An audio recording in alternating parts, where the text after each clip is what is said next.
Yo, what is going on, Critical Ops esports fans? Welcome back to week number 2 of the World Streams. This is conference round at number 1 for the European region. I am Sudden Death, and I am joined today by Manthus. How are you doing, sir?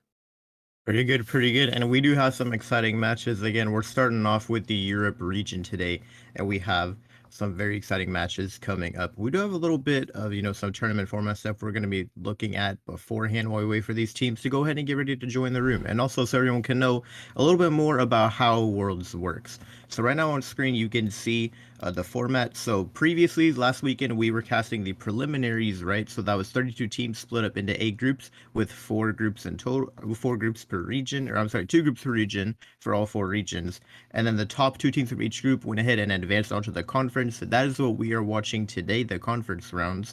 And that is 16 teams in total with 4 teams per region. And then in total, it's split up into 2 different brackets. I guess you could say there's an America side and a Eurasia side. And then the winners from those games will be moving forward and playing in the conference finals, which are a best of 5. And then the winner of that will move on to the grand finals. The Americas winner versus the Eurasia's winner is going to determine the one and only Critical Ops champion. And speaking of that Critical Ops champion, this is what they're playing for. There's a total of $25,000 up here in the prize pool, as well as some other goodies. The champion will be receiving $12,000 of that $25,000 prize pool. The champion ring, which again is an in real life ring, not a ring you'll be seeing in game, but a ring that the players themselves will be able to wear on, well, their fingers. The glove and knife combo, which will be in game, and 25,000 in game credits will be given to the champion. Second place will be receiving $6,000 in cash, a glove and knife combo, and 15,000 credits. Third place will be receiving $3,000 in cash, a knife combo, and 10,000 credits. Moving down to fourth place, $1,000 in cash, a knife combo skin, and 5,000 credits. Fifth through eighth place, yes, fifth through eighth place will also be getting a little bit of goodies, $500 in cash, and 3,000 credits. And then the MVP award. One individual from each region will be receiving the most valuable player award, and there'll be $250 in cash rewarded to them. And that is separate. That is separate from your team's prize pool. That is your own individual cash. And of course, you get to be the most valuable player for your region. Manthus, why don't you go over the schedule here with everybody in stream? Yeah, so the schedule's going to pop up on screen right now. We can just let you all know about how it's going to be looking going forward. Right now, we are in the conference round. Everything that is played from this point onward will be streamed. Every single match that's taking place in Worlds. So right now, we're in conference round 1. Next weekend, we're going to be doing conference round 2, with Saturday being for South America and Asia, and then Sunday being for Europe and North America. And then it's going to carry on over into December. We're going to go ahead and play the conference finals in the first weekend of December. And then, as you can see on screen, following up after that, it's going to be the third place match on Friday, December 9th, and then the grand finals taking place over 2 days on December 10th and 11th. So a lot of amazing things. Again, starting next weekend, the games are going to be streamed over on the official Critical Ops esports channel. So make sure you're followed over there as well, just so you all can make sure that you're able to tune into those streams. You know the rules.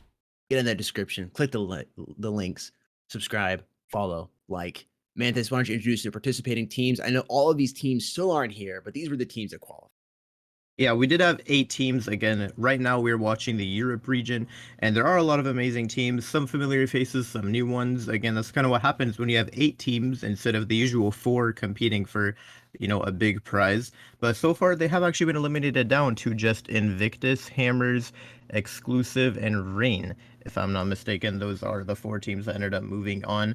And then we're going to be seeing by the end of today who the 2 teams out of those 4 that are, I guess you could say, which 2 teams will be advancing out of those 4 based on who wins and who loses. Exactly. Here's the match schedule for today. The stream this stream right here is the Europe stream. So the first 2 matches you up top will be taking place on this stream. And then later today, a few hours later, we'll be doing the North American stream. So first up here, we have Invictus versus Hammers.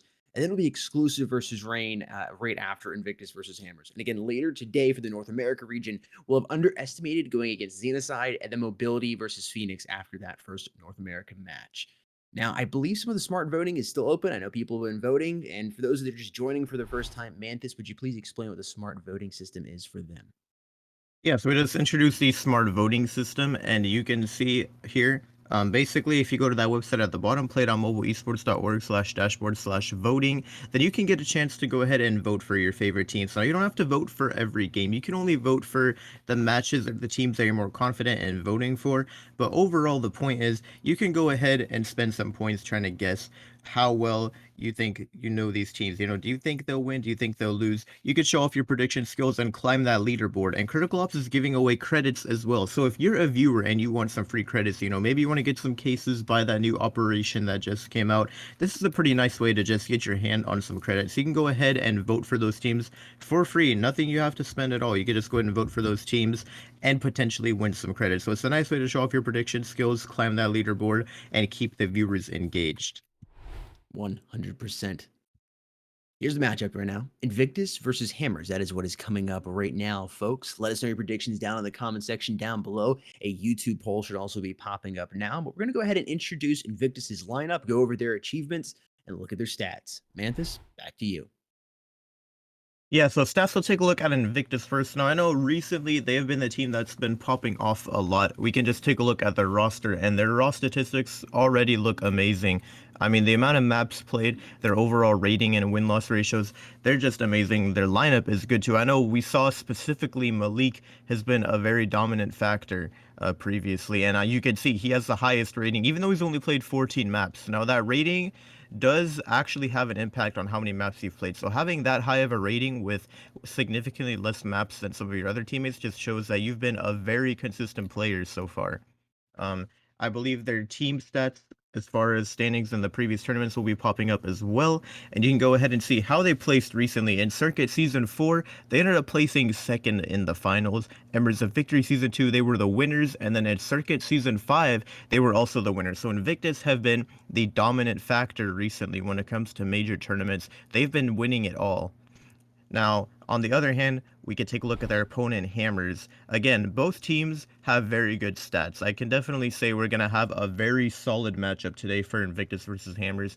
Again, looking at the lineup for Hammers, their stats are also pretty incredible. Most of them, I know there are a couple players on the bottom, but most of the players on this lineup actually have a very high rating, high win-loss ratio. You love to see it, and their overall maps are super high as well. I mean, two teams with a lot of maps played with a lot of experience, and their previous tournament standings are going to be popping up now as well.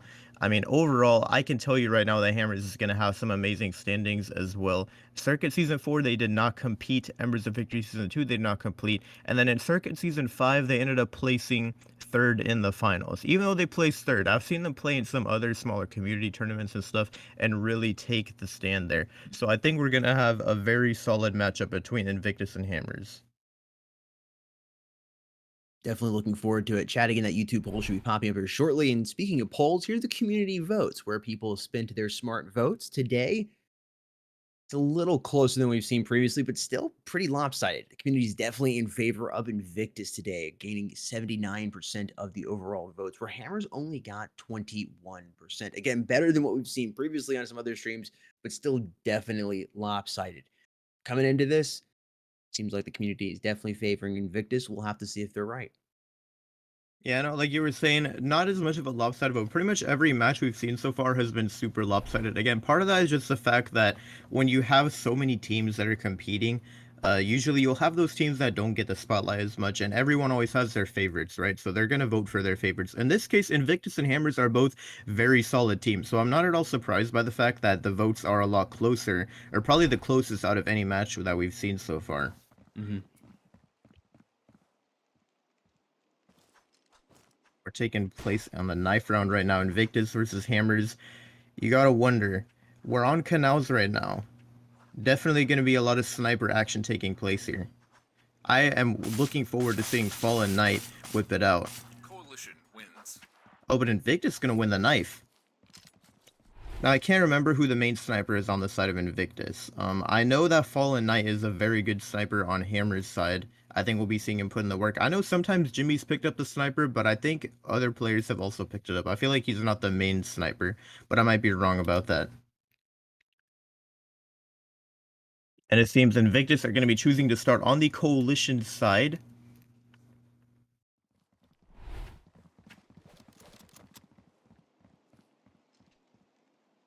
And we're here with the pistol round. And it looks like we're having a bit of an A execute. Oh, everyone pushed towards double. Malik has to put in the work here. He's able to find one, gets some huge damage before getting dropped. That's some nice impact. Jimmy now trying to see if he can deny any cross. He's going to shoot some warning shots, but now at this point, I think the best bet is to wait for his team to come and back him up because he's kind of pinned in a corner right now. Oh, these Hammer players are getting aggressive, but it's not going to work out. His teammates are there to back him up. Jimmy with a 2K, make it 3. He is popping off already with this XD. Mixage cleaning up the round. Invictus, what a solid retake by them, taking home that first pistol round. Definitely an incredible start. Has been diffused.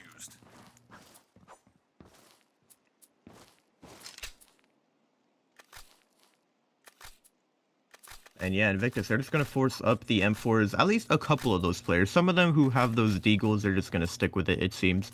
Again, I will reiterate this real quick. Europe is definitely the best region when it comes to deagles, especially these teams. We're going to be seeing a lot of eco rounds where teams have deagles and they're going to be popping off. Like right now, Hammer's running all deagles. I will not be surprised if they make this round closer than we might expect. Malik, though, he's about to have a bit of a lineup here. Holding this little bush angle with the M4. Oh, he's going to back off of it right as they're getting ready to push. That is some unfortunate timing. Oh, he's holding it again, though. But Melody, look at that. He just swings the corner and wins it with the deagle.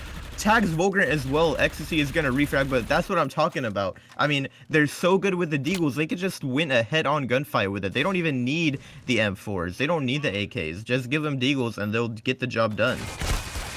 Bomb being planted once again here by Hammer. That's some extra cash. Oh, Fall look Knight at over here this. in Fallen Knight. Oh my god. Jimmy's I thought gonna he was about to do that. I thought, yeah, I have to think he was going to do it too. Jimmy ultimately getting him though, and the bomb being defused by Invictus. But honestly, a phenomenal eco round there by Hammers, being able to eliminate a couple of the Invictus players, doing a little more damage to their economy, as well as getting the bomb planted, which is only going to help their economy on their side. I think it's Noxic. He's got like 89 maps played, and Melody with 96, if I saw that correctly on the stats. That is insane. These players are approaching 100 tournament maps played, major tournament maps played. That's a lot of experience. Oh yeah, 100%. It's looking like a bit of a mid execute from Hammers here. Oh, some damage taken from Jimmy. He tries to back up. A little flash coming out, but no one's really been contesting the angle just quite yet. The bomb is left on bridge right now on the side of Hammers. They're kind of just playing this very slowly, waiting to see which side they should go. I'm kind of wondering, did they leave the bomb in the open? Well, it doesn't matter because they've secured it now. Malik is going to be the first one to get dropped. He pushes elbow, and he's going to get taken out, that over-aggressiveness. Again, Invictus is also a team that likes to get aggressive. Canals being their map number 1, they can't really shine with that playstyle quite yet. But we do have Port next, which I think we're going to be seeing a lot of amazing, aggressive gameplay from Invictus on that map. Speaking of Invictus, Jeppa going to find Ecstasy here, and Volgrant trying to go for the 2K, but he's going to drop by Melody, singing a sweet tune right behind him. Jimmy's in a nice spot. The smoke giving him a little bit of cover. He's going to go ahead and jump on out of it. Their teammate coming in to reinforce, and once again, Hammers has been able to plant that bomb. Mixage going to get tagged by Solomon's across map right there, but Jeppa quick with the Jeppa quick with the refrag. I thought Jimmy was going to get it, but nope. Now down in a 2 versus 2 here. One player now being dropped. That's Jimmy. Jeppa's the last man alive here with that beautiful golden tiger skin on his gun. Bomb is slowly ticking down here. They're waiting for him to tease it. He's going to come out here. Looks like he might be able to find Noxic. No, he's not going to be able to do it. Melody pops his top, and there's the first point on the board there for Team Hammers.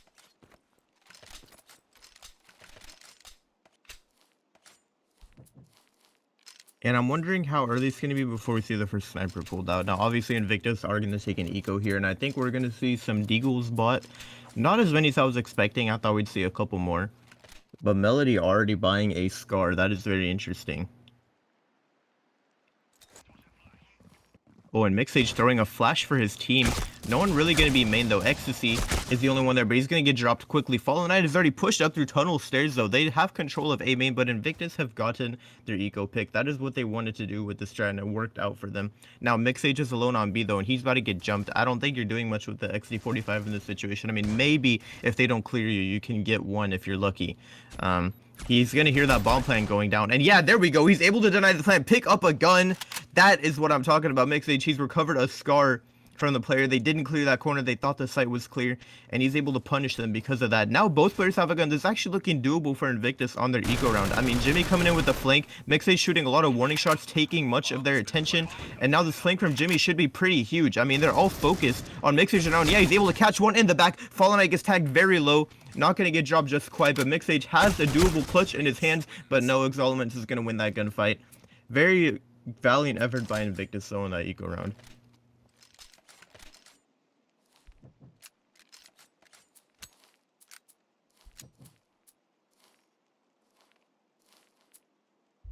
Three players so far on the side of Hammers pulling out SGs. An AK-47 in there as well. Bring up the scoreboard. Jimmy at 6-2, Melody at 6-3. So far early on here, board is very even. Nobody's yet to really pop off or have any crazy streaks just yet. Jimmy about to be in a difficult spot. Fallen Knight quickly eliminates him as they go ahead and cross into Cafe. Fallen Knight is going to double up as he backs up. Some missed deagle shots coming in from Mixage. Ecstasy finding Malik, and this should be all she wrote here for Invictus. Jeffa is the last man alive, and he walks right down into Nox's trap. Now Hammers has taken the lead for the first time here in map number 1.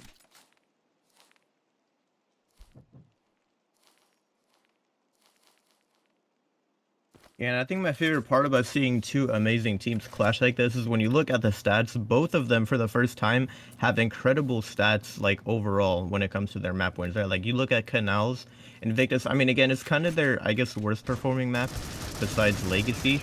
But I mean, 7 wins, 4 losses, and then Hammers have 6 wins and 2 losses. So they both have a very good win-loss ratio on this map. And so it makes you wonder, like, how is this going to go when both teams have a lot of good experience on it? Ooh, that frag grenade by Noxic. Bomb being planted down the Hammer side. Only 2 left alive on Invictus. Hammer's been dominating Invictus the last few rounds, and they're continually able to get that bomb plant, which is only going to help their cash situation here. Balker to Malik in difficult spots. Malik moving back up here towards his spawn, looking to see if anybody is going for the backstab. You can see player number 6 up here, Fallen Knight, is moving around the A site, looking to try to get them. The bomb is slowly ticking down. Solomons looks like he's going to get caught off guard, but Noxic quick with the refrag, and Fallen Knight eliminates Malik almost instantly after Noxic.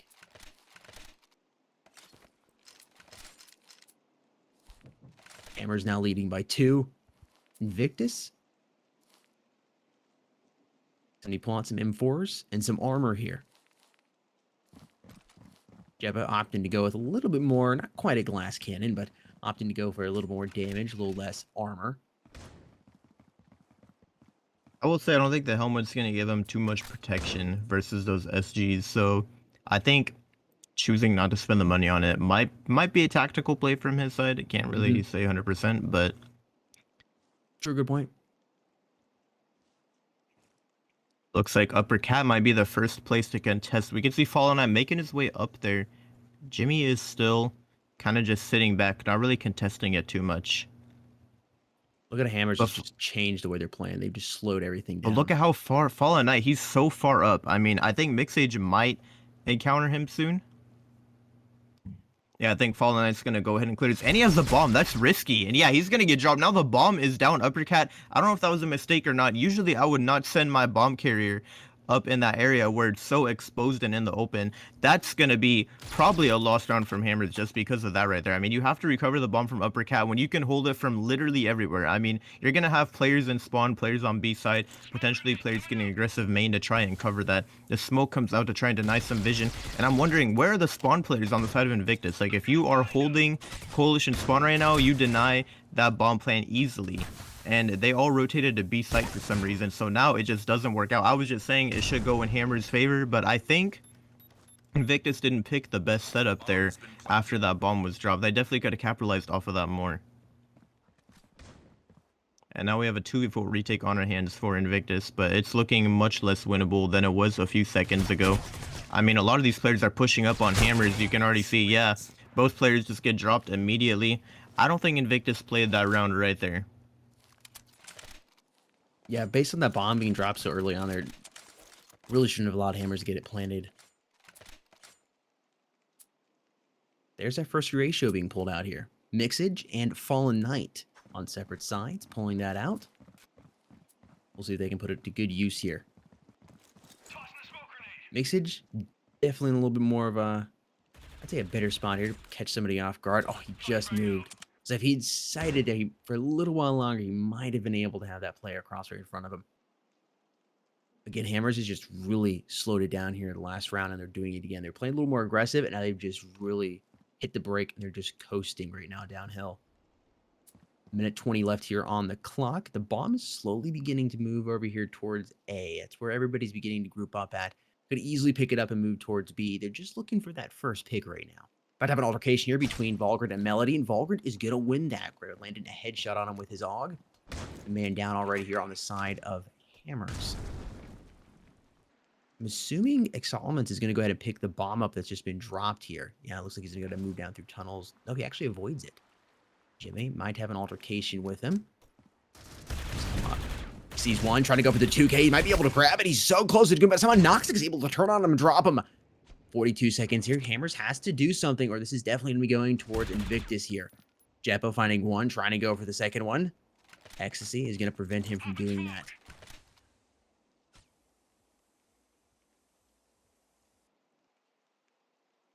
$100 health, good amount of armor. You definitely can do this. Algren's going to see if he can catch him off guard, and he does. Fantastic crosshair placement, and Invictus finishing that little run Hammers has been on for the last few rounds. Yeah, I thought that smoke play was nice, but ultimately the game senses came alive for Jeppa there. He was able to find out exactly what his opponent was doing. Hammers still rocking that Euratio. Unfortunately, we don't get to see Fallen Knight do too much action with it this round.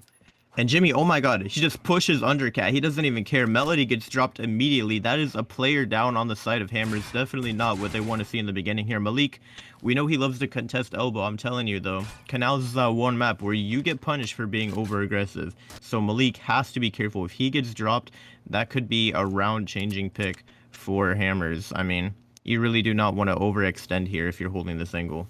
Yeah, especially with the M4. You have the AUG or the SG, maybe you have a little better chance, but you know these players inside of Hammers are playing with some higher tier weapons. You want to be able to, contesting those tight angles as much. At least in my opinion.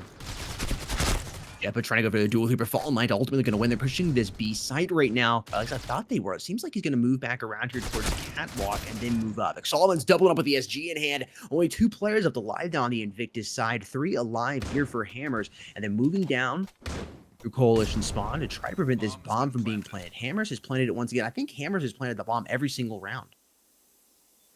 You actually might have. They've planted a lot. Yeah, I mean, they have planted at least 6 or 7 times. And again, that just helps their cast situation each and every time they do that. It's that compounding over and over and over again. Volgrant in a difficult spot here, and it's 3 versus 1. We'll see what he's able to do. That bomb slowly ticking down. He's moved over here towards his right side. He's going to catch Fallen Knight off guard inside a cafe. He knows B longs. Oh, that's timing. And he gets caught with his knife out. You think like he spotted that player, right? And he's not going to contest it. And then the player just swings. Yep. Oh my gosh. I mean, I know he wasn't expecting that. I can see the play in his mind. He's thinking, all right, this guy's just going to play time. He's not going to peek me. And then the guy just swings him as he has the knife out. I mean, I honestly thought we were about to see a bit of a smoke play. He did have a smoke in hand. I thought maybe we'll see some ninja diffuse action, but we didn't get the chance to watch that potential opportunity shine. Jimmy holding a very aggressive angle with this AUG here. Fortunately, no one is contesting it right now. Oh my gosh. You gotta wonder, all these players are mid. How soon until Jimmy gets peeked? Oh, he's already spamming. He's broken someone's armor. That is information for him. He knows there's players over there towards mid-bridge. He's probably calling out to his team that there's a lot of people there. Volker getting aggressive. He's able to drop Fallen Knight. Melody is still anchoring this God spot position, so they can't really get too aggressive main. Jeppa tries to overextend B-Long as well and is gonna get dropped. Oh, and I didn't even realize most of them are eco. I mean, Mixage rocking that deagle. Yep, Mixage about to have an altercation with Exalmans, which he should be able to win without any difficulty. Yeah, that is the case there. Flashbang coming out. B is going to be the side of choice again. Can Hammers plant the bomb another time here? It's definitely looking like they're going to be able to. Jimmy's trying to contest with his AUG in hand. He's got to avoid the flashbang coming in. He gets tagged by it. Bomb is going down. Melody drops it. It's 4v3 right now. Hammers with the man advantage on the body count board. We'll see how this rolls. Smoke grenades are out. Volgrant moving down here bottom. Catwalk about to have an altercation here inside a cafe. Here comes X coming out. Jimmy winning versus Melody. They're moving back and forth. I think Volgren spotted him, but X has it. Unfortunately for him, McSolomon's up top is going to put it on the ground. Jimmy, the last man alive here. He's got to stick the bomb defuse, and he might. Nope, he's going to stop it. He tries to find X, but he mixes his shots. Hammers is leading by 4 now.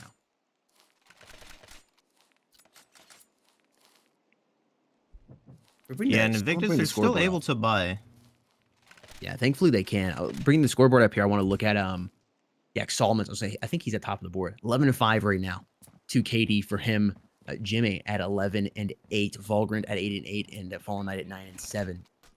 I'll tell you what, I'm waiting for Malik to start popping off. You know, maybe he's asleep right now, because right now he's not performing like the star player that I saw last weekend. Yeah, I know. I was just actually thinking that too.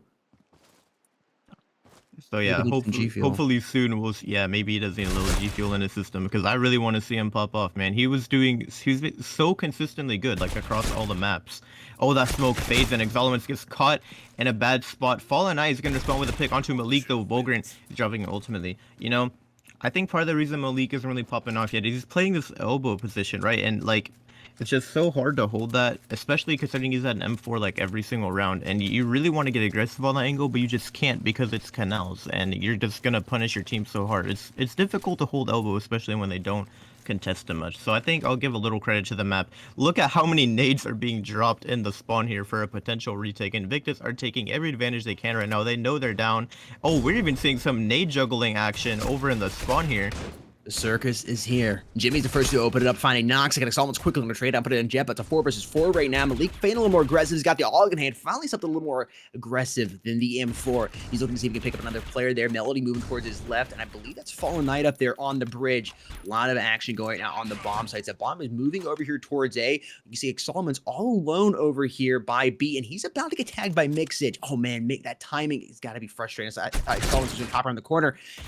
Incredible. I cannot believe he just won that versus Mixage. Mixage, which the whiffed shot right there. A minute left on the clock. It's 3v3. Malik feeling a little more aggressive. Maybe this is his time to shine. Solomon's getting another kill. This man is on absolute fire right now. He is just moving through the bomb sites, mowing down people left and right. He doesn't care. He's an absolute turret. Jimmy finally gonna go ahead and disable him with only 47 seconds to work with. Hammer still has plenty of time to get this bomb planted. Jimmy and Malik are the last players left alive. You can see 45 HP for Jimmy, and I would say about 80 HP over here for Malik. Flashbang going up. They got plenty of grenades to work with in the site. We saw them buy beforehand. Oh, Malik, he has a demon flank.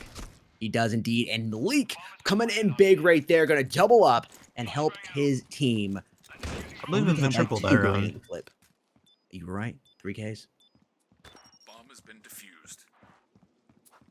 That first half over for Invictus. Again, we know they love to get aggressive. I think we can see their playstyle shine a bit more on the breach side. I know typically this map is coalition sided, so probably not the best starting half overall, but I think for Invictus specifically, they're going to have a bit of an easier time you know, taking this, or I guess you could say getting rounds on the breach side. I just think they'll have a better time overall, right? Because they can play more to their aggressive playstyle. They can go for hard pushes. They don't have to sit back and play passively. I know they hate playing like that. And oh, look at this. A full B stack is greeted by a full B stack. One lurker on each side as well, so it should be interesting. They're going to be taking Cafe by storm. A lot of these coalition players are here trying to hold it down. A couple of these players actually get dropped respectively. But it's going to be Jep over towards Tunnel, able to pick one up, and now the last one is Fallen Knight lurking over towards A main with a Deagle. I don't know if they're aware of his position. I think they're a bit paranoid that he's on B with the rest of his team. But he's making his way over towards the mid bridge right now, and he's going to make it onto site pretty much undetected, I think. But now he's been spotted by Malik, and I think Malik is probably calling that out to his teammate. And he's just going to be waiting for the backup to rotate in from B long. Fallen able to pick one up there, and he's still full HP. Technically, he has the advantage on Jeppa here. Jeppa going for that bomb plan. He's able to secure the money, it seems, for his team. And now Fallen Eye is a little paranoid. He knows he's buying that statue, and he's going to win that gunfight nice and easily. Not too difficult to win in that situation when you have him pinned behind a box.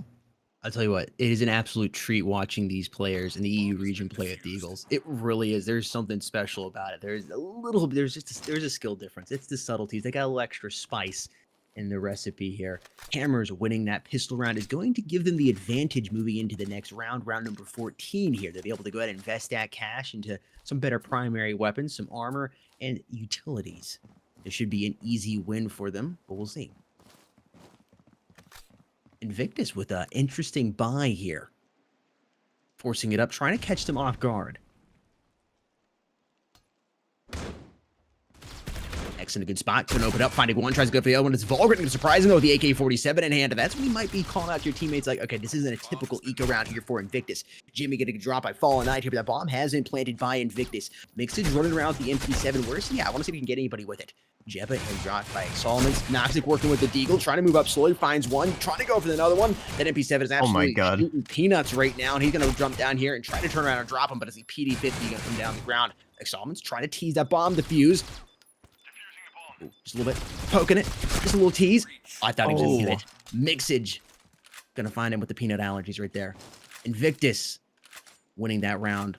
Fantastic hold of the site. 2 rounds separate both of these teams. That risky play they took by buying those AKs and MP7 paid off for them. Yeah, now Hammers has to take an eco in response. Again, they're kind of just forcing up the Deagles. I guess they know, I mean, again, they know they're good with the Deagles, right? So I don't really blame the decision to force up instead of going for a full save. And we're about to see an aggressive A main play here. The flash comes out, and these players are ready to swing main. Noxic opening up with the first pick onto Malik. And Fallen Knight with that running one tap on the Volgren as well. What is going on? Fallen Knight getting a 2K before he gets dropped by Jimmy. Dude, these Deagle plays are fantastic. The bomb is still stuck over towards A. Noxic is going to get dropped, and Jimmy spots that player elbow. He doesn't want to contest, though. He knows he's got to be careful about those Deagles, and he's going to make his way over towards B, regroup with a teammate. XZ can recover a weapon, though. He's full HP and has armor to his name as well, so this is definitely doable for Hammers. I mean, the bomb is going down. He has a little utility to work with. He's actually be planning open here, so Jimmy taking advantage of the map control that they have right now. He's gonna be planning for spawn/nest instead of for B-long. Ecstasy on the flank, but unfortunately for him, I think Invictus are aware that he's going for this backstab because they're pushed up so far.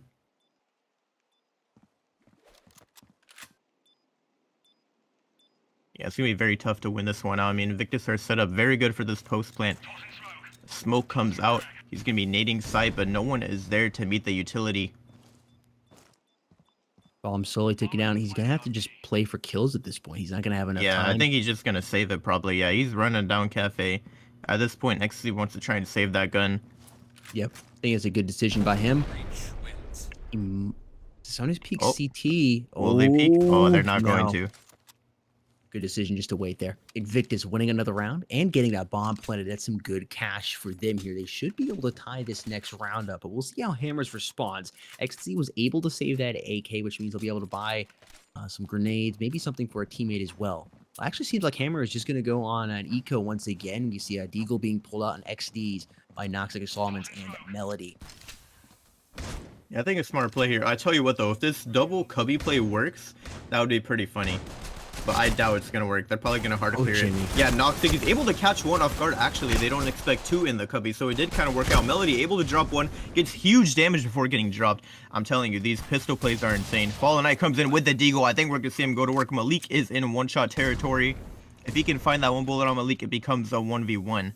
But both these players have SGs. It's going to be a difficult retake, and he's smoked off right now as well. I don't know if Fallen Knight can pull this one off. I mean, it's going to be difficult, but I mean... Oh man, the tag on the Mixage, it's not going to be just quite there though. Still, phenomenal eco round coming in from Hammers. There's a first ratio being pulled out. Since to flip, it's Fallen Knight. Going to go ahead and decide to rock that. He's been slaying with the Deagle. With the high damage in his hand. Seems like a good choice. All tied up here, 8-8. You're looking at the YouTube poll right now. 50-50. 50% in favor of Invictus, 50% in favor of Hammers. A little different than the community votes looked like. It's definitely neck and neck right here, right now. Oh, Fallen Knight can be opening it up on Mixage with that ratio. You know that call out's coming in. All right, we got a sniper over here on the B site. Be careful. Really spread out on the Invictus side. You have one player about to duel here inside of B.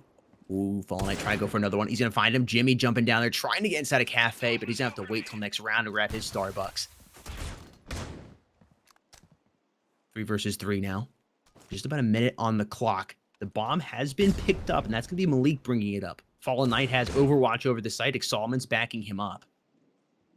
That is that. See a little bit of a rotation coming out. Malik finding a shot there. Solomon's. I'm not quite sure where that came from.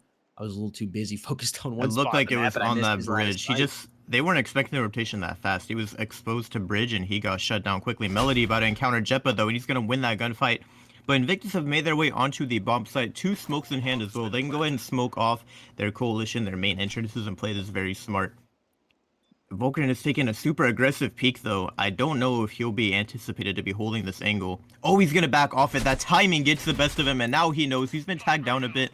And he's gonna go ahead and maybe use the smoke. I don't know. I'm wondering when the smoke's coming to play. There we go. Volgren eventually gonna smoke it out. Fallen Knight gonna get that pick though, when it's up to Malik in the 1v2. He's gonna spot Melody though. Oh, but Fallen Knight is there ready to refrag. You gotta respect the effort. And Fallen Knight going to prevent Invictus from taking the lead here in this first map in this best of 3 series. Hammers has reclaimed it, and it's 9-8 as we move into round number 18. I'm getting round 25 vibes right now. Knocking on wood because I don't want to jinx anything, but these teams are neck and neck right now. But Invictus coming up with what they can. A little bit of a broken buy. Shotgun here. Some armor. SGAK.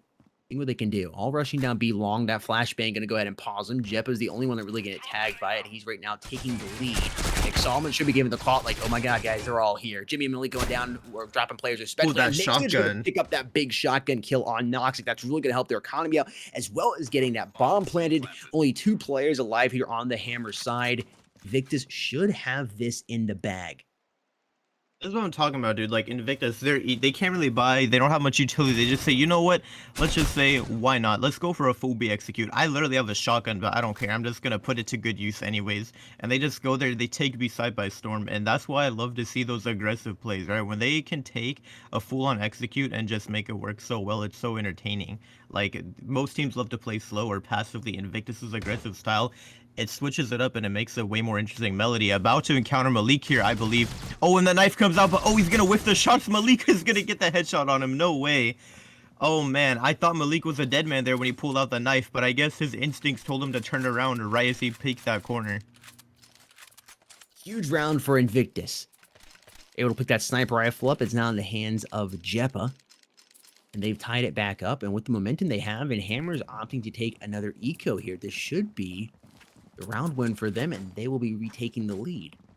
I don't think Invictus has had the lead since the beginning of the match.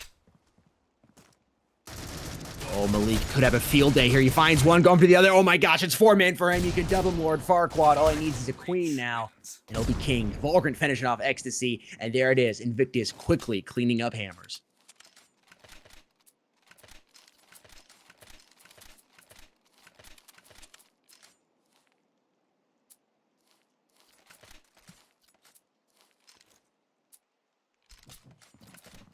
I tell you what, 1 second I'm thinking Hammers, they took their eco rounds. I understand they lost a few, and now even with the full buys, Invictus is still dominating them. I'm kind of wondering when Fallen Knight will come in huge with the ratio. He hasn't had too many opportunities to shine with it, and I know he's like probably one of the best snipers overall in this game right now. I'm just wondering, again, his sniper gameplay also usually revolves around getting aggressive, and he can't really do that much on Canals. So I don't think he's really getting his chance to be in the spotlight just quite yet. But ultimately, I feel like Fallen Knight is going to be the key for Hammers here. I mean, that sniper is so important on Canals, and Invictus are not really peeking him. They're not giving him the opportunity to find those easy picks. He's going to wrap to spawn, though. Noxic about to encounter Jimmy here towards Cafe. You got to wonder who's going to win this gunfight. Oh, man, are they just going to sit here and have a standoff? Oh, Noxic is going to peek out, and Jimmy catches him off guard. Now he's made his way into Cafe, and Fallen Knight with the tag. I think that was a wallbang on the Mixade. He's going to get shot very low down in HP. The execute is coming out from Invictus now. Fallen Knight holding this angle. Oh my god, he's flashing. He's gonna kill Mixage. What is that kill? Huge pick from Fallen Knight there. And now it is a 3 versus 2 retake, but Volgren is still playing off site. He has a very solid position right now, and he's gonna headshot that player. Volgren is the last one out. XC trying to hold him down, but Melody is gonna double up in the end and win that retake for Hammers. A much needed round on their side to tie up the game here. Bomb has been defused.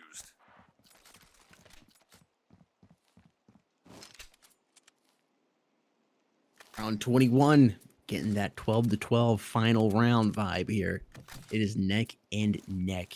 Invictus continually being able to plant that bomb just like Hammers was, and that's really helping them with their cash. Fallen Knight pulling out the ratio once again. Just like you're talking about. Does he decide to? It is Canals, but do you take the chance? Do you try to catch him off guard and play a little aggressive with that U ratio? Probably not. I don't think it's the best decision with how close it is, but sometimes you got to take a risk and see if it pays off. Fall Knight working his ace side right now. I think they can hear those players moving down, making a little bit of noise, but it's going to be a nice B commit over here. Exalmans finding one, tries to get the other one, but his teammate Noxa grabbing 2 headshots, and Jep and Malik respectively. Yeah, I think this round is over for Invictus. They had a bit of a... They had the plan, you know, fake A, go towards B long. It didn't really work out in their favor. Mixage is alone now towards Upper Cat. Only an AK and no utility to work with as well. Probably about to get surrounded soon. I mean, he's in probably the worst spot he could be in right now. And yeah, Noxic is going to drop them.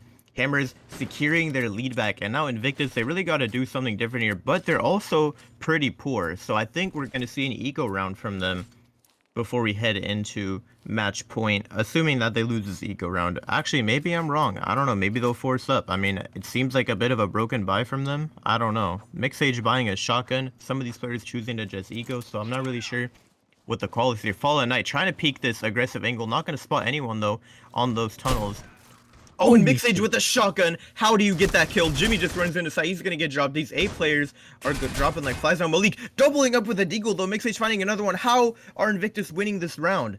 I mean, that's 3 deagle picks on the board, I believe, to win it out. And Mixage, wow. A round that should not have gone to Team Invictus right there went incredibly quick to them. It's all tied up here 11-11, and now they got plenty of cash to work with, and there will be no broken buying going on anymore. SGs and AKs being pulled out here from Invictus. Hammer still has plenty to work with. You can see Fallen Knight pulling out the ratio, a couple M4s, and then AUGs being pulled out for them. Fallen Knight that's what I love about watching these teams, where it's like, it's an ego round. We're sitting here saying, all right, I mean, Hammer's probably got this next round, and then you could say, wait, I mean, maybe not. I mean, ego round literally can go either way. Like, I would love how consistent they are in ego rounds with getting huge picks. Yeah, I mean, this could be, the game could be over if it wasn't for the way both these teams have played eco rounds and kept it so close. Oh man, the A execute is here. The bomb is going down on the truck. Fallen Knight coming in with the sniper. I want to see him get a pick or two with this right here. Jeppa's holding a nasty little leg peek right here, riding the edge of the smoke. Noxic pushing up. I think he's about to encounter Jimmy on this upper cat area. And yeah, oh, but the shots are whiffed. No one gets the kill. Wait, Fallen Knight with that jump shot on the sniper. Oh my gosh, how is this player still alive on the site? I don't know what's going on, but I think Invictus are going to lose this post-plan take. I mean, Jimmy is still dancing around with the Noxic here, and he can't help his teammate out on site. Vogren is alone here now. He's able to drop one. Exalman is going for that defuse, and there's a teammate Mania has to worry about, but no, Exalman is going to win the gunfight on his own anyways. And Hammers are going to make it 12-11. We are at match point, and at this point, it's 1 or 2 rounds before we determine who the winner is. Bundy's definitely there, though. Yeah, I mean, they're interesting. Jimmy's going to pull out the AR-15 there. Just having to do what you can. Not as much cash to work with. It's do or die here for Team Invictus. Seems like B is going to be the side they're favoring just a little bit more. They're making a whole lot of noise over here. They know Fallen Knight's probably still going to be on that ratio, and they definitely know now as Jimmy gets absolutely punished. Round just started, and he's done. Jeppa moving back here, going to pick up some extra utility. We saw Invictus do that in the last couple rounds of before the flip with the nade buying. A lot of utility being dumped towards B. I think their plan to sell a fake is working pretty well right now. I mean, look at these players rotating on the side of Hammers, and I think they're going to try and make their way over towards A. Vogren in a good spot. I think he just needs to hold his ground here and see if he can catch any rotators off guard. Just don't peek that sniper. Oh, he's going to peek out, though. Gets some huge damage onto Fallen Knight. Isn't going to get the kill, but ultimately, Invictus are getting ready to regroup over towards A. I think Hammers have read it now, though. I mean, you can see how many players are here and posted up ecstasy with the scar. It's pretty hard to lose this gunfight. I mean, unless Malik just comes in and straight up destroys you on this angle, but I think it's highly unlikely. Yeah, he's just going to hold this angle. ADS with the scar, doubling up, headshot onto Vogren. You can't do anything there. Jeppa is alone now in a 1v4, probably not going to win it out. He's able to get one on ecstasy there, the frag for some damage, potentially on a Melody, not much though. And you have Noxa coming in on the backside. I don't think you win this with 30 seconds left. I mean, I'll be impressed if he can pull it off. But no, Melody with the headshot. Hammers, they're going to do it. They seal the deal on the first map, which is going to be Canals. Not quite round 25, but got all the way to round 24. Very, very close. But again, Hammer is the ultimate victor here in map number 1. Could have gone either way, though. Both these teams Yeah. did a phenomenal job. I'm definitely looking forward to seeing map number 2. Fallen Knights, top fragging, definitely had some amazing moments with the Deagle and the ratio. Came in with some really crucial early picks to help his team secure those rounds. You know, when the round just started and you're already in a 4v5 or 5v3, that's hard to retake and win those rounds. Fall Knight was really, really crucial with several kills like that throughout this first map. Yeah, and it just And kind of sucks to see that the first map is Canals, because for Invictus, it kind of sucks knowing that, hey, we can't really go to our aggressive kind of playstyle on this map. Again, we do have Port for the next one. Now, I tell you what, it's going to be an uphill battle for Invictus because I feel a bit more confident about their potential performance on Port, but if they can pull it off and win, they got to go to Legacy for map 3, which yep. is their worst map, I believe, as far as it's the only map they're negative on in a win-loss ratio, and you definitely can't get aggressive on that. It's going to be like a repeat of Canals. Mhm. So I think Invictus, I think they can do it. It will just be very tough for them to make the comeback. Definitely Hammers are in a good spot right now. Even if they lose Port, they have a much better chance of winning on Legacy than Invictus. I totally agree. I totally agree. Folks, with all that being said, we're going to be going into a little bit of a break time here, and we will be back with map number 2, which is going to be on Port. We will see you on the flip side.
Yo, what is going on, everybody? And welcome back here to the World's Weekend number 2 stream. This is conference round number 1 for the European region. I am Sudden Death, and I am joined by Manthus. I know we just got our shakers full of G Fuel refilled. And for those of you thinking, like, dang, man, I'm out or I've never tried it before, now is the perfect time to go ahead and try some G Fuel. You can use code esportsmobile at checkout to save 20% off anything on gfuel.com. That's right, 20% off anything on gfuel.com. And for a limited time right now, because of the holiday season, there's some November promo calendar with some boosted items that you can go ahead and take advantage of for an extra 10% off at checkout. That's right, for a total of 30% off select items at gfuel.com by utilizing code esportsmobile at checkout. Whatever the case may be, you save some change on the amazing product that is G Fuel, and you help us out here at Mobile Esports, which we so do greatly appreciate. Something else we're excited to announce here at Mobile Esports. Manthus, you want to go ahead and give people the lowdown on the Sniper Showdown tournament? Yeah, Sniper Showdown coming December 2022, as you can see on the screen. It's going to be a very exciting match that we have, or exciting tournament that we have coming up. Again, we don't really have too many details. It will be released on the website soon, so you can find out how to sign up. But again, people always want to know how you can join tournaments. Well, make sure you're tuned in on that website and also just following on Twitter and stuff. That is how you can know when new tournaments are taking place. You know, all those socials and descriptions. Y'all got to be paying attention to that if you want to get in on that action. But we do have a Sniper tournament that's coming later this year, which will be a lot of fun.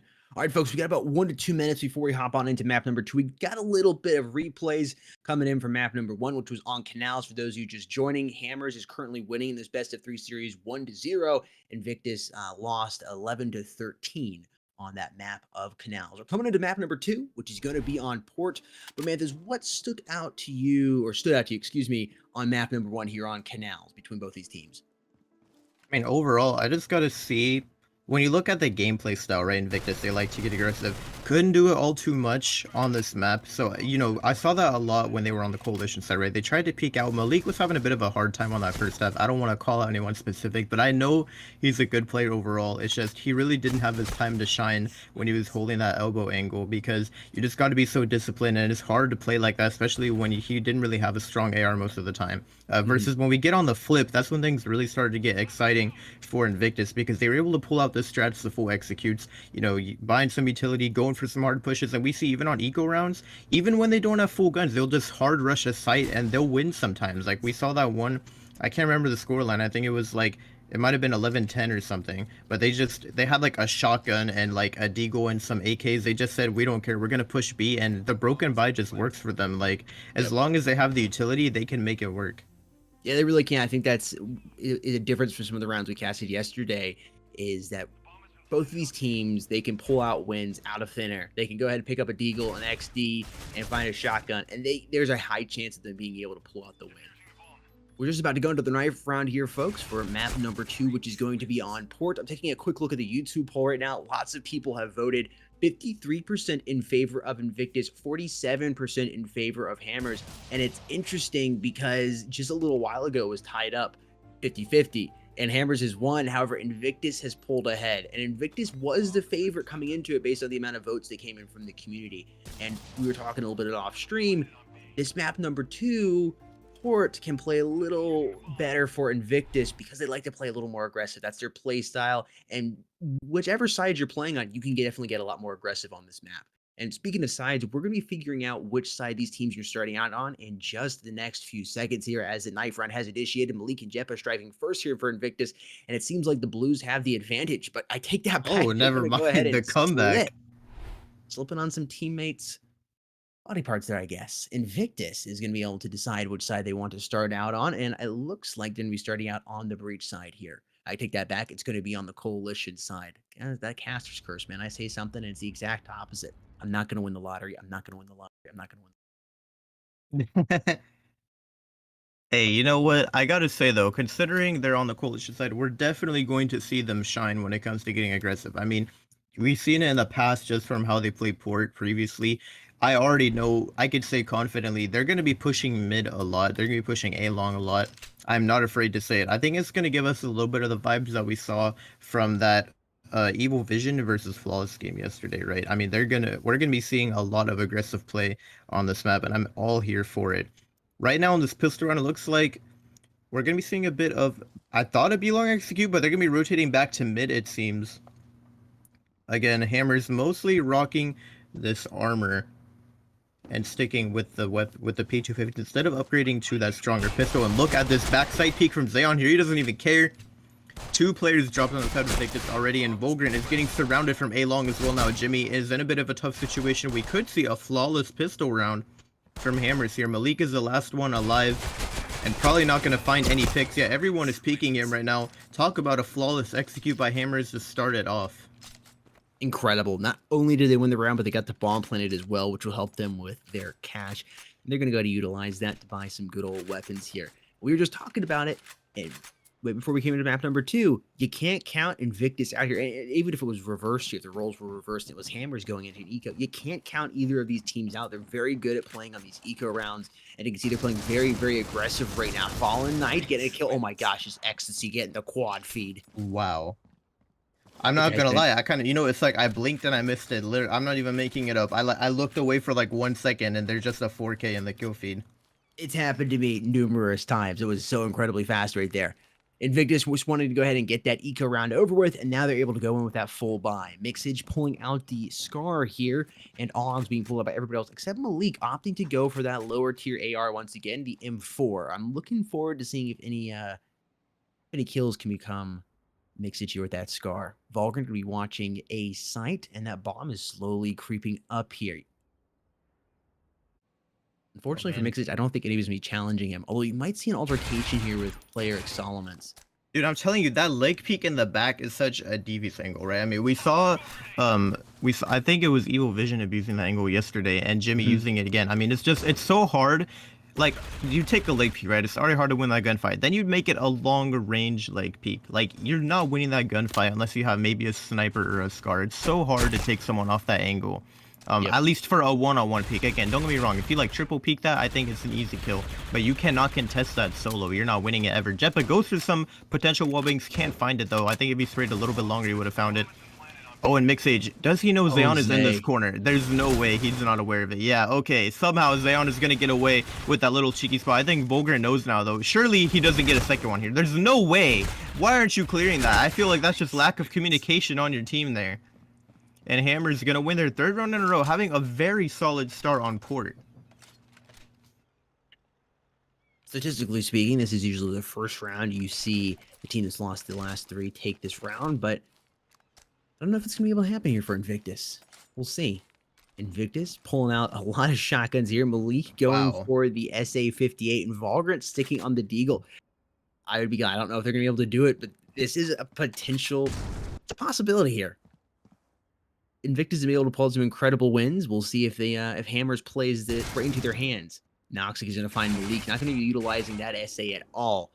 I like that little tease, trying to get these players to force around. Great team coordination right there. Volgren comes out, but unfortunately, he's not able to capitalize on those distracted players. Exolment is going to put down Mixage, and that's only 2 players up. Oh my god. Jimmy just gets double flashed. You just see the 2 flashes coming in. His screen is fully white right now.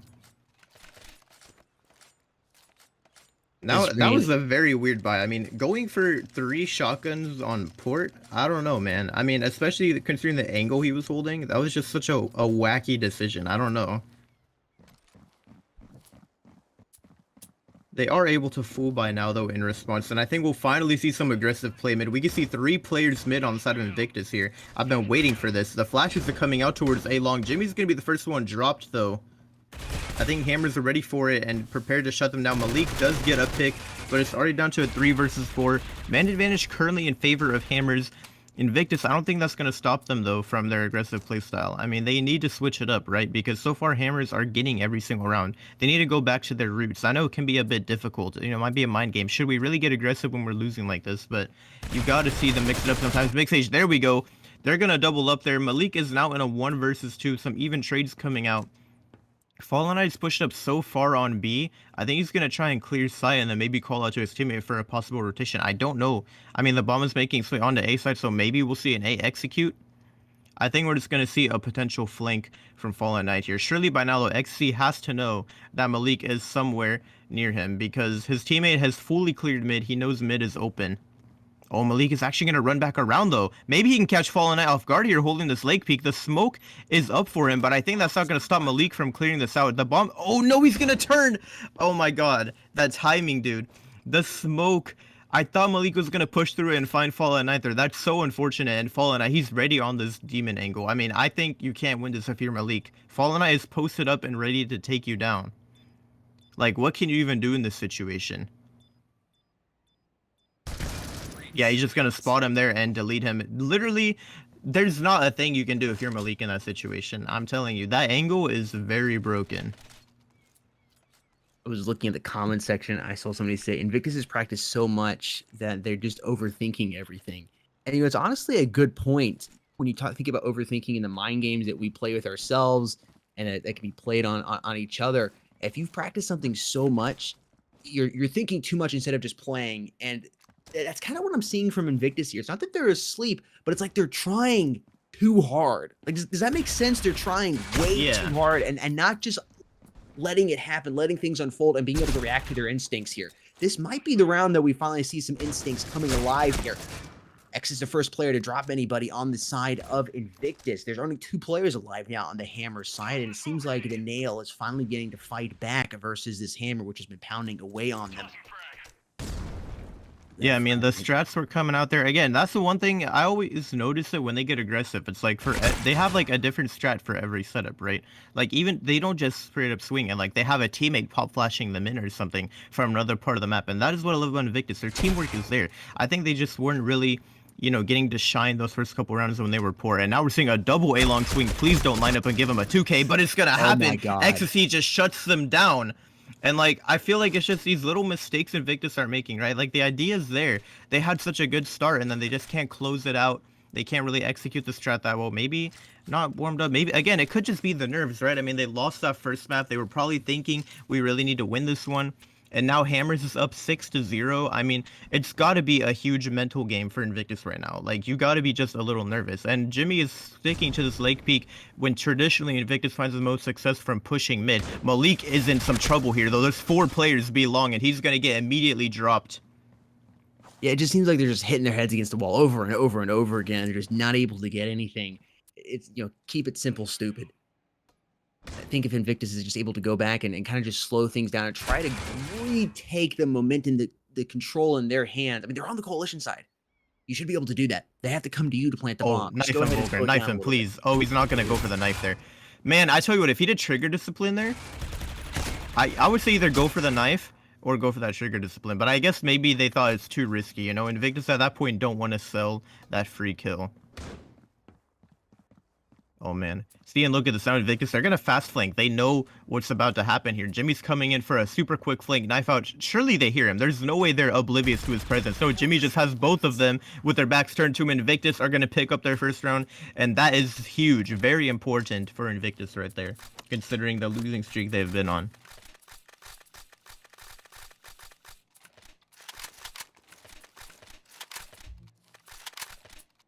One and 6, 2 and 7, 3 and 7, 13 and 2 for X. Fallen Knight at 8 and 2. Noxic struggling a little bit, only at 1 and 4, but overall his team is performing so well here in this first half. Still a lot of time left in this first half. They can bring it back and tie it up. It is definitely possible to. Invictus just needs to go ahead and get a little bit of control back in their hands. They're on the coalition side. Use it to their advantage. We're talking them playing more aggressively. Maybe it's time to stop that. Jimmy is the first one to get dropped. He played so aggressive and he died instantly. I mean, holding kind of a weird angle, and XG just came in with that one tap from the SG. Now Jeppa with the Scar. This is a very, I tell you what, oh, just as he's gonna get dropped. If he was holding that leg peek with the Scar, it's impossible to lose that gunfight. Like, I think that is how they need to start holding mid, right? Use that Scar, take advantage of those long range gunfights. Unless Fallen Knight pulls out the sniper, they're not taking you off that angle probably. Oh, and they're going to run past each other in the smoke. Noxic is going to be the one to win that gunfight, though. And now Vulgrant is left in a 1 versus 5. Maybe going to see if he can try and pick up some guns. I'm sure at this point, Hammers are probably going to push. But it looks like so far they're being disciplined. But, I mean, you got to wonder, like, are they going to let him save this gun? Or are they going to try and take it away from him? I feel like they'll do whatever they can here. Vulgrant is about to peek into Exaluments here, I believe. And yeah, not able to win that gunfight. Hammers taking their lead back, and just like that, the loss bonus has been reset from Invictus. Now they're pretty poor, can't even full buy. I think we might see an eco round. Either that or they're going to force up the M4s. Considering a couple people are buying, that might be the case. And we do have a bit of a weird buy. Volgren with that Scar, though. I'm telling you, that Scar on the Lake Peak, I feel like that's just the recipe for disaster right there. Well, they definitely need a recipe for disaster right now. They need a 5-star meal on the side of Invictus. They're down by 6, moving into round number 9. Hammers right now is poised to take this round as well. You have to throw a wrench into this well-oiled machine of Hammers. You gotta stop them here. You need to put a couple more points on the board before you go into the flip. Jimmy with the Super 90 here with this nice gift-wrapped skin. A Merry Christmas if somebody comes around the corner and challenges him, but I don't know if Hammers is going to do that. A seems to be the side of choice here, and Jimmy isn't going to have an opportunity here on Catwalk in order to utilize that unless they push down. It's looking like I don't know, they're just moving back and forth here. They're trying to play for picks. Nobody's yet to get dropped. 57 seconds on the clock. Somebody's going to have to start moving in soon. Solomons be moving back around here, regroup with his team, it seems, and yes, they've made the decision to move down here. Jimmy's going to have a moment to shine. Father Christmas is here. Jeppa going to come out, finding one, but down Noxic. Oh, nobody decides to push. They decide to all back up. Jeppa playing, finding Noxic, trying to go for the wall bang, and Mixage is going to put down Fallen Knight. Man, I love this patience from Jimmy. Yeah, Jeppa finding one. Now they're going to push because they think it's clear, but Jimmy is waiting. The patience is going to pay off, and now Jimmy... Oh, how does he not get that kill? Ecstasy is so low already, and the Super 90 is not going to give him that kill, but Volgren comes in anyways with a Scar. Invictus picking up their second round, but I don't know. I mean, at this point, you gotta win the rest of them or you're probably in trouble. Yeah, you at least need to win the rest of them or at least 2 more. I mean, you need to go into the flip at a minimum down by 4. Now, I'm interested by the buy from Hammers here. Look at Zeon. Yeah. Really trying to save some cash. I mean, he had plenty of money to work with, obviously. I think they're taking an eco just in case. Well, that's not really an eco, but... Yeah, not even armor or anything, like... Yeah, it is. It's weird. I think they're just being careful just in case they do lose this. Maybe they're feeling the energy shifting a little bit. Salmons, man, he's just been so mean. Already 2 players to his name. Volgren trying to eliminate him. Malik is going to be the one to do it, though. And finding Zeon. Fallen Knight with a quick refrag on Volgren. That was a 1 versus 2. Fallen Knight with about 50% HP left. He's got to deal with Malik and Mixage. A little parkour action back there. I thought he was going to do a handstand. Right now, just watching both angles here. Invictus players know where he's at. They're watching each other's backs right now.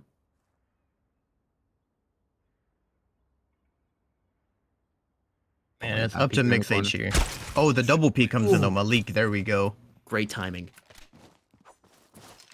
I think they could pull it back. I mean, 3-7. They have 2 rounds here before the flip. They got to get at least 1, and I think they can do it.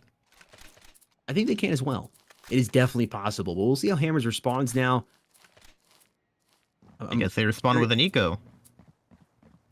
It's so weird. Like you're 1 round away from the end. You know, like you could spend a little more money, right? Like what? I don't get what the point is. Like they're gonna go into this final round with so much money left in the bank after they buy. I don't really understand. Yeah, I'm not totally sure what the play is here either. I mean, obviously way more experience than I am. Oh my gosh, Jimmy doubling up there. Volgren coming in fighting X. And here's Invictus coming alive a little bit. Somebody got a kiss. They're keeping it simple stupid again, just letting their instincts take over. And now I'm assuming the full buy comes in. That's definitely the case here. So going to be a quick rush towards B maybe, and they want to just go ahead and have enough cash to be able to full buy. I mean, Zeon still got 3K left. Zeon had that extra money. No, I feel like they could have been able to afford. He could have dropped his teammates some utility if they weren't going to be able to afford it. I know. I don't know. This is very interesting. It seems. I don't know. Oh, what are you doing, Jeppa? He's not Jeppa. Dude just jumps up, gets his head taken off. Already bringing it down to a 4 versus 5. Hammers, I think they're starting to read the aggressive plays from Invictus, though. You know, they were They're slowing it down. They're waiting for Invictus to push out, and they're kind of just playing more solo on these plays instead of, you know, pushing as a team. And I think that's what's causing them to lose those rounds. Jimmy he just eats that flash, forced to back up. A second flash coming his way. That one's not gonna hit him as hard though, and he's gonna repeat. He doesn't even care. Tries to pop some warning shots, not able to catch anyone there though. Malik is alone in a 1 versus 4. He's able to make a 1 versus 2 with that nice headshot. The bomb is going down on B. And Malik is already in a good position for a retake. They're not pushed up or anything. He could take advantage of these stairs. Malik going for some webbing action. He doesn't have too much ammo in the gun. You gotta pop that reload, you know? Definitely only 1 round left in the chamber. Fully flashed here. You have to waste some time on that. Noxic up top. Oh, how did he get that? Oh, man, that was so close.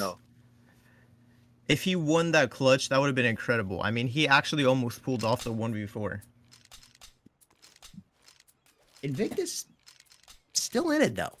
They are trailing by 4, but if they're able to win this pistol round here, now that they're on the breach side, it's definitely doable for them. They need to win the pistol round, though, because if Hammers wins the pistol round, in theory, they should be able to win the next 2 rounds. Now you're down by 6, maybe even 7, depending on what happens in that 3rd round after the flip. Tell you what, though, this mid stack is very weird from Hammers. I don't think Invictus are ready for it. Yeah, they're just pushed up. Mixage able to drop Fallen Knight, but Hammers are here and ready for the retake. His element's already doubling up, and now the connector push is about to come into play as well. Noxic getting some huge damage on the jet, but their Exelement's tripling up this round. Volgren is the last one alive, but he's getting swarmed. Exelement's with a 4K.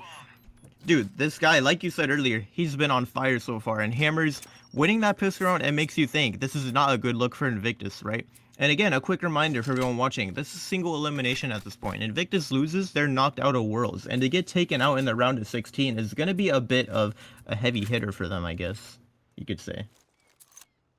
I mean, especially considering they've been like the champions previously. Getting eliminated at this point would be a bit tough for them. It's definitely not what the community is expecting either, just looking at the votes.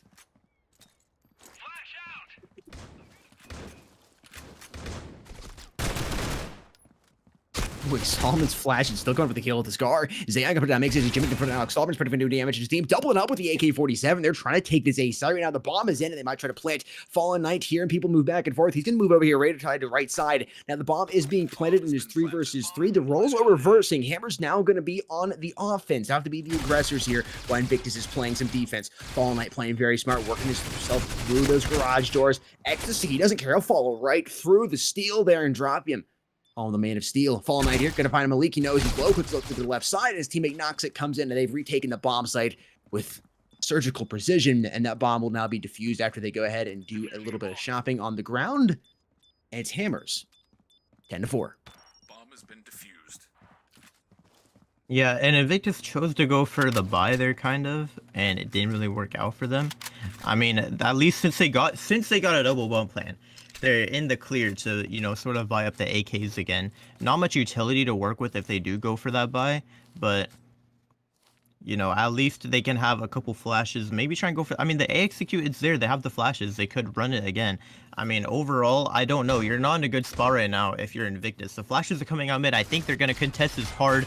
Ecstasy finding a headshot through the smoke. That's going to be huge. Jimmy's going to get deleted. He's still going. He gets some nice chip damage on that lineup before getting dropped.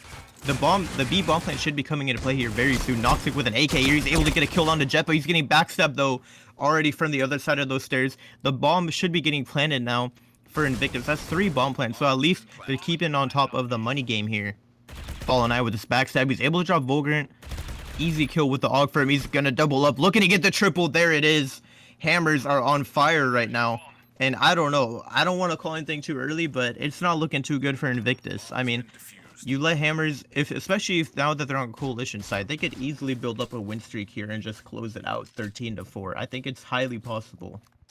It is highly possible. I mean, even if they win the next couple rounds, 13-7, it's going to be in that range. Invictus has to do the incredible right now. They have to pull something. They got to pull the rabbit out of their hat.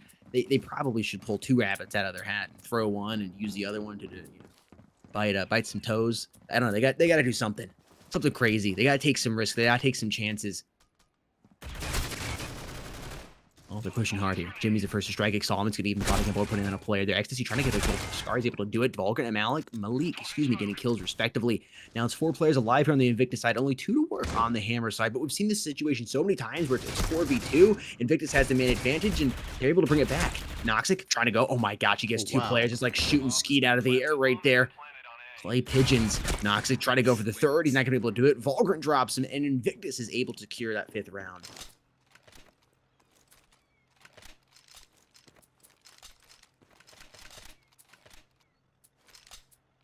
Round number 17 coming in. How many times have they gone the ball plan? They've gotten it every round so far, right? On the flip? I think so. Both these teams have been doing really a phenomenal job of getting the bomb planted. Yeah, and again, like you said, it's extra money for them. So at least it's a very good thing. I don't think Invictus would be buying right now if they hadn't planted the bomb every round in this half so far. Yeah, it really helps. It really helps. Both these teams know that. It's important to get that bomb planted. That's why sometimes when like you have an opportunity to plant the bomb and you don't, it's foolish. I think. You know, we saw that yesterday with the South America games. Like they were, oh my god, what is that one tap from Jepa? Huge pick there. But like we saw yesterday in the South America games, like they would go for have an opportunity to plant, and instead they'll just like go for a huge like aggressive peak. And it's like, okay, I mean you have sight clear. Oh, Zayon. Headshot from the deagle there. Malik is going to refrag, but not before the damage is done. I don't think Hammers is winning this round out though. I mean, they do have 2 guns. Mech Sage are going to get dropped. It's looking a little more doable for Hammers now at this point. He's still a little... Do they think it's B? I don't know. I think Fallen Eye is just saving the gun at this point.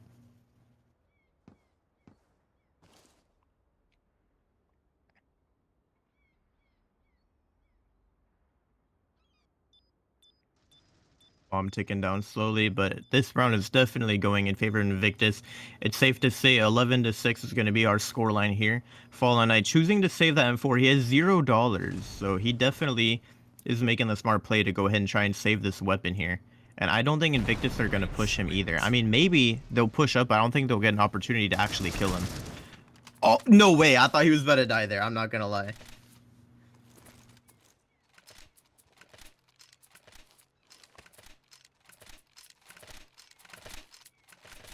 Yeah, and Hammers are going to eco. Oh, man, look at Ecstasy on the scoreboard, dude. He's been dominating 23 on the side of 11. Hammers. I mean, yeah, that's incredible. We've been talking so much about Solomons too, but yeah, X has been in there even doing more work than him. Hammers opting to go eco here. They have plenty of rounds to work with. Oh, Jepa was full flash there on top of the dumpster. Not much you can do in this situation. The nade comes out. Oh, look how much damage that does. 2 players in the red HP zone. Zayon gets tagged to half HP as well from that frag. Fallen Knight always being cheeky around the smoke. I wonder... No, Malik is holding it though, surely. Oh no, what happened there? I think he got stuck on the box or something, and Volgren is going to catch him there. Exelement's able to recover a rifle, but I think he's going to get dropped very soon. I mean, he's so low. 1 bullet's all it takes, and yeah, he gets dropped. Noxic is recovered in SG, and probably opting to save that in their spawn. I don't blame him for doing so.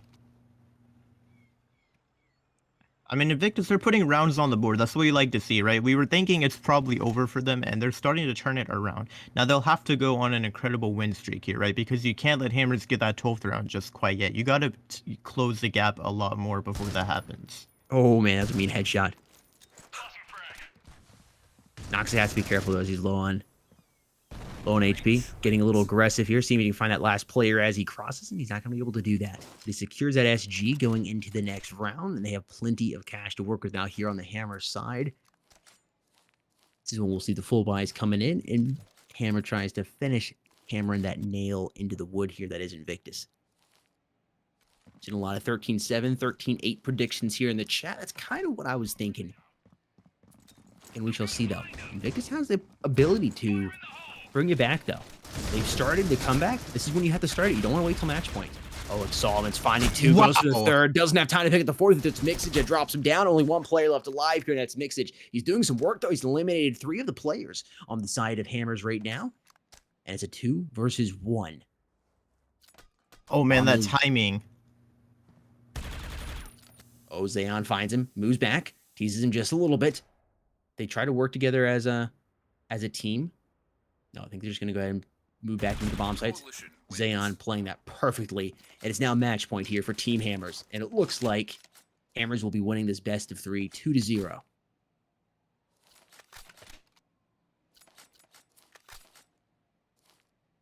It's looking like it. I mean, again, you never know when Invictus could pull off, but it's not looking too good for them right now when it comes to the scoreboard. I mean, they do have money to buy here, at least. It's not like they're in an eco situation. But at this point, it's do or die. I mean, Invictus, you lose one round, you're knocked out of Worlds. I can tell you what, though, this is definitely not what the community was expecting. We saw in the vote, it was like 23% for Hammers, 77 for Invictus, I think was the percentage. Yeah, something like that. 21 and 79, something like that. Yeah. And still, if you look at the YouTube poll, 52% in favor of Invictus, 48% in favor of Hammers. So a lot closer in the YouTube poll, but still the majority feeling Invictus was the better team here. Hammers has proven them wrong up to this point. I mean, it's still possible for Invictus, but you can see they know, and they're playing so slowly. I think their biggest enemy today has been themselves. I think it's been overthinking.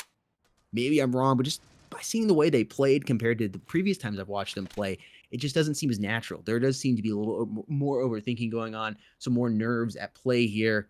And unless they're able to get it under control and win the next 6, it's going to be all she wrote.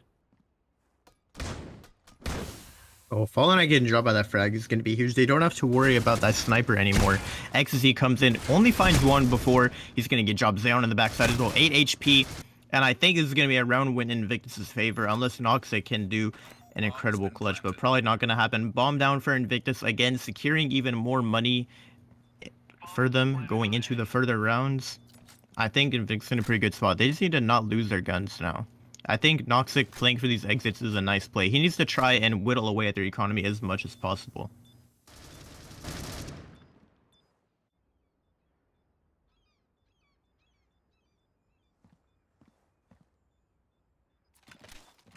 Yeah, at this point, and if you're Invictus, you got to get off site. Save those guns and make sure you're not taking as much damage to your armor.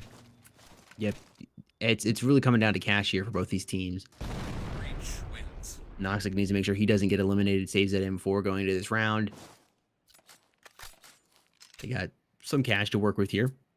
I think Hammers are going to buy. I mean, Noxic can drop someone an M4. Yep. Xeon and XC looking good in the money department. I think we're going to see a buy round here. I mean, maybe I'm wrong. Just as I say that, oh, it looks like he's just dropping deagles to everyone. So yeah, everyone going to be rocking those deagles, and they're just going to go ahead and go for the safer buy option. Yeah, I think it's a good decision here from Hammers.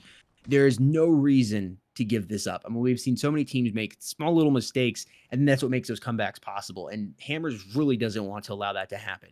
Go ahead and just, maybe you win this round, but odds are you take the L, and then you got more cash coming to the next round, and then you can go ahead and go for the full buy. 13-9 is still a very respectable win over Invictus. Nobody needs a 13-4 win. All that matters is get the W at the end of the day.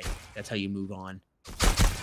Jimmy, double it up, getting a 3K, and he's still got a couple rounds left to work with, but I don't think there's going to be anybody there that's going to feed him. I mean, maybe he can find Xeon, unless the mid player swings him first. Oh, what is that headshot, though? He's going to get deleted off the angle. Xeon has recovered an SG now. That's going to be huge. Probably going to try to save, but I think Invictus, they're hungry. They don't want to let him save this. Oh, man. I mean, he's about to get swarmed here. He's able to drop Mixed Age. Everyone is pushing him, and Jeppa is ultimately going to get that kill.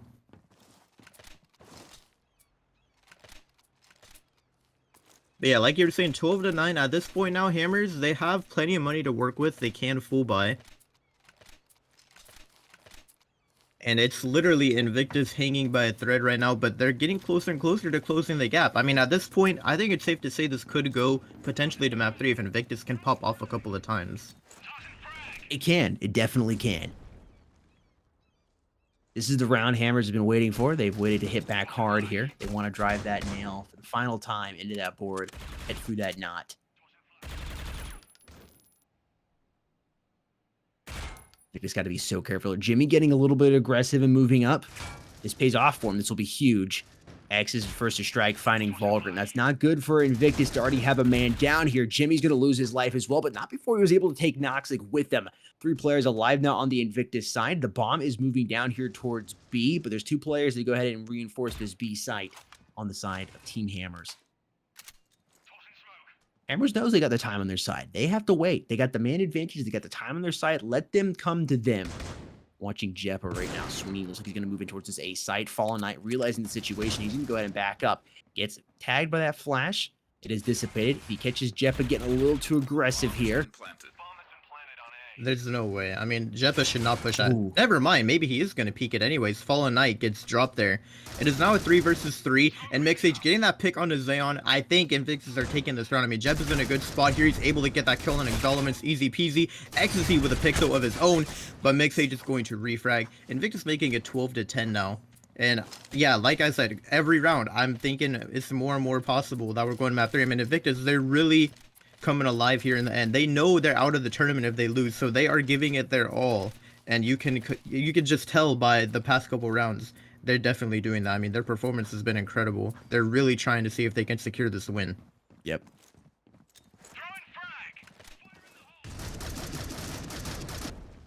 12-10 here, folks. We have a match on our hands. Jimmy trading Ecstasy, doubling up on Jimmy and Mixage respectively. This is where Hammers might start to get a little bit more aggressive. Do you go ahead and take a chance? You have the loss bonus now on your side, so you're not going to be having to take a crazy eco. And they still got 10K to work with even right now on their accounts before the round is over. Malik, see if you can find anybody. Somebody's been really quiet recently. Exalman, I think, saw him. X finding Jebba. This is not looking good for Invictus here. 2 players alive, making some noise. I'm watching X move around back. He's going to try to backstab Malik. Taking his time very, very slow here.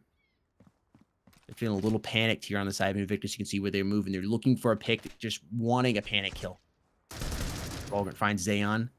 But now that's a 4K for Ecstasy. I think he could get, if he kills Volgren, that's an ace to close out the game here. No, he's not going to get it though, but Volgren is down to 36 HP, and at this point, the nerves got to be here. I mean, Invictus, you're out of the turn if he loses round. He's 36 HP. 1 bullet is all it takes to drop Volgren. 40 seconds to work with, but the bomb is down mid. And it looks like Volgren is looking to go for a potential spawn rotation, but Fallen Knight is holding the angle with an AUG right now, and he's going to win it. There it is. GG. Invictus, they're out of the tournament. It's gotta suck to be in this situation, but GG to Hammers. I mean, wow, 31 kills from Ecstasy. I mean, talk about a performance. Insane. Almost a 2 KD right there. We're talking so much about Exalments shooting off as people are saying he was the MVP, but now you look at this, it's like, yeah, I think you got to give that to X right there. Incredible. 31-16. Team Hammers playing phenomenally well, winning map 1 and now map 2. They are moving on. Team Invictus is out of the tournament. The community was dead wrong on that one. I think that's the first time we've seen the majority vote winner actually lose. Like every time we watch a game so far, whoever the majority votes have gone for, they've won. This is the first time that overall the community's been wrong when it comes to voting for those points. So definitely, if you're a Hammers fan, you're probably very happy. You were gonna get some nice points, probably get a pretty good spot on that leaderboard considering how the votings have gone so far. Again, congratulations to Hammers on moving on. We will see you in round number 2. Invictus, we'll see you somewhere soon on the internet. Folks, wow. That was one heck of a game. Hammers played, they were up 13-4. They allowed 6 rounds to go to Invictus, but they played it so well. They didn't panic. They knew the spot they were in. They could see that Invictus, you have 2 teams playing at this. You've won so many rounds on Hammers. You're not playing a pub match. It's only a matter of time until the other team starts putting some points on the board. And Hammers knew that. I don't know if that's instinctively or if somebody made the call and they just went ahead and they slowed it down and they went, okay, you know what? We're going to give them some rounds. We're going to work this, be very careful with our economy and really focus on that because we're bound to get 2 more. Odds are we're going to get a couple more rounds. We're on the coalition side. We can do it. We just got to be careful not to get ourselves in a difficult spot with our cash to where we can't buy and then it's easy rounds for Invictus after that. And that's where you see those big comebacks happen. And Hammers played so well that was basically going to be impossible for Invictus, for the economy situation to mess Hammers up. Invictus could have still won with some amazing plays, but the cash wasn't going to be any problem for Hammers. They just played that phenomenally well. I just wanted to point that out. Before we head into the break, you got anything else you want to say, Manthus?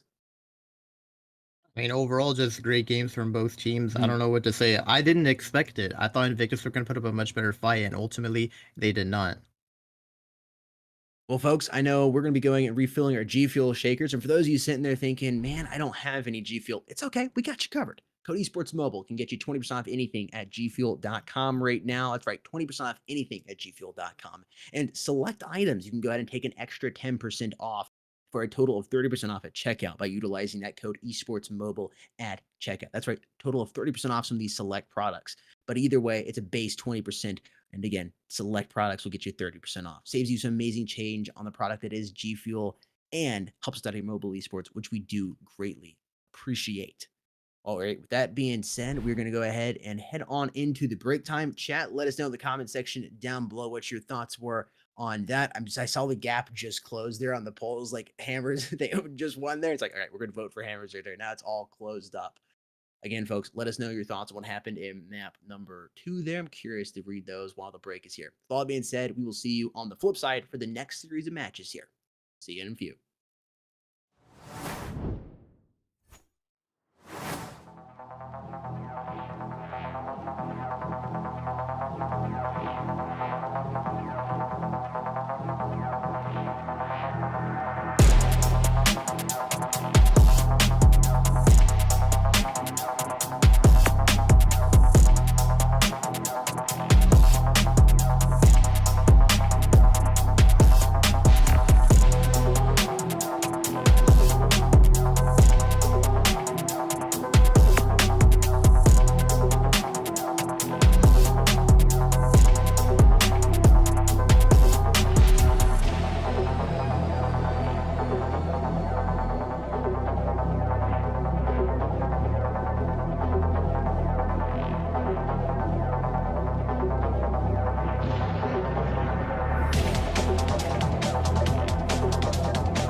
Yo, welcome back, everybody. The best of two series or best of three series just concluded 2-0 between Hammers and Invictus. Hammers being the victor in that round. An upset based on all the community votes, with they were voting towards Invictus. The Hammers ultimately will be moving on in the tournament, and Invictus is now disqualified. We'll be moving on to the next series here. I think we're going to go ahead and start introducing both these teams. I believe first we have some replays we're going to take a look at just from that previous map because you do got to give these teams a little bit of time to get ready. Go ahead into that game. So we can go ahead and talk a little bit about what happened, but I gotta know, what did you think about pool? Were you expecting it to end like this? I was not expecting it to end like that. I mean, coming into it, I know we were both talking about it off stream. We talked a little bit about it on stream. We were thinking this was going to be Invictus's map. They like to play a little more aggressively. That usually is a play style they like to have. And this map, you definitely can have that opportunity to play more aggressive on. The Breach can get really aggressive, push up to those bomb sites. They drop those utilities on it. They can really blind the Coalition players, get that bomb planted, and before you know it, it's all over. And I was expecting to see that more from Invictus, but they just weren't able to put it together. Hammers got on them so incredibly quick here on the Breach side. They were playing the aggressive side, and even on the Coalition side too with Invictus, I was expecting to see them play a little more aggressively. And we were talking about it probably about mid-match where it wasn't necessarily that Invictus, it just seemed like they were overthinking things. They just didn't seem to be their normal predators. The predators they normally are. They're just in their natural habitat. Their instincts are playing for them. I think they started to come in more towards the later of the match, but it was too little too late for them as they still ended up losing 13-10. But what did you think? Are you feeling the same way? Or was there something else? I mean, I kind of agree, because like you said, they like to get aggressive. I think it was just the nerves, you lose that first map, they probably didn't want that to happen. And they start losing a couple runs in the beginning. I think Invictus started to get a little scared, they're like, we can't really get aggressive. We can't fit to our playstyle. Again, they did start to show that playstyle more towards the end, because I think it was like 6-0 or something before they finally got around.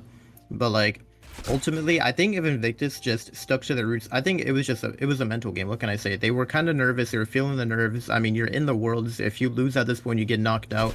And so they kind of just were playing it more passive instead of going to their play style that makes them the best team previously when they compete in those other tournaments. So I just think that if they would have stepped up the mental game, not really let it get in their heads too much, I think they probably would have had a better chance of winning this map.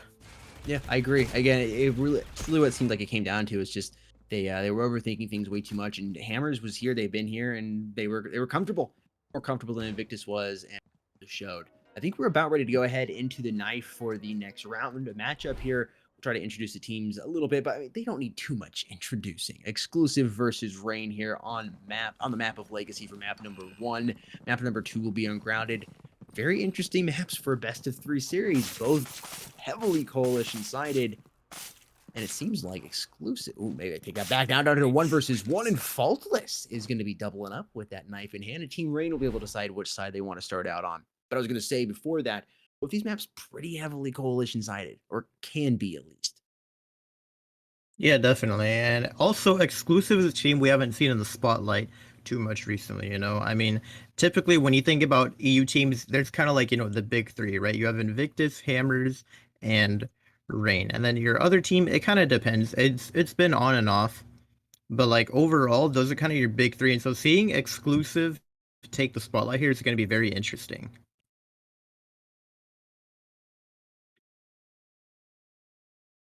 Again, this is going to be a best of 3 single elimination, so whoever ends up losing this map is going to get eliminated. Like we unfortunately just saw, Invictus had to go home, and now the loser of this match is going to be sent home as well, and the winner's going to have to move on and play versus Hammers in the following weekend. However, we can take a look at the stats real quick. Exclusive, just seeing their roster, we can look at the rating. Overall, not bad. I mean, the ratings are kind of on and off, I guess, between the players, but overall, I'd say they're pretty decent. The maps played are pretty good as well. Taking a look at their tournament statistics as well, we can see their previous standings. Now, again, exclusive, not a team that's in the spotlight too much. I mean, in Season 4, they were 3rd place. Embers of Victory Season 2 didn't really compete, and then in Season 5 of Circuit, they finished in 8th. So again, they haven't been in the spotlight too much. They probably just got invited because, there's 8 teams instead of 4. So it's interesting to see them take in the spotlight here in an actual world stream because they haven't been in that spotlight too much recently. On the other hand, taking a look at Rain, they are much more of a familiar face in the EU scene. We can see their lineup here, and their ratings are much more dominant overall. I mean, I guess it's actually not too different from exclusive, but they have way more maps played. I mean, Faultless 109. I think that's the first time I've seen triple digits on a player, so that's very interesting. Circuit Season 4, not too good as far as their placement. In Circuit Season 5, they placed 6th and 8th and Min 1 2. So actually, I thought Rain would be better off in the placements, but I guess I was wrong. They haven't really been popping off too much recently, so it'll be interesting to see how they can perform in this match. I guess you could say it's kind of like two underdogs going against each other, you know? That's kind of how I feel with this match. They've made it here. They have some impressive showings, but not as much as some other teams. You're not getting as clear of a picture as you would, or more maybe a sketched picture as you would with some of the other teams you've played with their stats. Round number 1 is underway here, and not much has happened so far in the last 50 seconds. Ooh, high is me first strike, finding Faultless, and now Rain looks like they'll gotta make the decision to push over here towards this B side. Hostage, you're gonna try to take him off. Ooh, Symbol is gonna turn around and drop him. Blind also finding 6. It seems like Rain is going to be able to recover here and take round number 1 away from Team Exclusive. Well, Sunday is going to be exclusively able to win this 1v3. He's found 1, trying to go for the second. His bomb is being planted over here on A. Bomb has been planted. Great for Team Rain. Symbol's low on HP. All he's got to do is land maybe 1 shot. Think that'll drop him. Oh, Tell you what, Sunny's though, able to do it. that bomb on A is not really helping out with this retake. He does recover a deagle, but Wives has taken that high ground on the A side. I don't think he wins this one now. It's virtually impossible. I mean, he's just going to try to stick it, but he can't even do much there. Yeah, Wives has made his presence known, but what do you even do if you're Sunday in this position, right? I mean, at this point, you lost. It's literally just a time game, and Wives able to clean up that round nice and easily for Rain. Taking that pistol run on breach side is always super huge on Legacy, right? Anytime it happens, you can definitely, you know, at least feel confident going into this first half, right? Because every round, it's like, it's so coalition-sided that if you can get some free rounds from that pistol and from the eco rounds following after, it's just, I guess, a little bit of a comfort zone, I guess, that you can build for yourself when you're playing on that breach side. Oh, yeah, 100%. Need as many rounds as you possibly can get here on this breach side. Because you won that, you're basically guaranteed this next round. Basically, we'll see. Exclusive might have a ace up their sleeve. Symbols are first strike, finding high, and Faultless moving quickly in for the bomb plant here. Smoke grenade going off, should give them a little bit of cover and allow that bomb to be planted. Wise and Faultless getting kills respectively. That's a big shotgun kill, a lot of extra cash to be dropped into the Rain accounts here. Hostage, you got to be careful. There's players all around to make a whole lot of noise, and Valley is going to go down here. Hostage is going to be the only player to get a kill so far on his team. Picks a shotgun up. No ammo. Man, that sucks. You see him, it's like, okay, he picked up the shotgun. I can see kill feed happening here, and then you just hear the click. It's like, uh-oh, I'm in trouble now. And look at this, Vetterly already pulling out the sniper. This is going to be interesting. Especially, I think, anytime you're good with the erasure on the breach side on Legacy, that's how you know you're going to have some huge impact, right? I mean, if you can find those picks with the ratio, if you can take someone off a very difficult angle where you otherwise wouldn't normally get that kill, it can have a lot of impact for you. So definitely, if Venelli's going to be the main sniper's game on the side of Rain, he's going to be an important factor to Rain picking up some breach-sided rounds. So far, going to be trying to contest mid with it, but not really much happening on this side. Exclusive seem to be leaving it open and just holding it from B site and from dark. They're kind of just doing this crossfire setup, not really actually peeking mid. It looks like Rain slowly walking up. Some utility being dumped towards A site. 6 is going to throw a smoke in return. And the smoke comes out mid. And now Rain have to make a decision. What are they going to do? They've pushed them mid, but they decide to back out. I think they're going to try and regroup somewhere else. They still have that one player, Wives, pushed up all the way on B. I don't know if he's going to make a move or not. Kind of just holding his ground now. Maybe trying to play for some lurking kills if possible. I think Rain are going to choose. Actually, it looks like the bomb is making its way towards B.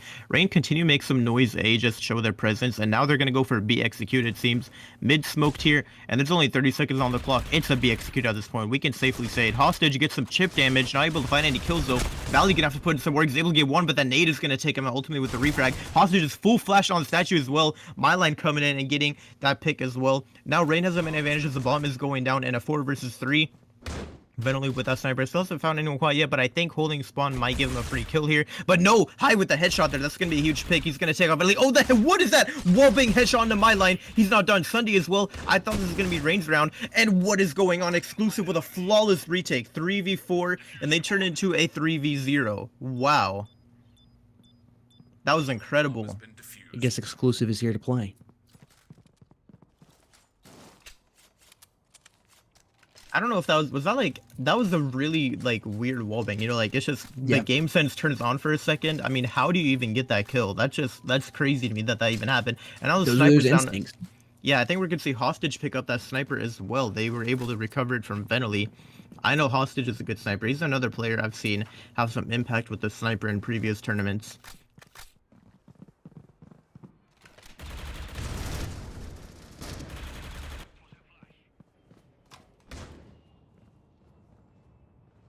Oh man, they're pushed up mid already. How are they? They're just here so fast and so early. I mean, it's a mid push. I think maybe they're starting to back out though.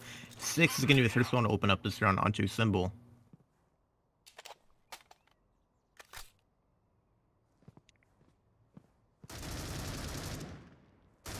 And the bomb has been left in lobby. I think they're just trying to see if they can find any more picks. Again, Rain is still yet to find a pick so far. Hostage is locking down the B side with this ratio, so definitely Rain need to try and stay off of it.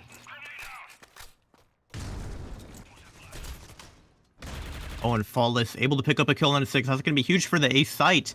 They still have this mid lurker. Sunny's able to spot these players over towards mid. High is going to get a kill on my line as well over towards mid. And the rotations are starting to come into play. It looks like they're going to go for a B execute here. Flawless is still sitting over towards mid. Look to see if you can find some value. The smoke is going to dissipate though when he doesn't have one to re-smoke it. So he's going to have a very difficult time peeking this crossfire that's being held by these B-side players. I mean, High and Dark, what are you going to do there? Valley, oh, he's going to get flashed out there. The knife comes out. How is he alive right now? 9 HP. Somehow he hasn't died. There we go. Wives ultimately going to get the kill on him. And it's down to a 3 versus 2. Venly planning the bomb again. He has a sniper in hand. He really needs to pick up a kill here. There it is, Hostage. The sniper's down. And he's left in a 1 versus 2 now. Trying to see if he can make the work happen. He's stuck in a corner though, and they're just swinging him, and there's really nothing you can do if you're Venly in that situation. I mean, everyone is peeking you. You are a dead man. That almost, if he'd pulled the trigger, that might have been a collateral. Like, they both were, it was close. It would have been close. Bomb has been defused. Here's his coalition side beginning to come in for Exclusive, as we were talking just during the knife round. Legacy, typically a very coalition-sided map. Very hard for the breach. And same way with Grounded. It could be the battle of who wins the knife rounds that gets to decide the sides you're starting on.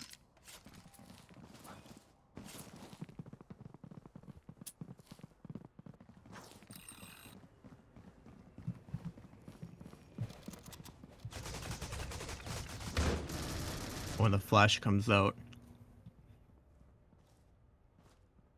Sanji's position and bottom pretty well right now. Interestingly enough, Exclusive, they don't really hold top that much, you know? I mean, I guess sometimes they'll have that museum player playing up top, but overall, they don't have anyone on top, and look at this, they're just able to push upstairs. There's no one to contest it, really. 6 is going to spot a player pushing Dark. My line going to get dropped ultimately.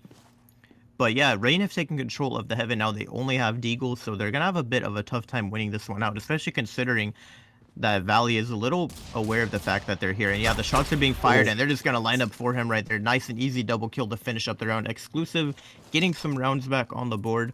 I gotta respect the effort from Rain though. I mean, they've been having a pretty solid start when it comes to the breach side on this map. And again, Venly with the ratio. I mean, he's been getting some picks here and there. So again, I think he's going to be a very important piece of the puzzle for Rain's success here if they're going to win out a lot of rounds on the breach side.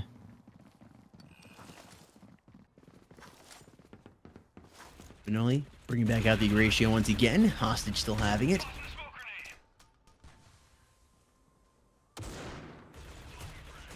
Hearing the shots going off back and forth. Valley can be opening up, finding Faultless. So hard on this breach side. Watch that sniper here inside of Glassroom. Maybe able to put in some work. Hostage coming around as well. That sniper's now eliminated. Line gonna find Valley, refragging him, and Wise is there to find High. 3v3 now. Hostage quickly rotating out there. Smoke grenade comes in. He didn't waste a single second. That was just instant reflex. Like, yep, I gotta get around here and retake. Look. Get a look from a different angle. has been planted. Bomb has now been planted.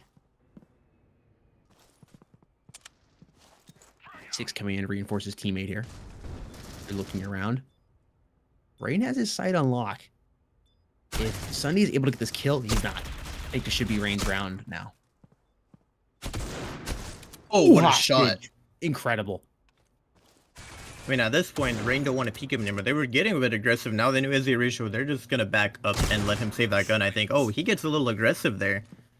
But my line is going to get the kill. Nice and easy for them. He's going to recover that sniper. Probably going to go in the hands of Venoli now. And Rain have tied it up, which is definitely a very good look for them, you know? I mean, if it's 3-3 and you have money, I mean, look at this exclusive are taking an eco round as well. You need as many rounds as you possibly can on the breach side. If Rain's able to get 4, even 5, they're in a good spot going into the flip. Oh, and somehow, wait, maybe exclusive wins this round. You know, we were just saying, Rain, you got this round in the bag, but the eco picks are coming out in favor of Rain so far. But just to say that the players are starting to drop like flies now. No, High gets another one with the XD. How is he doing this? And now Venoli has pulled out the P250, but High recovers the gun. I never mind. Exclusive wins out that eco round somehow. I don't know how I don't think I've ever heard of an eco round won on Legacy, right? Like that's crazy to me. Exclusive able to do it, and I think they didn't. They weren't able to pick that ratio up that Venoli had. If they did, that probably would have like sealed the deal on these next couple rounds. But now Rain has to eco in return. We see a lot of deagles in hand for them. Oh, those nades are gonna do some huge damage. Look at that High with a 3K, and they're still going. Sunday able to find one as well. And Flawless is all alone. Low HP with only deagle. Wait, where? How? What? How is he here? Hold on, I looked at the minimap. I'm like, wait a minute. Is he? Where is he? Is he top? Is he bottom? He's just staring that man in the face. Oh my gosh, I don't know how he got there. Again, it's just a setup from exclusive. They don't play anyone top. That player, he just snuck past everyone and ran up top. They have no idea he's there. I'm telling you, exclusive, they gotta switch up their setup on this coalition side, because leaving top open is a very dangerous thing to do. A couple well-placed utility, and there's nothing stopping them from storming those stairs. Yep.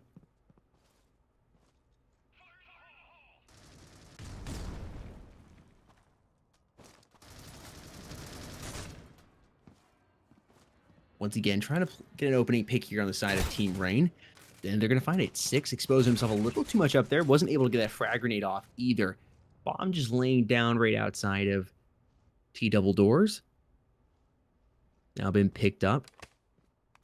I'm getting the feeling they're going to be going B here. Sunday finding Noli.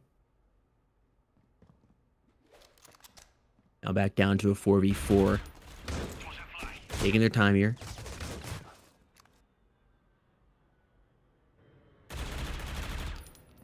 Is player number 3 here. I'm watching Valley. He's in a good spot right here, watching his glass room. But he hears somebody mid, and he's moved from that spot. And just as Rain begins to push up, he could have had a nice feed there. He's now in a difficult spot. He's flashed. He knows his teammates are beginning to rotate around back through Art. Comes in, finds one, tries to go for the elbow with the frag grenade off there. And Wise is going to eliminate him. Rain continuing to get that bomb planted. We were talking about it in the first matchup. That his breach side, getting those bomb plants are huge. Helps him with the cash, especially here on this map. Ooh, that was a mean kill by High. He was all over him. Now Wise is the last one left alive, and Hostage is going to finish him off. It's going to be 6-3 here. Team exclusive leading by 3. Bomb has been defused.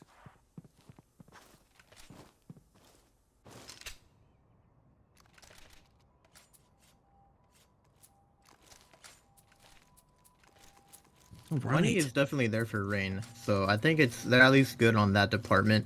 Venoli with the sniper again. I'm expecting to see some nice impact from him here in these next couple of rounds. Not much utility though, as I was expecting. I mean, they definitely have the money to buy it, so I'm wondering why they're kind of low on that department. But I'm not gonna question it too much. Overall, though, it looks like Rain are kind of spread out, looking to ultimately go for a B split. It seems 2 mid and 3 over towards the bar area. I think a B execute is definitely safe to say. Now, Hostage has gotten super aggressive. I think he's aware of the fact that there's nobody pushed up here over towards at least the museum slash lobby area. Now, I don't know if he knows there's some players mid. He could have potentially a very nice flank on them. But I think for now, he's just going to hold his ground. High jump peeking this, trying to see if he can jump spot mid here. I think someone's about to peek into him here, it seems. That player's like jiggling. I think he can hear him jumping, I think. He's probably trying to line up his crosshair so that he can potentially one-tap him off this angle. I don't know. Does Flawless hear him? Oh, I guess he doesn't. But High has gotten the information he needed. Now Flawless is running into sight. But High getting a kill there. Valley finding one as well. The picks are coming out, but so far it's exclusive all over the kill feed. They're definitely taking the advantage here on this play. A lot of spam coming out here through these smokes, but I don't think Rain wins this one out. I mean, it's going to be very tough for them. They're both kind of stuck in a bad spot. Symbol able to find one, but he's alone in a 1 versus 3 now, and actually finds High, not dead just quite yet. Spots Sunday out behind that statue. I don't know if he's aware that 6 is over here towards mid. Technically, I suppose Symbol could try and rotate, but not much time on the clock, so I think he's just going to stick towards B. He knows there's a player in this back site. I wonder if we'll see some wobbing action or something here. Man, he somehow just... How is he creeping around here? He gets spotted out, and yeah, there we go. The teamwork by Exclusive to close it out.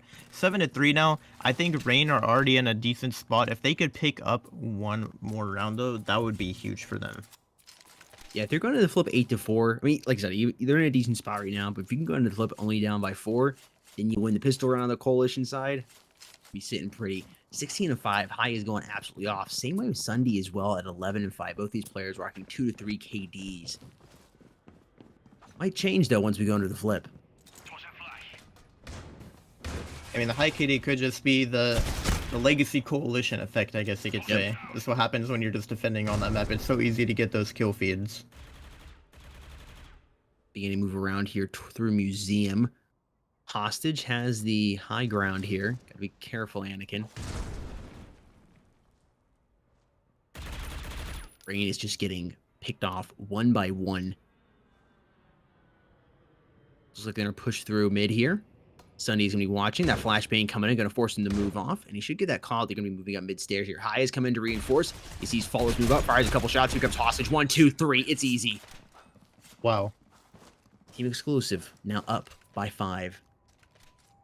And I know historically those stairs have been like, I think that's the place where you've seen the most amount of lineups when it comes to like just everyone lining up and giving a kill feed to whoever's holding it. But Exclusive haven't been holding it too much from that top part of this game, so we haven't really seen too much action on it. Now look. Yeah, I know we were joking. I know. Sorry, I was just gonna say, Venali, I don't know what you're doing, but still really trying to go for that Euratio only. I mean, no armor at all.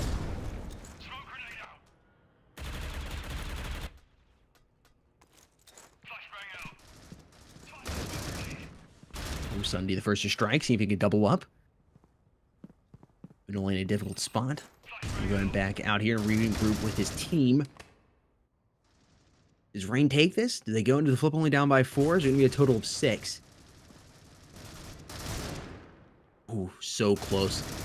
Almost lost his head right there. Sunday staying strong. 6 going to throw a frag grenade responding to that smoke that was just dropped there. Able to do a little bit of damage. High and Sunday both very low respectively here. Vanoli peeking around the corner with the sniper rifle. Sunday, knowing he's low on HP, wants to be careful trying to avoid any frag grenades that might go over those stairs. Oh, there's about to be a little bit of battle here. Double doors. They're going to be pushing in. They're getting, you can see the knives coming out. Sunday realizing it, finds one, almost able to find the other. He avoids that. Oh, he doesn't avoid the flashbang. He was able to pick up one more kill. Line is going to put him out of his misery, but they should know they're going up here stairs. Or we were talking about it last time we casted Legacy. You might want to rename stairs the kill buffet. All the feeds you can get on that. Sticks his position perfectly and picks those players up. Exclusive has looked so good on this coalition side. Now the big tell will be, how do they play this breach side? You're 4 rounds away from walking away with a win on map number 1. Rain has a whole lot of ground to cover. 10 rounds in total in order to win, to get to that magic number of 13. It's possible on this map. Definitely is possible for Rain to make the comeback, but Exclusive is going to have some good plays in order to prevent that. I think anything is possible at this point. This pistol round is going to be super huge, though. It depends on who takes it. Flawless opening up, though, with a one tap on that eagle. Talk about a demon right there. And it looks like clean. Exclusive are going for a mid push. Yeah, they're going to be pushing mid to A, actually. That's very interesting. MyLine able to get one, though, with that XD. Looking to double up. He's going to find the second. Now a player's flanking top of Symbol has spotted him out. And he's going to get that kill. Rain taking that pistol round. I think now they could easily start to build up a bit of momentum on Exclusive, right? If Exclusive gets that pistol round, they could probably make it 11 to 3, no problem. But considering Rain picks up that round now, I think they're probably going to make it. I think it's safe to say I wouldn't even say 5-9. I would say 6-9 is probably going to be a score here. And they could continue to keep on going forward beyond that. I mean, just because it's legacy. Yep, I was about to say 9-6 wouldn't be a surprising scoreline here in the next couple of minutes at all. Line firing a whole lot of shots into Glassroom, letting him know he is here and he is strong, but Exclusive doesn't care. They're moving through quite quickly. Chasey has a clock coming in. Line gonna find one, trying to double up. It's gonna be the Symbol there, and it's a clean blue sweep right there. Nice blue wave coming in. It's 5-9 now. What's the Exclusive decides to do? They got a little extra cash. Did they go eco one more time? No, they're not. They're gonna be pulling out the SGs and the armor.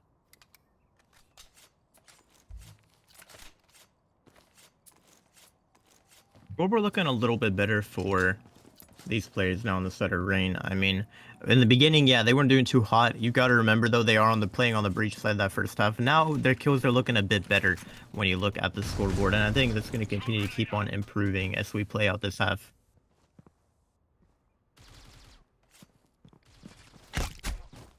A little wallbang chip damage coming in from 6 there. Able to tag Venali just a little bit. I suppose every bit of damage helps when you're on that breach side. So I guess, you know, if I were them, I'd say I'll take it. Whatever I can get when it comes to that damage. Looks like it might be a mid execute from Exclusive here. They're sending 3 players up mid right now, so they got to feel a little confident about it. I tell you what, though, they throw these smokes mid. I feel like they're going to peek something, and then they don't. They kind of just push up, and then they get scared and they back out. Like, Symbol is holding an interesting angle here. Now they're going to peek it, though. Just as I was saying, it comes into play. But MyLine is going to find one. Symbol as well, respectively, getting a pick. And 2 players have been dropped mid. The B player that was lurking up gets taken down as well.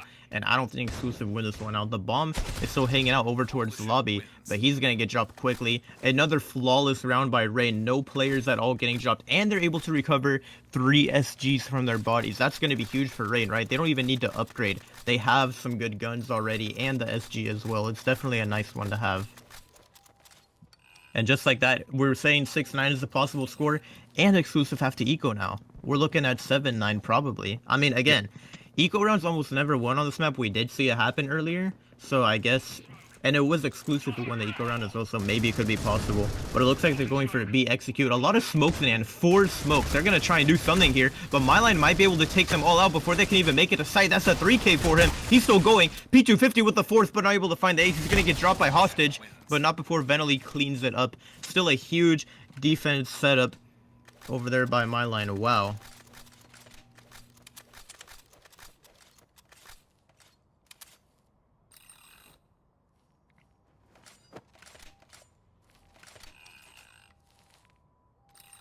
Finale with the ratio in hand, and it's 2 rounds away from closing this gap here for Team Rain. It'd be insane if they're able to take this a flawless coalition side. It's possible, it definitely is. But Exclusive starts getting to the point now where you're expecting Exclusive to put a point or 2 on the board. It's been 4 rounds. They have utility to work with. They have the weaponry to work with.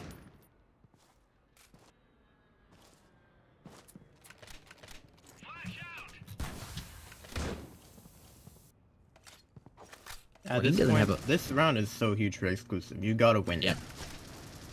Yeah, it really is. You know, you get one more point here on the board for Rain, and very close to being tied up. Exclusive is able to do this, but it will reset their loss bonus. Ooh, wise. Insane. And it's about to be another completely... I was about to say, it's about to be another completely clean sweep, but Sunday's going to throw a little bit of mud on the floor here. Yeah. That was... Oh, wow. I thought he was going to be able to pick up the 3rd. He's able to find 2 with that SG, but Rain coming out as the victors there in round number 17. They were 1 round away from tying it up. You know, I don't want to call anything too early, but I am getting a little bit of deja vu from yesterday's game, right? I mean, we had a 3-9 first half and then a flawless half when we were watching that flawless versus Yep. Evil Vision game. I wonder if we'll have the exact same thing happen here. Now, Legacy is much more likely to happen than on Port yesterday where it happened. So I'll be interested to see. But overall, I mean, it's literally the same exact setup. 3-9 on the flip. Coalition team wins every single round. If Rain gets a flawless sweep here, that will actually be pretty interesting. And it's looking like an A execute on the side of exclusive here. They really need to try and get this round. It's so important because if you tie it up at this point, you're in trouble. Now, Symbol is debating if he should push up, but it looks like he's going to choose to back up and use a statue for some cover. All these players in Museum, they're getting ready to go for an execute. However, I don't know if they can take it. I mean, again, no one really playing top, or at least holding Museum from top, so that is an advantage they should take right now. You know, if you're exclusive, no one is peeking you from top. It should be so easy to take Museum, but now it looks like they are. No, Flawless is gonna back up. Man, it's just they gotta make a move here, right? Now they're gonna get spotted out, I believe. Venily on this flank. Oh man. Oh, Venily missed the play move through the smoke. Six doubling up, making it a 3K as he's coming up to kill Buffet. Symbol's gonna try to stop that, and he's able to do it, breaking that plate. Bomb has been planted. Oh, I almost prevented that bomb from being planted.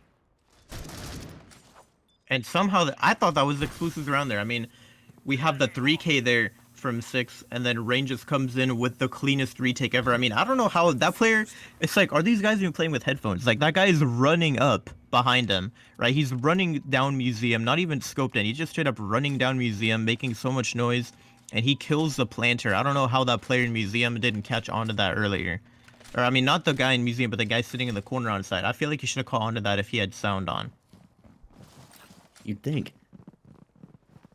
Round number 19. Moving into it right now. We are all tied up here. Rain has yet to lose a round since the flip.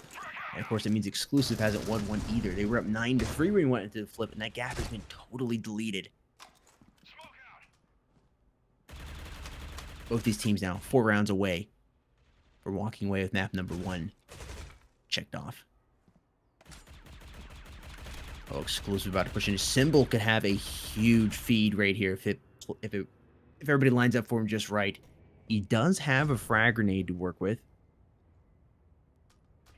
Excuse me, he doesn't. He's got 1 grenade utility right here. He spotted the legs there. Yep. There was that flashbang. One of his teammates brought in a frag. Did a little bit of damage. Had to stop that push being the flash came out. Hostage very low on HP. Exclusive still sticking over here on the A side. They have to be so careful though. Now they've moved out. They're swarming. Firing multiple shots. Faultless finds Hostage, who was very low. He's trying to stay strong up here. That flashbang has gone out. Wise looking for the backstab. Finding 6. Wasn't going to allow that to happen again. Bomb has been planted. Exclusive. Well played by them. Valenly and Faultless working up here. Well, now it's only Valenly. Trades that sniper out for a assault rifle. Oh, I thought Valley was going to have him. It's all up to high here, but Symbol is going to be the man to drop him. And Rain has once again been able to retake a site away from Team Exclusive. And they're leading the first time.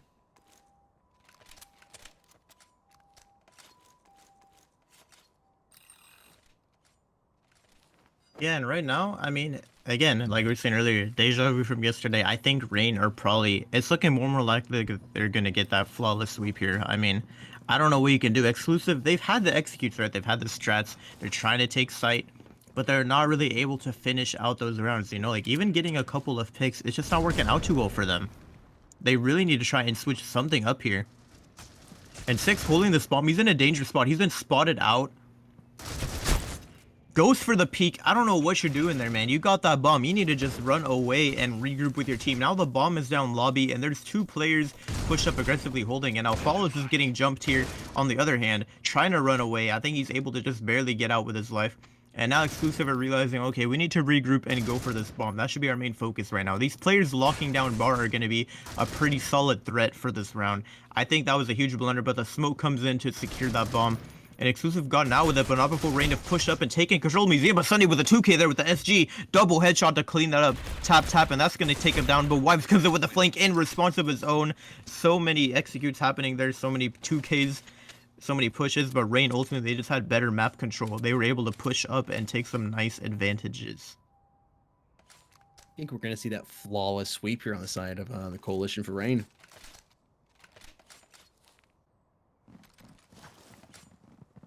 It is definitely looking like that.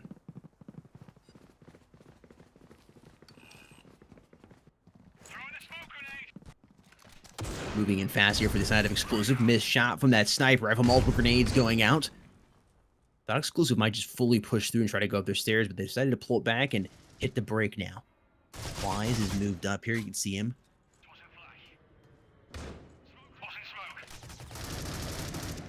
Cheeky little angle there. Line avoids all those shots.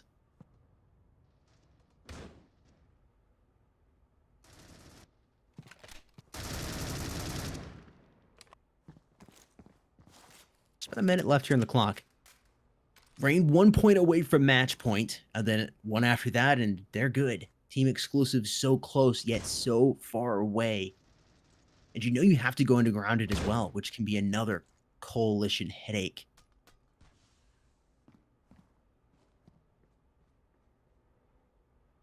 And you gotta wonder, what is Exclusive gonna do here? I mean, we still have Valley lurking over towards A, but I think it's actually, no, wait, where are they right now? Where are these Breach players? Are they up top? Or no, they've pushed up through Dark and they made their way over towards the bottom side. I think Exclusive could actually pick up this round. It's looking good for them for once. Flawless is still anchoring here. He's able to drop 6 on that lurk though.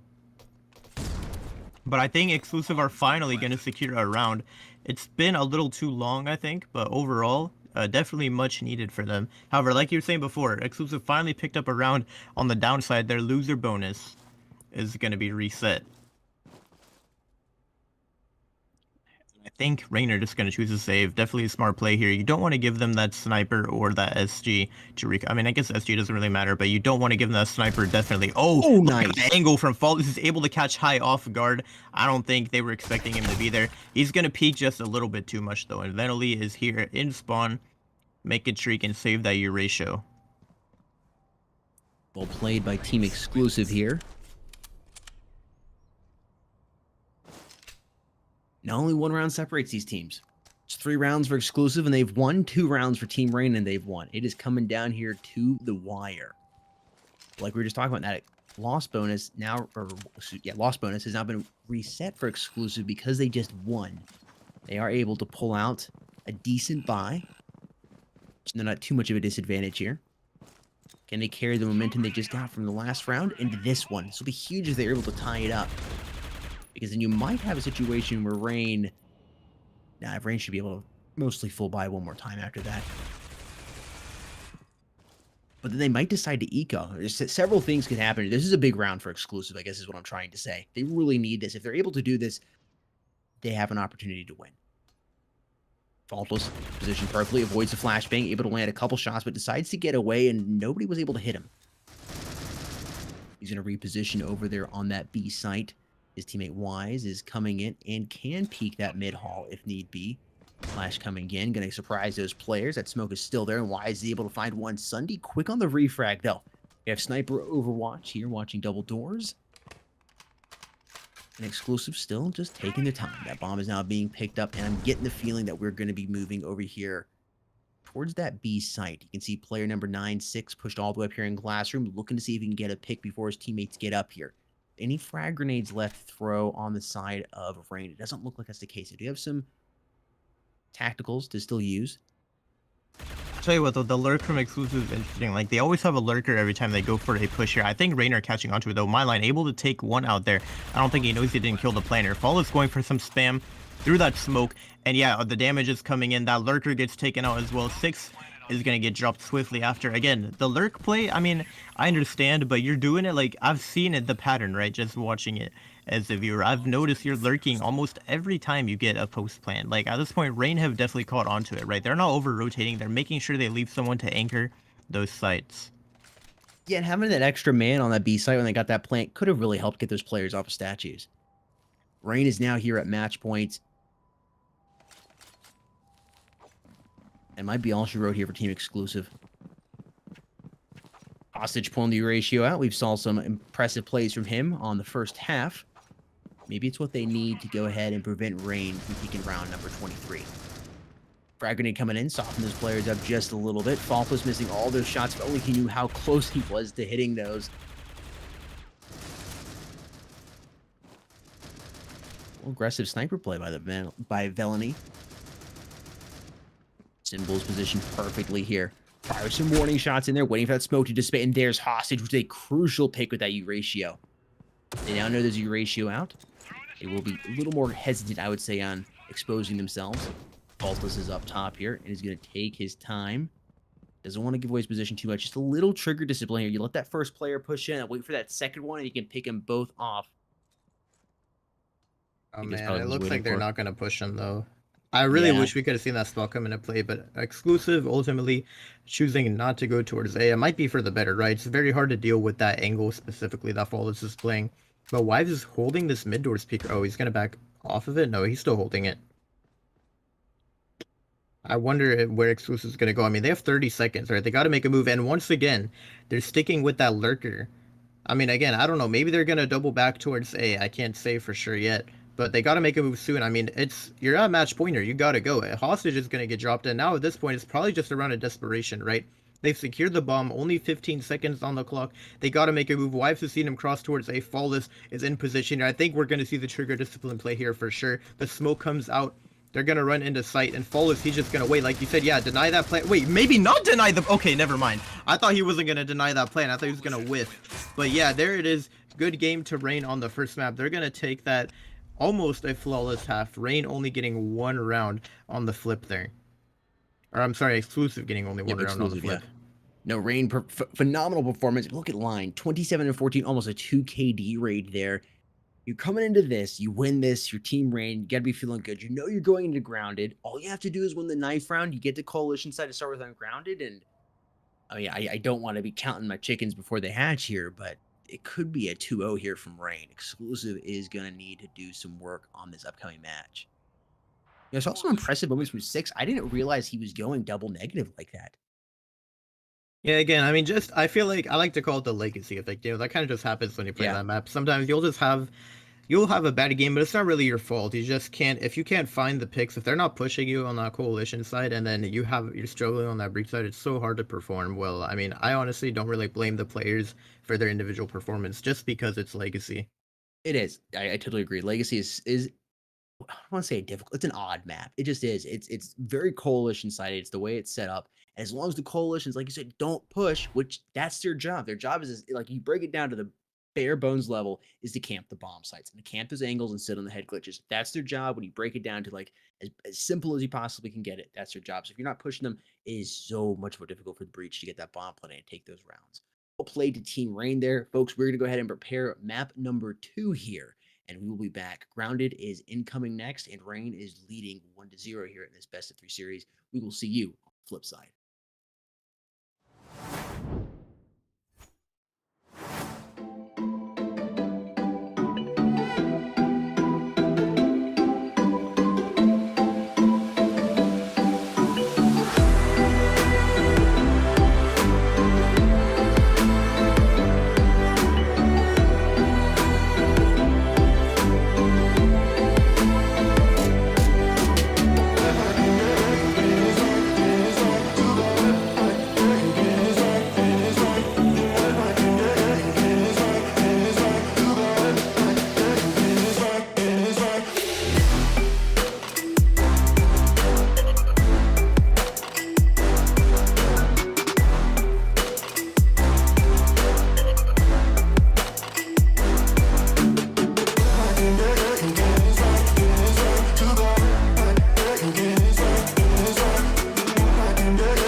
Yo, what is going on, everybody? Welcome back here. Currently, Rain is leading 1-0 in this best of 3 series, and map number 2 is almost underway. We're going to see who is taking flight if we're moving to map number 3, or if Rain is going to close it out in this best of 3 here on map number 2. Manthus, what did you think of map number 1 there between Exclusive and Rain? You know, map number one was very interesting. I mean, I honestly didn't think that it would be that much of a steamroll. I mean, again, that kind of just happens sometimes when you play on Legacy. But overall, Rain, they did much better than I thought they were going to on that coalition side. You know, I thought Exclusive would put up a bit more of a fight considering their overall performance on the breach side. I guess the community might have been expecting more of a steamroll, though. Just looking at the community votes, I mean, 8% in favor of Exclusive, and you have 92 in favor of Rain. That is a lopsided vote right there, if I've ever seen one.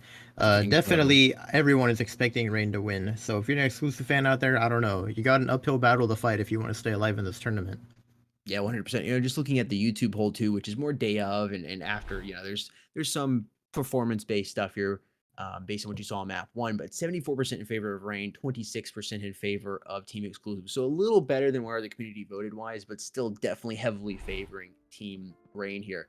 Some replays coming in from map 1 here on Legacy. I know you were talking about the Legacy effect earlier and how we were talking a little bit off stream how this map is too.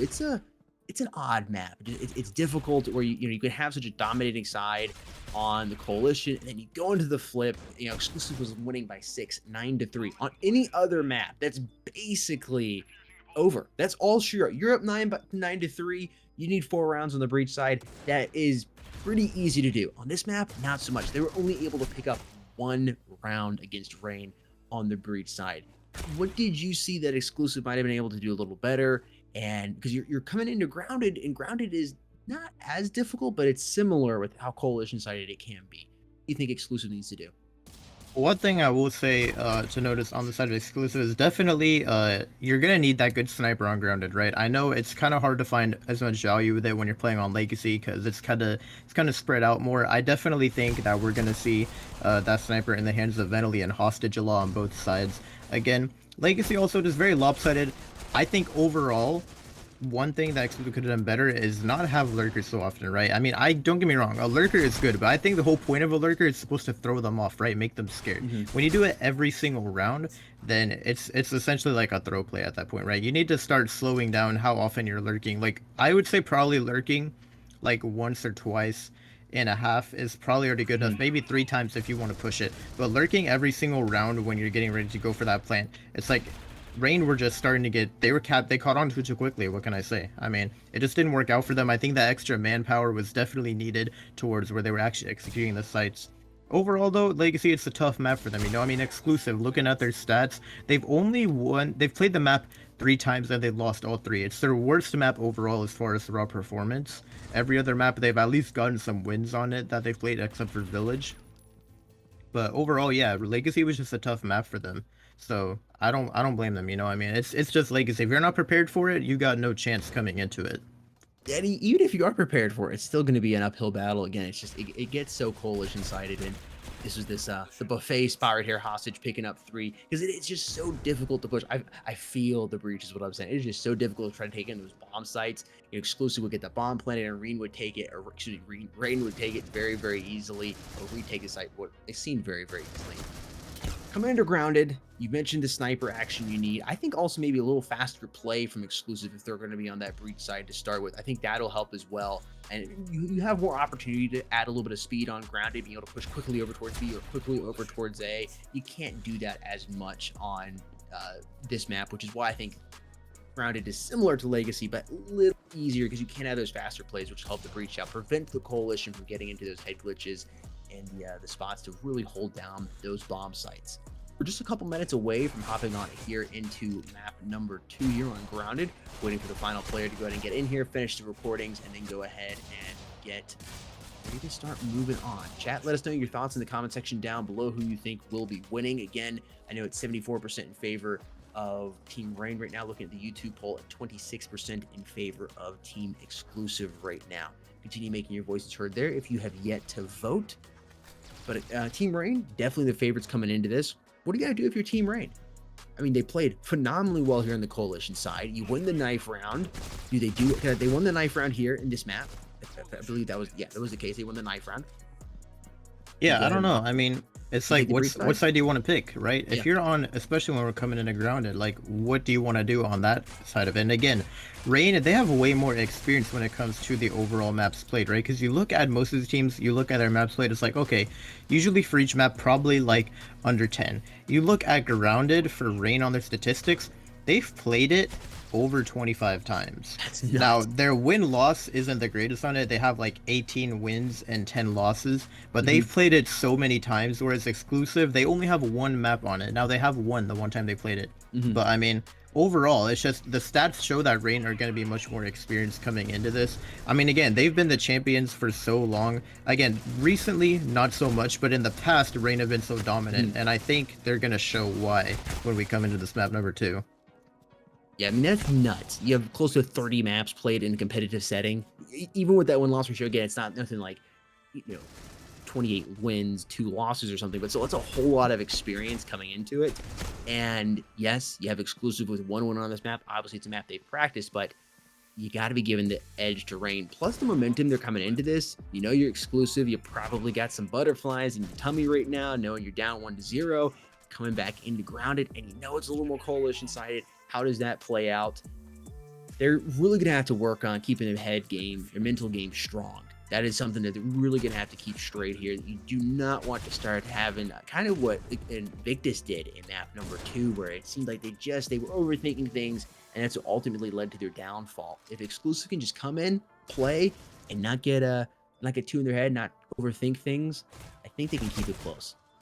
Yeah, and I mean, again, part of it, like you said, it's that mental game, And I think the fact that Rain, they got such a win streak. I know Exclusive managed to pull 1 round before they ended up getting swept on the map of Legacy. But if Rain gets a start on the coalition side here again, they could just continue. I mean, just thinking, like, if they have a good half, they could just continue with a steamroll and really get in the heads of Exclusive, right? I mean, they would be sitting here thinking, we just lost, like, the past 20-something rounds in a row if you look at map 1 and then map 2.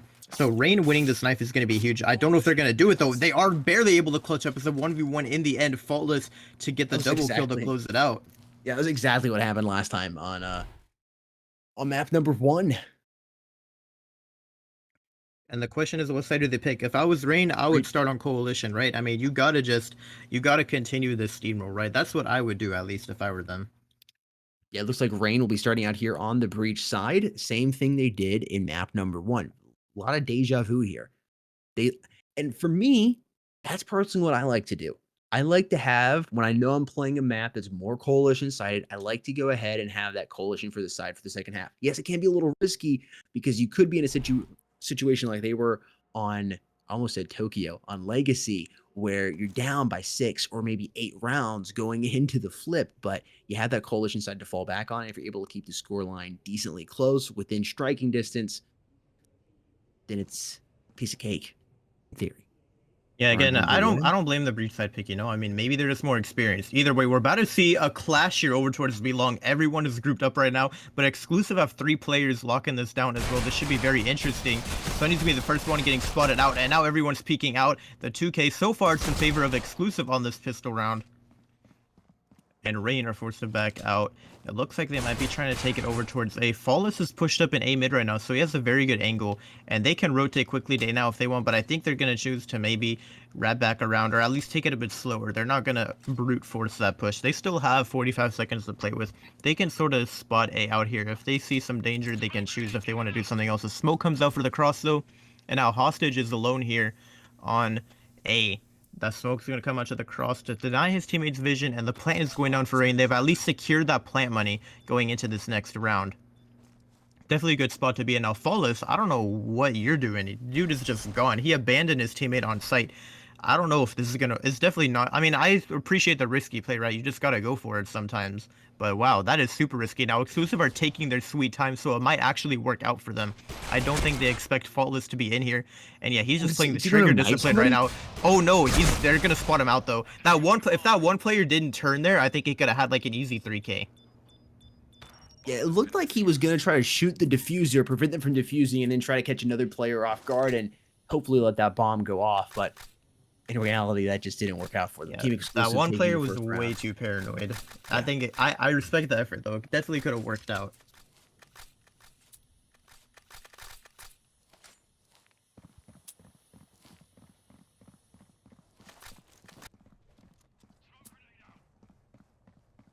And Rain whipping Rain, out the deagles here. yeah, I was gonna say, I don't think Rain. Sometimes teams decide to just get the Eco round over with quickly, but I don't think Rain is going to do that. Everybody pulling out the Deagle here seems like they're actually going to try to playing it. Glass cannons. Let's see how they roll. Quickly obliterated. That frag coming in. Oh, yeah, that was a frag. That's a flashbang. Gonna allow. Oh wow. I thought Valley had him with no difficulties, but he's going to get dropped hostage. Finding line. Now it's a 1 versus 3 here. Well, definitely finding one. This could actually be doable for him. He's going to be running back over here. Oh, man. If that player peeked over towards Belong, you would have had a free kill on him. But now the timing is no longer in his favor, and Venali is hightailing it to the A site. So far, Exclusive are still locking down the B. They think it's going to be a B execute. The choice to go A mid here is very interesting, right? I wonder if he's going to try and maybe he thinks someone's going to try and rotate through here, and maybe he can catch him off guard, but it's not happening so far. Exclusive are just staying on B. Now someone's rotating, but it's going to be the tower push. I wonder if he pushes A glass here. I feel like that would be a big brain play. But right now, there's still about 35 seconds on the clock. Venali has some time to work with. So you got to wonder, where's he going? Now, Exclusive, they're pretty confident at this point to say they've both left B. I feel like Venali should be able to do something here. I mean, he's hanging out here by A glass. I don't think he's been spotted out by that jump peak. Oh, there we go. I think that time he saw him. And now Venali knows he's got to do some work because there's only 15 seconds on the clock. Is he going to go for a push or try and go for that bomb plant? I mean, only 10 seconds. You just got to go at this point, man. You got to hightail it there. And now he's going knife out towards sight. He's going to be able to get that bomb plant. But Sunday is quickly on the aggressive play here. Going for the pre-fires. I don't think he wins this one. Oh, gets the headshot, but hostage with a refrag. Those 2 bomb plants definitely helping out Rain, though. I mean, you get 2 plants. Even though you bought Deagles there, you should still be able to full buy coming in around number 3 here. The money's definitely got to be on their side. And yeah, they have so much money to work with. We're going to see probably our first full-on execute on the side of Rain here. Venali with the ratio as well. Those bomb plants are so incredibly crucial.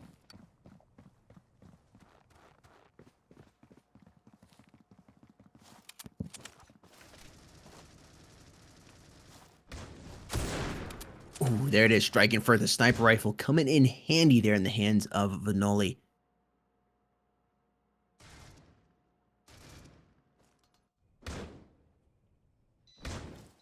Coalition slowly creeping around here. Thought we were gonna have an altercation there by metal detectors. Not yet.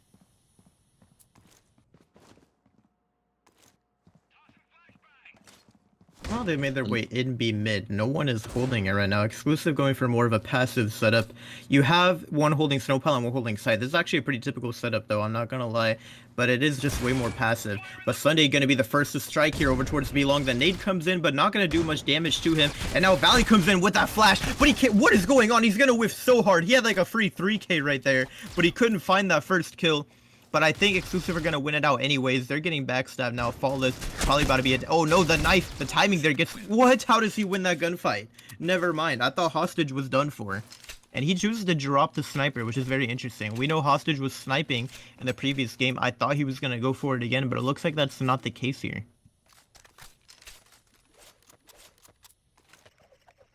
Want to be a little more aggressive and mobile, I guess.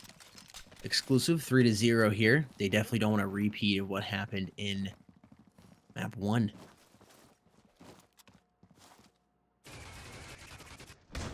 Your Team Rain, if you're able to get 4 points on this side, I'd be even 3. Be very happy. Still plenty of time for them to get those points on the board, but Exclusive playing very well so far early on. See if they can take round number 4. 6 is set up great here. He's already grabbed a 2K hostage, doubling up, and gets the triple kill. Full house here for Exclusive. And Rain will be going back to spawn and trying to see if they can take round number 5 now from Team Exclusive. And it looks like they're still buying up, which I wasn't really expecting, you know. I feel like an eco round is probably imminent for these teams, but so far they're just going to be forcing up as much as they can.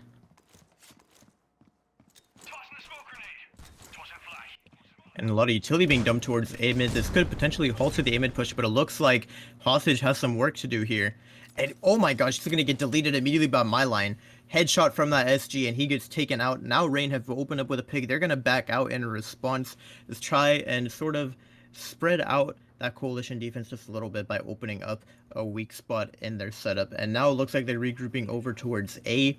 Exclusive still locking it down with 2 players here, though. They're just leaving A mid completely open, which is very risky. You know, you'd think that they're going to keep on holding it, or at least have someone rotate there and keep an eye on it, but not really. I mean, they do have that one player peeking it from connector, but I mean, just giving up control of A mid is a very risky play considering their exposed B setup on the outside.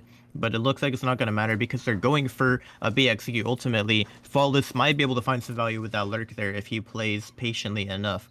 But now they're going to have to deal with these 2 players on the outside. Valley and 6 are currently locking it down, and with the snow pile truck setup, again, 6 with the Eurasia should be a hard force to deal with. I mean, holding that head glitch, and if you have a Eurasia, it's going to be tough for them to take him off the single, but it looks like he's peeking B mid right now. Oh man, I thought Sunday was going to spot him out there. Wives going to get another pick onto 6. Sunday, he's going to have to come in huge here over by these rails. We need to see him find some value here.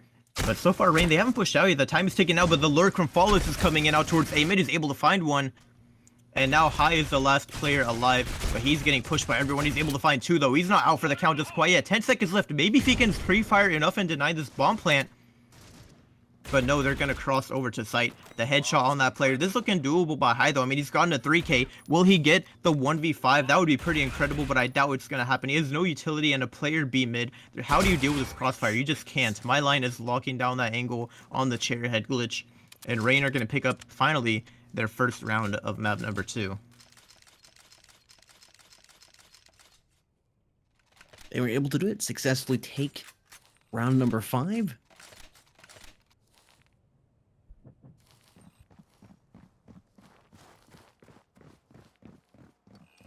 Two to 3 more rounds is all they need, and when they get that coalition side, you could have a repeat of what happened in map 1. Exclusive really needs to run the board up as high as they possibly can, or have a much better breach side plan for this map than they did in map 1. Ooh, 6 almost able to punish those players, but quickly gets deleted there by that sniper rifle. Valley trying to get out of there, and he's going to go down into the valley of the shadow of death.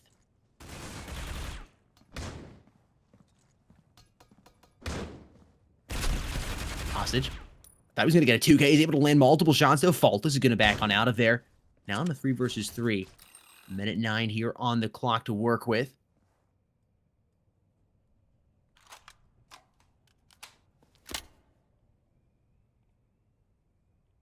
Yes, the rotation is going to come into play here. Flawless is still anchoring again. He's been lurking. I feel like this is the way you lurk, right? You show your presence a couple times, not overdo it too much, right? You kind of just sit here and wait to see if he can spot out a rotation or something. But overall, as long as he doesn't abuse it too much, he's not going to be looking like Exclusive was in that previous game. Now, Sunday here on the site, trying to find some shots. He's able to get that kill, and the second one with the headshot. Flawless does get taken out there. Rain needed to take that site, and they weren't able to. They let him get that 2K. I think Rain is still going to be able to come in this round, though. But they need to put a couple more on the board. I mean, so far, it's not looking too good for them. But again, we are still pretty early into this half. Only 6 rounds, and we still got 6 to go. And it looks like Rain are going to choose to go for an eco and play it safe. I got to respect the play. We'll definitely see some huge dual kills coming into play here. They're going to hard push Hostage here. He's spraying. He's able to find 1. Make that 2. No way. He's still going for more, but he can't get any more. The shots are whiffed. They're able to get 1. And it looks like they're going to try and maybe back out. They can't really recover that gun because it's so exposed. Right now, Exclusive are overdrive on covering A mid, right? They don't want to let him get away with that weapon. My line rocking this hero rifle as well because he had a lot of extra money. So he is an important factor right here in this round. I mean, full armor. You got the SG.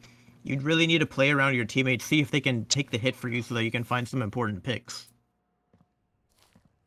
And it looks like they're going to be rotating towards B, slowly working their way up there, not pushing too quick or anything. Still a minute to work with, so they're just slowly clearing everything, trying to play this as safe as possible. Rain, I love how they take an eco round as if it's winnable, right? They never think, okay, let's just get this round over with. Every time they're in a scenario, they think, okay, if we do this, if we play smarter here in this way, we can actually probably go ahead and win this out. Now, this outside setup has been pretty difficult. for Rain to deal with in the past. Now, Six holding a more exposed angle, but they do have Deagle, so he might still have an easier time getting this kill, and he's going to know they're here. Now, Six is getting ready to spray these guys. The flash is coming, he's able to find Symbol, and he's able to get my line as well. That was a kill that I thought was going to possibly not happen because he had the SG, but ultimately Exclusive make it 6-1. But Rain, after taking that eco, they should be able to buy up now. And they really need to try and make us at least 3-9, if not 4-8 here, or else they might be in trouble on Grounded.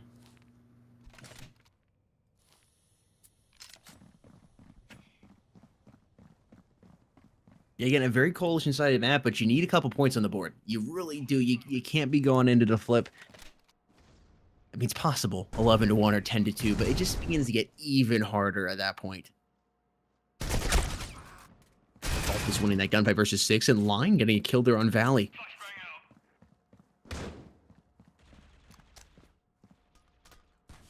Two players already down here on the side of Exclusive. This could be another round here going to Team Rain as long as they continue playing this right. High is set up here on Baggage Cart.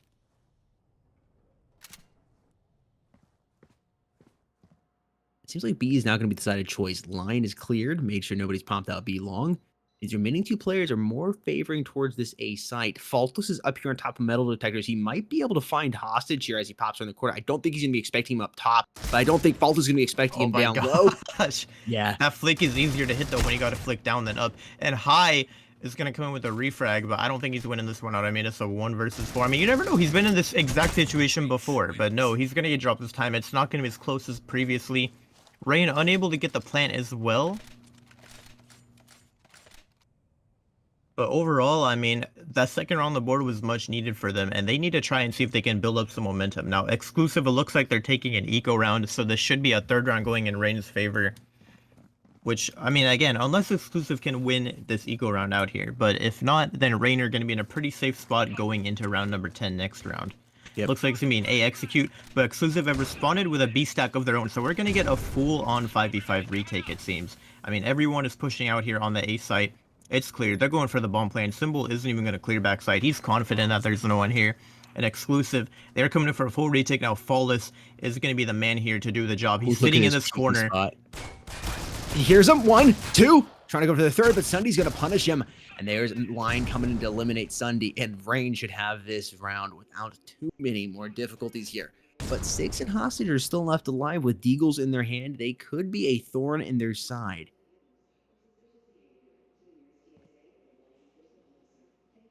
I think ultimately they're just trying to see if they can recover some guns or something. I mean, Six playing passively here, and these players are peeking out. He's able to spot some heads there, but not really connecting the shots. My line gonna get tagged once, but he's not gonna get dropped. Hostage able to recover a gun, though. That is an SG dropped, and he's gonna take that and make his way on into connector here. And at least he was able to get away with a gun. I'll say that's some good value for Exclusive on that eco. I mean, you got some picks, you recovered a weapon, not looking too shabby.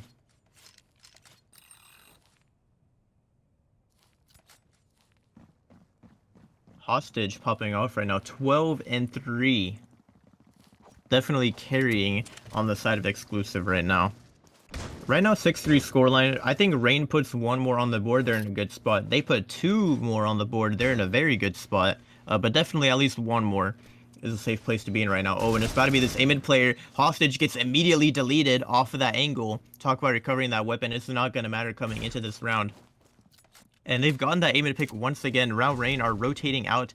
And once again, Exclusive. Well, this time they actually are kind of holding it, but not really. I mean, they leave A-mid so open, you know?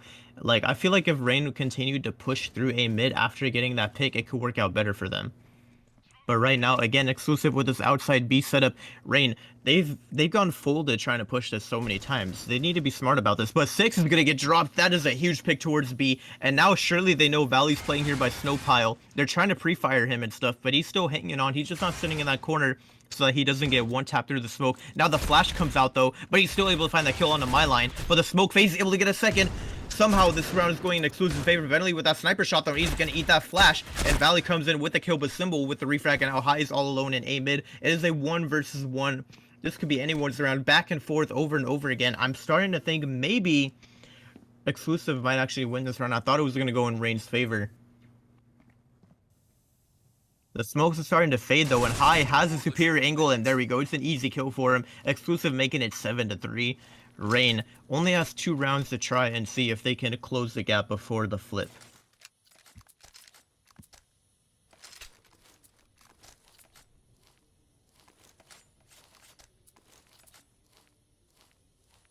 If they can do 7-5, that would be one hell of a breach side for Team Rain. Even 8-4 right now. Frag grenades coming in, not really doing anything over here. Oh, 6 gonna get caught off guard, able to throw a flashbang in, and his teammate and him are gonna be able to pick up those kills. That flashbang really clutch. Felony, no 6 was gonna come through there. He had his 6 and dropped him. 3v3 now. Quick trades going down here early on inside of baggage claim. Hostage probably gonna catch Wise. Yeah, so he just jumped right into his crosshairs. He was set up perfectly. Felony knows where he's at now. Oh, and he knew he was going to jump across the experience right there to keep his crosshairs position there, and he controls that at him back into spawn. We'll see him in round 12. Tell you what though, the choice to keep going B is interesting on the side of Rain. Like they've had the most difficult time pushing it. They haven't really gone for a full-on A execute yet. And eventually gets dropped there. My line is just getting sprayed through the smoke right now. I mean, what do you even do if you're Rain? I feel like an A execute is imminent, but at this point you waited this long, it might be obvious if they choose to go for that. But, I mean, I don't know, it's do or die for this round before we go into the flip. Again, Exclusive fighting much better. They know they get knocked out if they lose this game. So they're putting up a much better fight.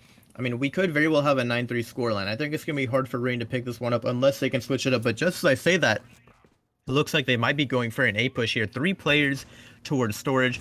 They're going to try and take out Hostage once again. Maybe these players are contesting A mid, it seems. They're not scared to push him. Oh, Hostage is just running out, not even going to fight it. I mean, he's just saying, here you go. You guys can take A mid. I don't want to contest it.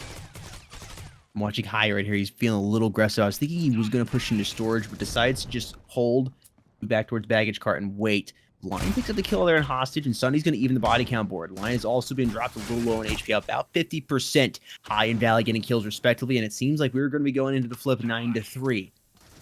Deja vu once again. I mean, you never know. It is a 2 versus 3. Rain on the rotation here. I think if they can get a pick on 6 here, they need to rotate off of it. But 6 is playing very passively right now. So he's going to just sit here and play the waiting game. I wonder if Rain will clear this. I mean, you got to wonder, are they paranoid about it? I don't think they are. Yeah, Wipes is a little paranoid, but he's not going to clear it just quite enough. 6 doubling up in the end there. I'm impressed that he anchored that angle the whole round. And ultimately, yeah, I mean, 9-3 going to flip just like last game. Now, the question is, are Rain going to be a dominant factor on the Coalition side, right? We really need to see Venoli popping off with a sniper here. That is what they need if they want to try and clean sweep Exclusive.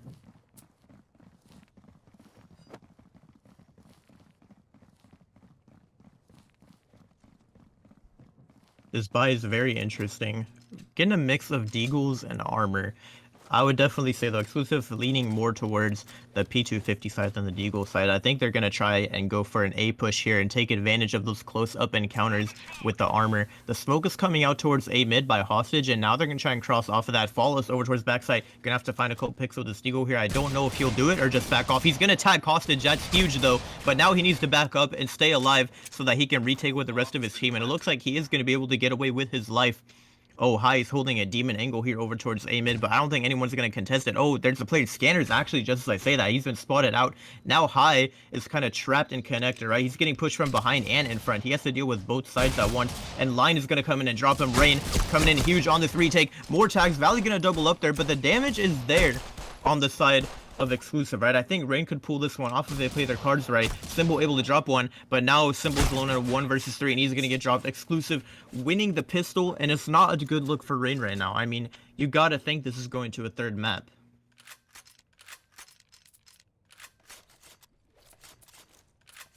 Huge round for Exclusive, and they should be able to take this next round.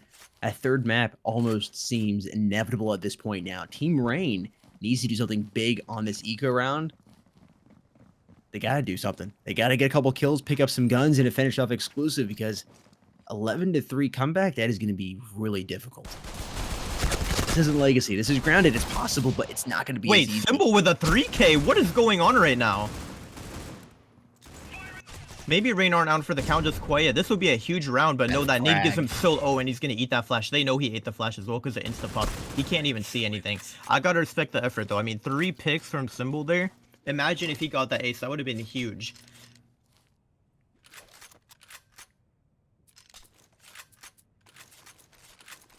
Huge indeed, but it seems like Team Exclusive is going to be able to do it here. 2 rounds away.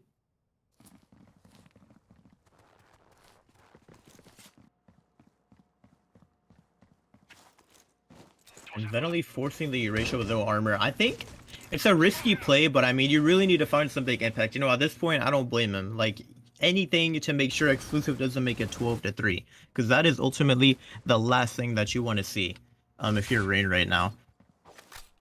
But I think it's very safe to say Exclusive are taking this to the 3rd map port. I mean, it's going to be very hard for Rain to make a comeback here. Exclusive would have to make a lot of mistakes throughout the remainder of this map.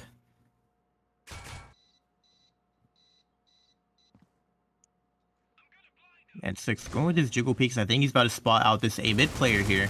Yeah, he sees the legs, but oh, can't quite find the kill. But that flick headshot in response afterwards onto Wives. 6 is going to open up with a weak link in the A-mid, but Mylan is already here and rotated towards A-mid. The first time we see A-mid get picked up after a pick is found there. Looking like B might be the site of choice. Some of these players are pushed up very far, but the bomb is still lingering back. It looks like they're actually rotating out. They're going to keep hostage there. Exclusive going with this lurker setup that we saw before. I tell you what though, Rain are a bit paranoid about it. I mean, they have some players that are just posted up here over towards the tower truck, but Hostage is able to drop one. That's going to be huge. Symbol able to find a 2k, but no, Hostage with it finding a 2k on that lurk. That is some huge impact right there, and I think it's safe to say Rain lost this round. Myline comes in though, huge. If he kills Valley, this actually could go in favor of Rain, but no. Exclusive are going to make it 12-3. We're now at match point, and money isn't really there for Rain. I think it's safe to say this could be 13-3, or at least over very soon.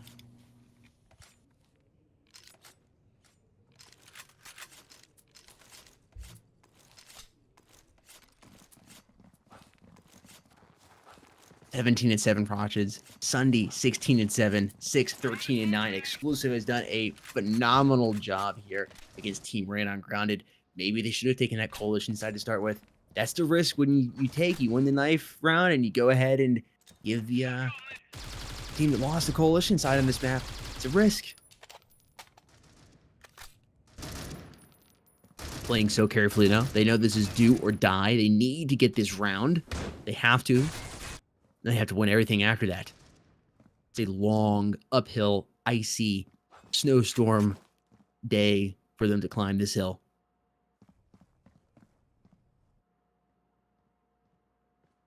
This first kill here is going to be big. B long, faultless. Sees him there. He's going to try to let them come through B long and come towards his team. Eyes alone over here by storage. Now it looks like the bomb is going to go ahead and move back. Based on the positioning of these coalition players, I think they really think it's going to be a B-side attack. Faultless, big win there. 4 players up alive. But they should be able... Oh, yeah, High picks up a kill on Symbol, and they should be able to get into this bomb site and get the bomb plant. You see these players quickly moving on the coalition side over here. The flashbangs preventing them from moving too quickly in. High wins a big gunfight versus Line, and a bomb will be planted here by 6 on this site. Bomb has been planted.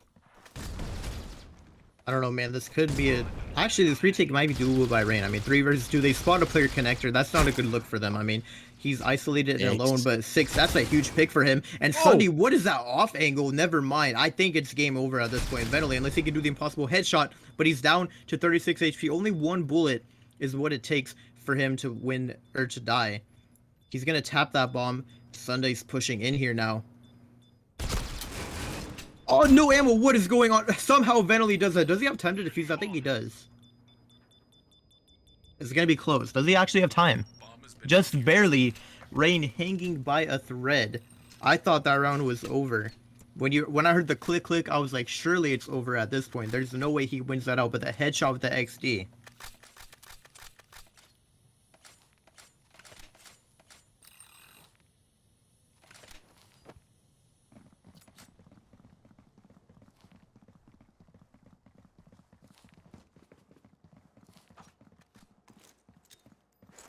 And Exclusive having to take an eco round after that loss. Venali opening up and Flawless with a little 2k spray. A third player, though, Hostage, is going to come in and refrag. That's actually 2 guns dropped, so not terrible as far as the overall value.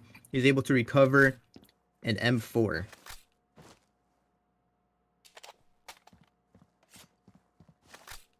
But we have Symbol holding this storage angle. I think Hostage is about to peek into his crosshair. He spots him out there, and yeah, you're a dead man at this point. 34 HP. What do you even do in this situation? I just realized my mic was muted. Oh no. Oh, he's not going to try to hold on to it. He's going to push. Wow. Wins that gunfight. He's going to pick up the SG on the ground and try to go against Line. Did Line miss him?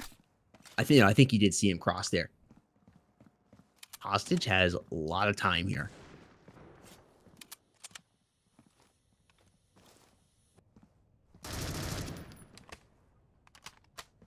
Rain's playing very carefully here. I mean, I guess he could pull it off. I mean, it's not, like, impossible, you know? I mean, especially with Venali rocking the sniper, like, if you just don't hit the shot, that's a free kill on him, you know? And yeah, that pre-fire is going to get him super low in the red HP zone. He's going to win it. Wait a minute. Never mind. Hostage is going to clutch it up here. I'm telling you, you can't lose this at this point. I mean, 18 HP with a sniper. I mean, is he going to pick up a gun or stick with it? That's what you got to wonder right now. Hostage, there's no way you lose this, man. You got the bomb plan. You can play for a time. He has a sniper. A sniper in a post plan is never a good thing. And he's making his way creeping up side right now. Even, I don't think he knows that he's so low. He could pistol him to death.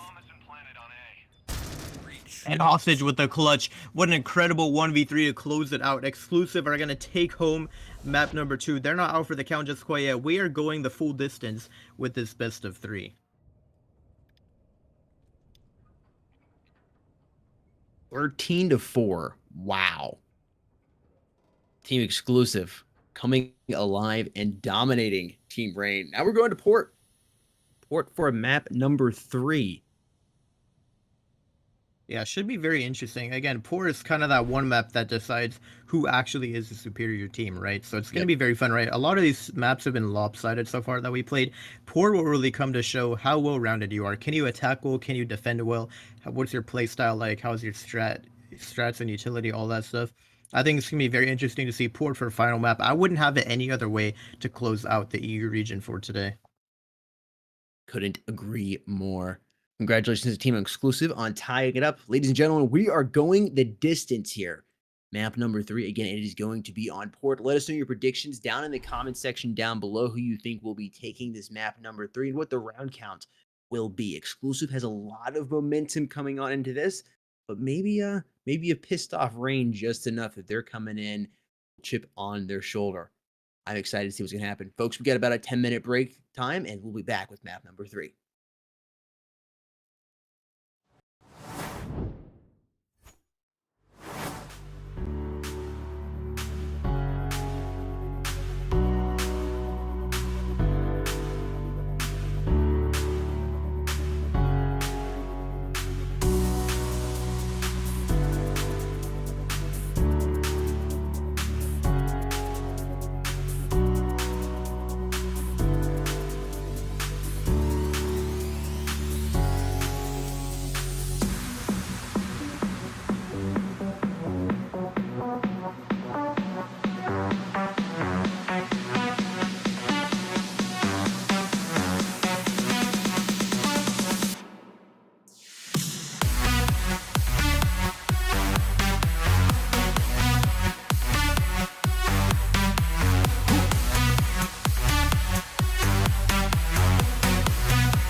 And here we are, map number 3 being prepared as we speak. We have made it to map number 3. Rain taking a surprising L. Well, I guess the margin in which they lost was what was so surprising. 13-3 loss. Not what we were expecting at all. Excuse me, 13-4. Before we get into that though, they're refilling their G Fuel shaker supposedly, and that's why we got a couple extra minutes to wait here. And if you're thinking to yourself, G Fuel, I don't have any, I can't refill that. I want to be on the level of the pro players. Well, here's your opportunity to go ahead and get on their levels. That's right. Code esports mobile is 20% off any product at gfuel.com right now. You can take advantage of that code at checkout to get 20% off any product at gfuel.com. And certain products, select items, are currently boosted all the way up to 30% off for the month of November. So head over there to gfuel.com right now, choose the products you want, and make sure you use that code esports mobile at checkout. And speaking of what's coming here in the next month, Manthus, you want to tell the people about this?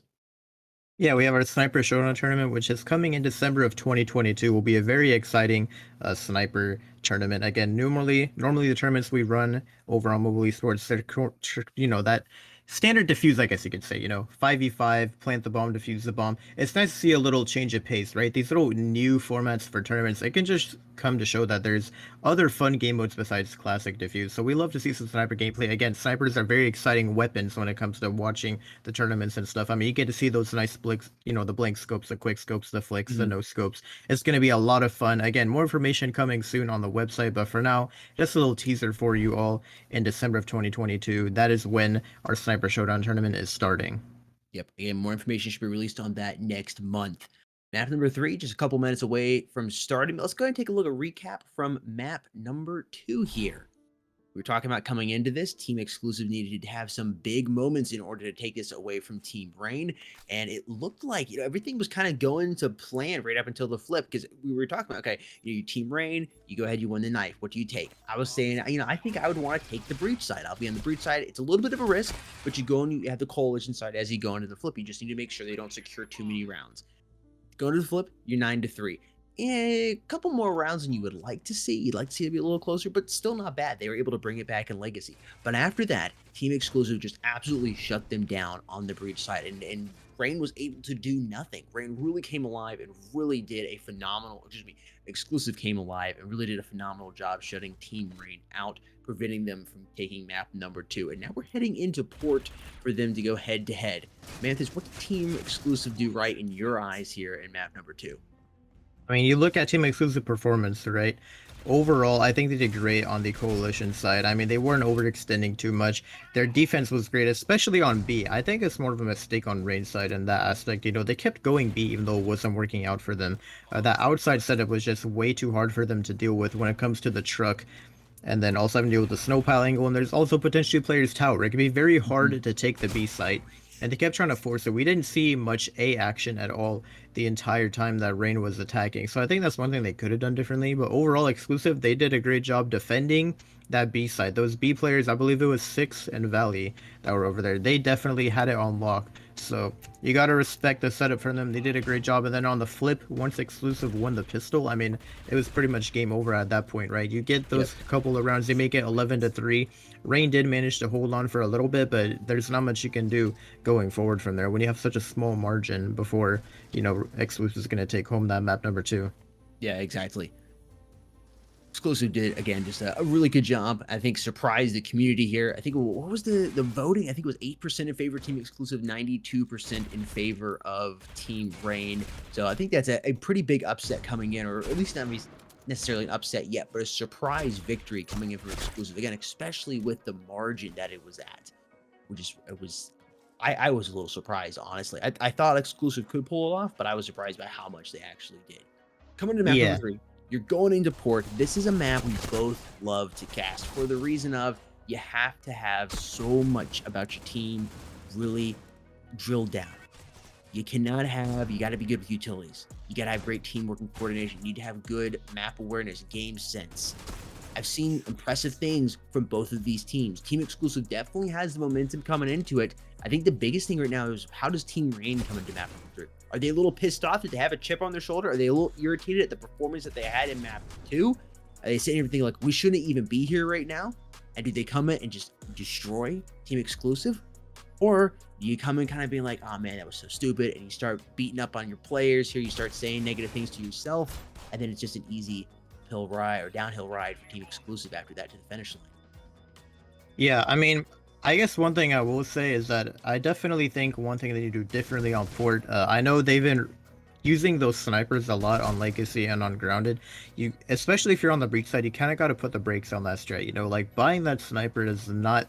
Port is probably one of those maps where you don't really want one as much on the breach side. I mean, again, you can make it work, and especially if you're actually like playing aggressively with it and Mhm. peeking angles, clearing stuff. But overall, if you're gonna play passive, I mean, think about exclusive. They don't like to get aggressive much. You really do not want to be rocking a sniper. I think that's going to be a waste Mhm. of money for them. And definitely, they need to be smarter about sticking to those ARs and not sniping as often. So that's one thing I think we should see differently on port. But overall, I mean, it's a lot easier to attack on the snap, I guess you could say. Not really going to be much of a lopsided coalition F, I don't think. It'll definitely be closer. I know we've had 9-3 as a scoreline going into the flip on these first two maps, but I think we're going to have a different story coming in to map number 3. Yeah, Port is a completely different map when you compare it to Legacy and Grounded, where it's so coalition sided. I think it'll be probably closer going into the flip. I'm knocking on wood here. Hopefully, I don't jinx any of these teams. Don't want to be giving the caster's curse to them, but yeah, I think it will definitely be a lot closer. Bring up the Eurasia Conference bracket right here. Yesterday we had the Asia matches. Crossfire moved on as well, as well as Team Saints. They'll be taking going head to head in round number 2 next week. And today we're figuring out who's going to be facing Hammers in the round number 2. Hammers beat out Invictus early on today. If you're just joining for the first time, definitely go check out that matchup. That was an exciting one. A little bit of an upset as well. Now we're here exclusive versus Rain. All tied up here as we move into map number 3 here. This is for all the marbles. Who's going on to round number 2 to face Hammers? We are about to find out. And this is not the last match of the day. That's right. Later today, we have some more matches in the North America region. We have Underestimated versus Xenocide and the Mobility versus Phoenix. But the final map for this exclusive versus Rain matchup is just about to take place. One more player needing to join up, and then we will be good to go to hop on into map number 3. Again, make sure you stick around later today at 5:10 EST, basically 5 o'clock Eastern Standard Time. Underestimated versus Xenocide will be underway. Manthus, do you want to go ahead and tell the chat about the smart voting system, the new smart voting system? Yeah, so again, we do have this voting system for those of you that didn't see when we talked about this before. If you go to that website at the bottom there, play.mobileesports.org/dashboard/voting, it's a nice way for you all to get access to a voting system. You saw earlier we put up that poll. It was 8% to 92%, I believe, as far as the exclusive versus rain votes. If you want in on the action, you want to be voting, you can go ahead and do so there. And the reason you might want to do that is because there are some credits on the line for doing so. That's right. 20,000 in-game credits. So if you want to pick up some cases or maybe buy that operation and you don't have the credits to do so, you can go ahead and potentially get a chance to, get some credits just from being a viewer, right? You are a viewer, you can just go there and vote for your teams, and it's a nice way to compete, show off your prediction skills, and see if you can get up on that leaderboard by having the most amount of points at the end of the tournament. Yeah, some of you all have some incredibly impressive prediction skills. It's a great way to go ahead and show those off. I think we're just about 10 or 15 seconds away from getting into the knife round here. I'm excited. I'm also excited to get a cast on port. This is probably my favorite. I think you said it as well, man. This is your Oh favorite map yeah. to cast on inside of Critical Ops right now. I think it's just one of the best overall competitive maps, and we are underway right now. Here we go, hopping on into the knife round. Yeah, I kind of wish we could just do. I wish we could just play a best of 3 on port, play port, and then play port again, and then play it one more time. Because why Yeah, I not? know, right? Or maybe Village. Yeah, we do port, Village, and port. Honestly, I think my favorite, if I could play like the 3 maps, the village would be a fun one just because I haven't casted it yet. Wins. But I think port, raid, and village would probably be the most fun, right? Because not really too lopsided. I mean, I guess maybe village will be because it's newer. Usually when you have a newer map, it's always super coalition side in the beginning. I think village has some nice potential to be, a bit more breach sided though. If you have a good amount of teamwork and utility. Again, we haven't really seen it too much, so I can't really speak much about it. But that would be an amazing all-star setup of maps if it could possibly happen.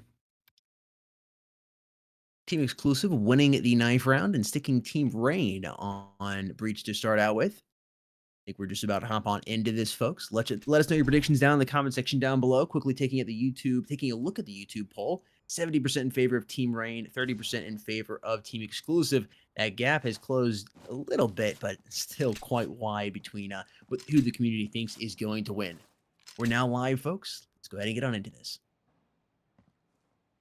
Yeah, pistol round underway right now. It looks like Exclusive going for only XDs, not a single Deagle on their side. Meanwhile, Rain, they've purchased 3. They're looking to see if they can take these long-range encounters, and it looks like they're going towards the B site, so maybe they'll be able to abuse that B long area with the Deagles. Exclusive are pushed up pretty far on mid right now. I think they're trying to sound for a B push, so considering that they're walking a B, I think maybe they're a little oblivious to the fact that it might be a B execute. I don't know. I mean, they're kind of checking it, you know, but I don't really, oh, Alpha turns away right as they all push up. He's going to be surprised, and he spots all those players. He's probably freaking out right now. How did they get on site? And Rain should be getting this bomb plant any second now. Yeah, bomb is going down. We have Flawless lurking here with his Deagle. Tries to find one, but he can't. Alpha is going to be the one to drop him. Now we have a retake on our hands here. Again, these XDs are going to come in huge on this retake. B has a lot of close-up corners. I don't think the Deagle is the great weapon to be using. So some of these players are at a bit of a disadvantage, but Venally able to find one and make it work. These players pushing out from stairs. Somehow the picks haven't been found. There we go. Finally, it goes in favor of Exclusive. And now Rain is down a man in this retake. The bomb is being defused. I don't know if they're aware of this. He's just sticking the defuse. Oh, no, never mind. Just barely. I thought he had it. That's Literally a right fraction of a second.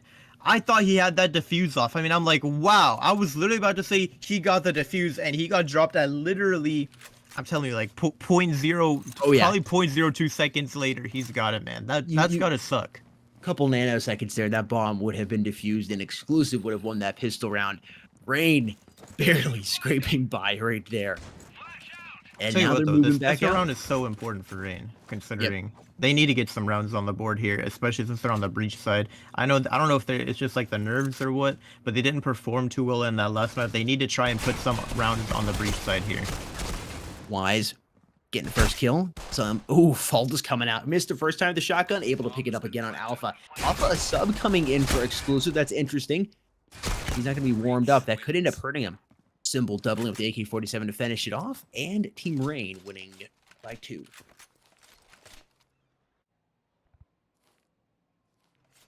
Yeah, so far a pretty solid start. It looks like Exclusive are now going to respond with a buy of their own. I'm not going to question the play. It's the smart thing to do there. I mean, utility in their hands as well. Again, that's going to be important, having those 5 smokes. They need to try and see if they can deny the fast pushes. It looks like they're going to be smoking mid super early.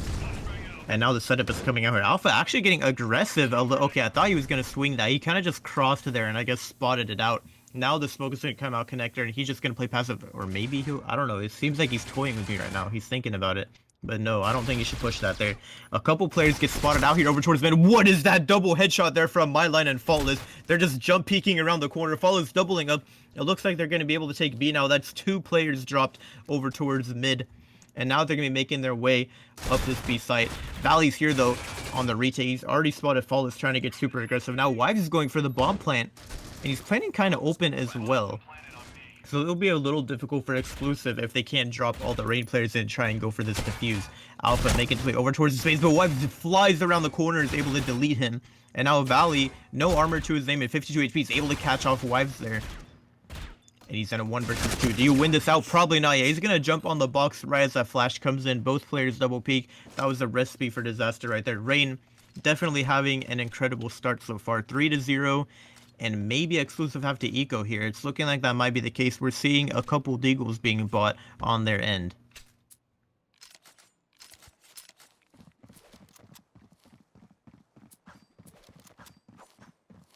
Couple Deagles, but really nothing else. Looks like there's a little bit of utility coming in as well. Team Rain shouldn't have too many difficulties taking this round away from Team Exclusive. Let's see what they can do here.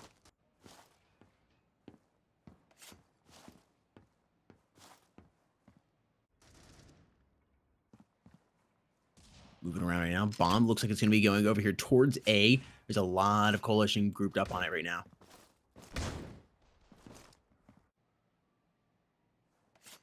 Ooh, Hostage getting caught with his knife out. Faultless is going to make him pay for it. Bomb being planted here. Rain's been able to plant the bomb every single round, and that is definitely helping them getting some more cash built up, and it is quickly cleaned up here by Team Rain.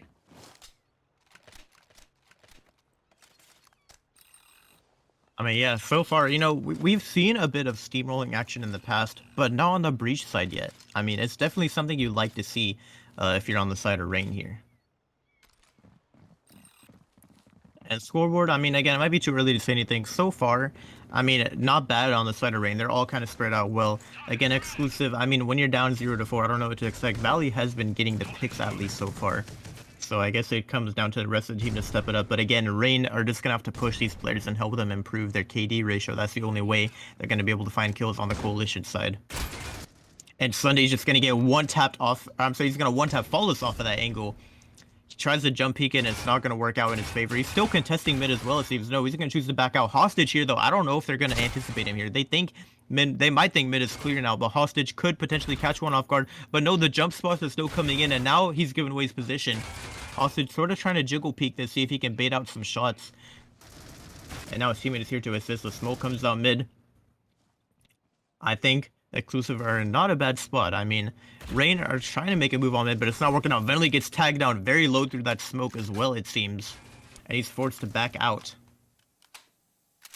Still 45 seconds on the clock. It looks like Rain is going to be going towards B long with that bomb. This should be interesting. Now, this lurk from Wives is going to be huge. Nobody even holding Garage, technically.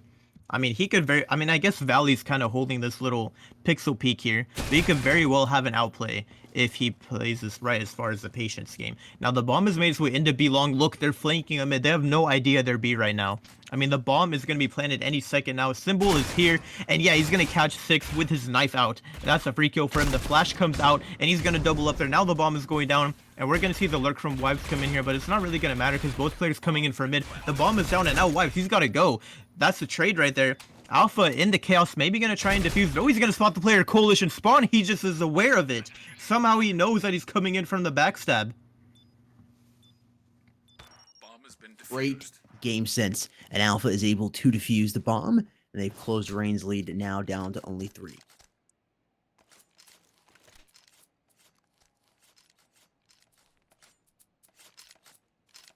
Definitely a much needed round for Exclusive. They're stopping the stampede that was being caused by Rain. Now, Flawless, see, I always love these buys, right? It's like you're kind of poor, and so you just buy a shotgun and armor. I know exactly what he's going to do. This man is just going to storm into Connector and see if he can find a kill. I'll be impressed if he can actually pull it off. Actually, maybe he'll just take a Garage, not even go Connector with it. But either way, I know he's about to just get super aggressive with that, and I'm here for it. Now, this setup is very interesting as well. Nasty little headshot there from Valley. Was that, I don't know if was that a wallbang? I think it was. But it's like, I really just want to see... Oh, no, he's going to recover the gun, actually. Not really have the chance to shine with that. Oh, the flashes come out. Alpha is kind of flash. He's going to be able to recover from it, though, but not before Wives drops him. Valley coming in from backside, but Myline's going to headshot him. And Rain getting this bomb plan down. Definitely a good setup for them right now. We have a 3v4 retake on our hands, Exclusive. Gonna have to put in the work. We have Sunny holding that backside angle. He's able to drop Myline. And now the players are slowly starting to make a move. 6. Oh, that smoke fades. They're going to spot each other. The flash comes out from Flawless. I'll tell you what, though. If I was Flawless, I would back up. Yeah, but now Sunny's going to peek into him. He's waiting there, and the headshot's going to come into play. I don't know, man. I think Exclusive wins this one out. Venley is all alone now in a 1 versus 3, and he's getting swarmed. Sunday, I believe that was a 3K for him there on that retake. Huge by Exclusive. Bomb has been defused.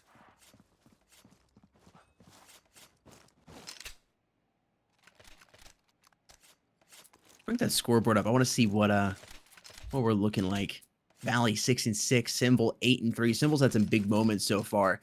Valley and Sunday over here with 6-6 and 6-5 respectively. Hostage at 1-5 and 6 at 2-5. Faultless and Wise 4-4, 4-6. Just looking over all the overall scoreboard, pretty close except for Symbol, who's really having a great match so far. Alpha and Hostage getting kills respectively already. Ooh. I thought Vanoli might have been able to pick up that headshot there. It was a really cheeky angle he's at. Hostage full flash, waiting for that to disappear. Frag grenade going over there, and Velny is going to go ahead and back up and totally avoid that.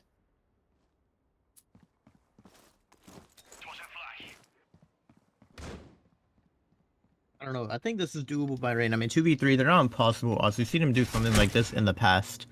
Alpha able to take out Venley there. And now Symbol in a 1 versus 3. I don't think you're clutching this one up. I mean, 55 seconds to go with. Six is kind of locking down mid as well, but he's not aggressively peeking A long, right? Actually, I guess he kind of is. Yeah, there we go. I couldn't tell by the minimap, but it looked like he was actually contesting it. Now, Exclusive looking to tie this up.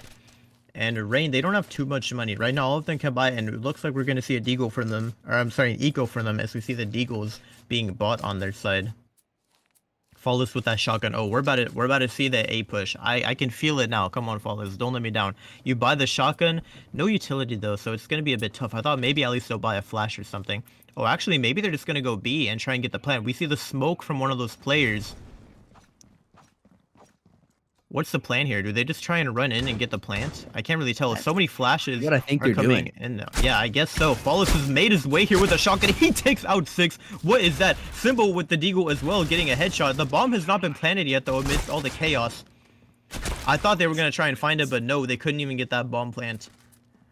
And Exclusive are tying it up. Rain's eco round ended nice and swiftly, and now we are looking at a tied matchup heading into round number 9. Again, full buy coming in from both teams, so now we're going to see which team will pull through and maintain the lead.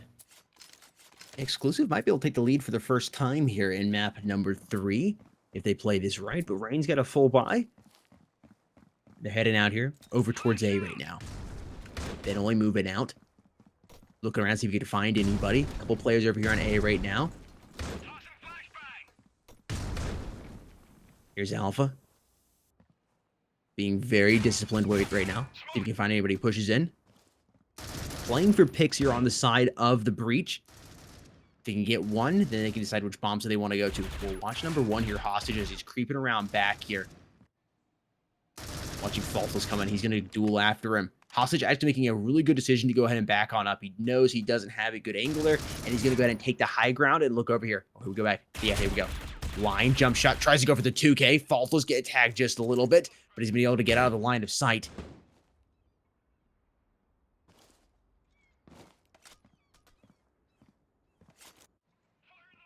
I don't know, think Rain they're being about to down a push player towards is A. not a good look for them. Yeah, I think they're about to make the push towards A. Oh, Faultless big kill there in Alpha Valley. Back in to find a option out. Tagging up Symbol multiple times, but he's going to get 2 players on his right there. Bomb being planted, and Rain has the man advantage here. I'll tell you what, though, that angle in mid, I don't know if that's like a new angle that became a thing, but I've seen a lot of people holding it more recently.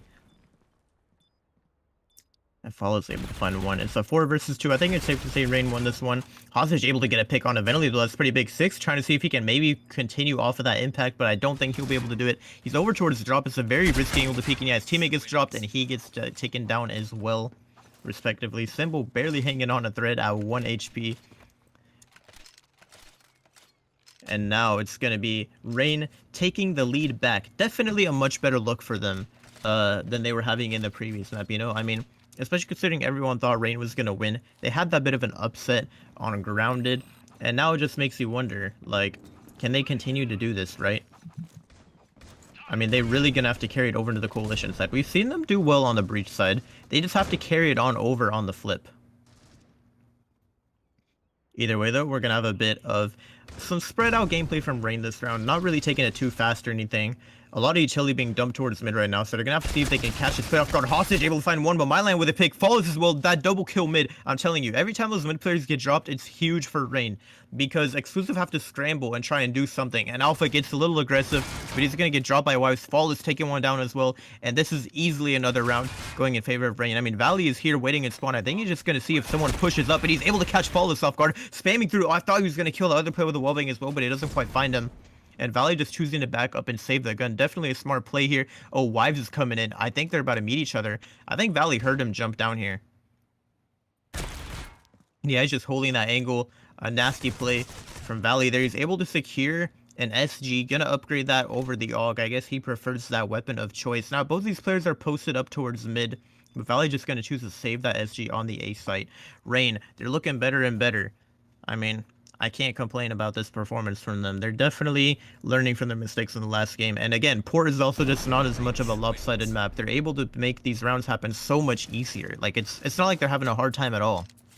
Nope. Rain has been able to maintain their lead. As we move it around number 11. It could be all tied up going into the flip. We'll have to see. But looking over here at exclusive, it's going to be difficult for them to do that just based on their cash. The hero rifle coming in from Valley, and everybody else is going to have to be rocking pistols here. Sunday did pull out a deagle. This should be a round that goes over to Team Rain here.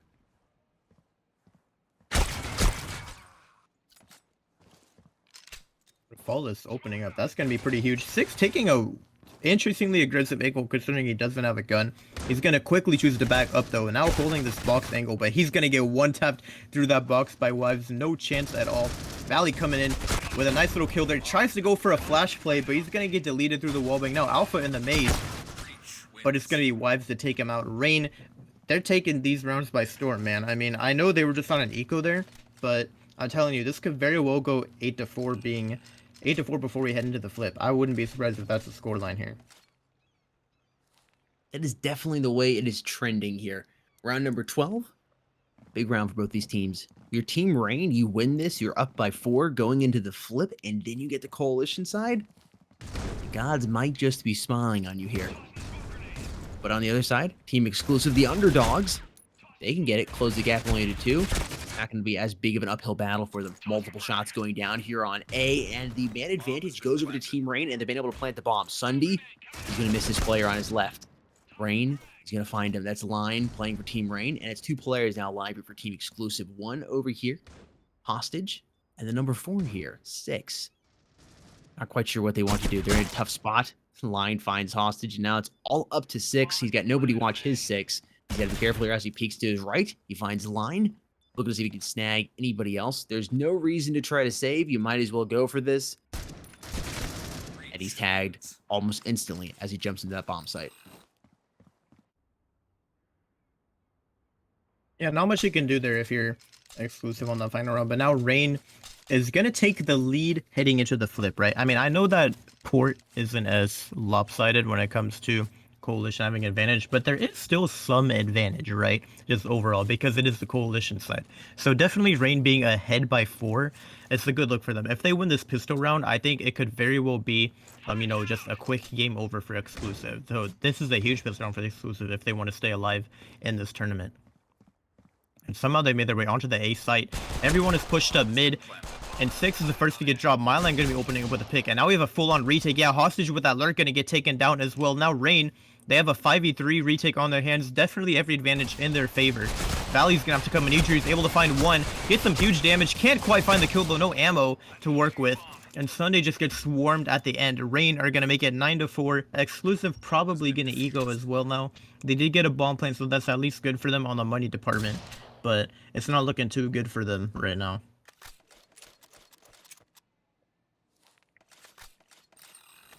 Might have a flip of what happened in map number 2 if Team Rain continues on like this.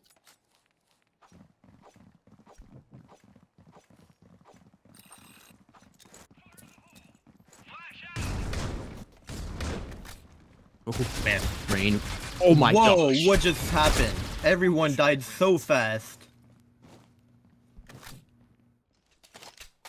Wow. It's 10-4 here. They were all flashed. I was thinking, okay, exclusive might have an opportunity here. Then nope, dupe. A sea of blue came in and swallowed up exclusive. And they still don't have money for this round. Did they buy in that last round? I honestly don't even recall because it ended so fast. Like, but somehow they don't have money. They have to eco here, and it's about to be 11-4 most likely. Myline, look how aggressive he's getting, but they're waiting for him this time. Surely he doesn't win this. Oh yeah, he's able to get one with Valley with a nice trade there, but Wives coming in and finding a double. And Sunday's now the last alive over towards B-Long. Maybe someone will push him. I mean, I think it's inevitable. I highly doubt Rain will just play super passive. They might think he's already flanking. I think that's what they're paranoid about right now. Because no one actually cleared B-Long on the side of Rain. So Sunday being mid could actually be a bit of, I guess, an outplay here. I mean, they're not really clearing it right now. Oh, did he get spotted there? I think he did. Yeah, Symbol gonna take him out. Rain now looking 11-4.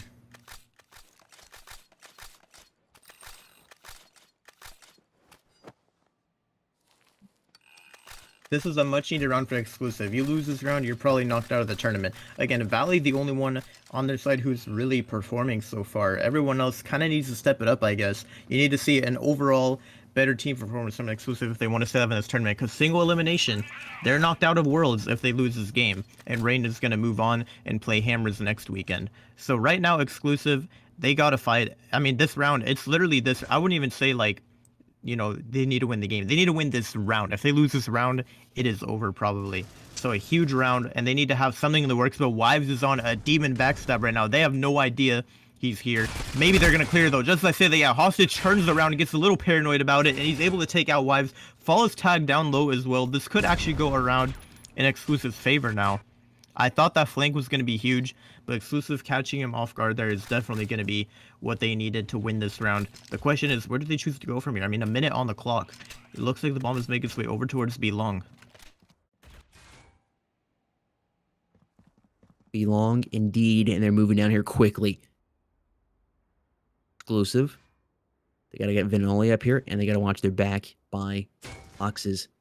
Oh, they don't see him in the corner. Valley can move up. He finally sees him, and he's able to land multiple shots. But Vinoli somehow is able to trade him out. Alpha quick with the refrag, but that is definitely disappointing there for Exclusive. It's a 3v2 now. The man advantage is in favor of Exclusive, and they should be able to plant that bomb. Sunday is the bomb carrier. I'm not sure. Yeah, there he is. He's planting it. And I was like, he's hesitating a little bit to plant that bomb. Bomb's been planted. It's a much-needed cash, and it looks like they're going to be able to win this round. But somehow Rain is able to do incredible here. I like Six's positioning. He knows they could go ahead and rotate out through A, and he can catch him off guard if they do decide to do that. I'm thinking they're just going to save based on where they're at right now. Lion looks like he's going to see if he can pick up anybody coming outside of boxes if they decide to do that, and they're just going to hold on to those guns and move into the next game. They have no reason to try to fight this. They don't want to get into a situation where they're out of cash. They have to eco, do something crazy. You want to limit the possibility of a comeback. You get to the point where you're 11-4. Both these teams are obviously really good. It's the same thing that happened with Hammers and Invictus. You don't want to put yourself in a situation where you give a good team the opportunity to put multiple points on the board, because then that snowball begins to start rolling down towards you, and it's not good. Yeah, I think saving was definitely the play there for them. Now they do have enough money to buy. They probably should be able to buy as well, even if they lose this round. At least be able to buy M4s. Maybe not the AUGs and the full kits. But M4 and armor is definitely a safe bet for next round. Again, you never know. They could win this round. I'm not saying that Rain are doomed to lose it or anything.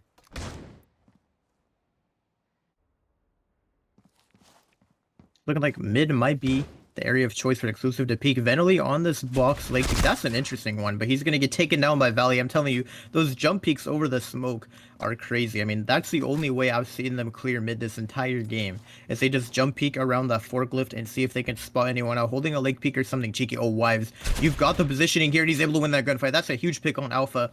And now Exclusive have to be a little aware of their potential B long push. I wonder if Wives continues to go for it. Flawless, not going to win that gunfight versus 6. Oh, a flash comes out. That was a really interesting flash I just saw thrown from the B long side.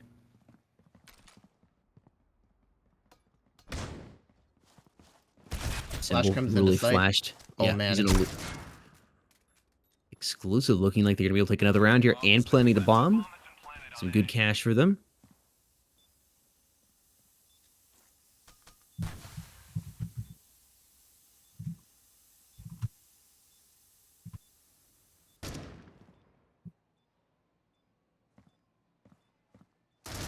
My line shoots into save, definitely the smart choice here, I guess you could say. Maybe if he finds some exits, that would be pretty huge, but I don't think Exclusive are going to give them to him. I mean, you really can't afford to be losing guns if you're Exclusive right now, and yeah, they're just going to run away. My line saving that gun as well. No problem at all for him. Hostage actually gets taken down by the bomb. That's going to be tough. Definitely not something they wanted to see. Very unfortunate. Thankfully, not too many players have to buy any weaponry or much armor here. And yeah, we're getting kind of an eco round here from Rain as well. This could very well be 11-7. I mean, again, we have seen these eco rounds kind of go really lopsided the way we weren't expecting. So you never know. It's going to come down to where these Deagles are able to find picks. They're currently posted up around A long and mid, playing a bit more aggressively than I would have anticipated. Flawless seems he's taking a little chip damage from a grenade.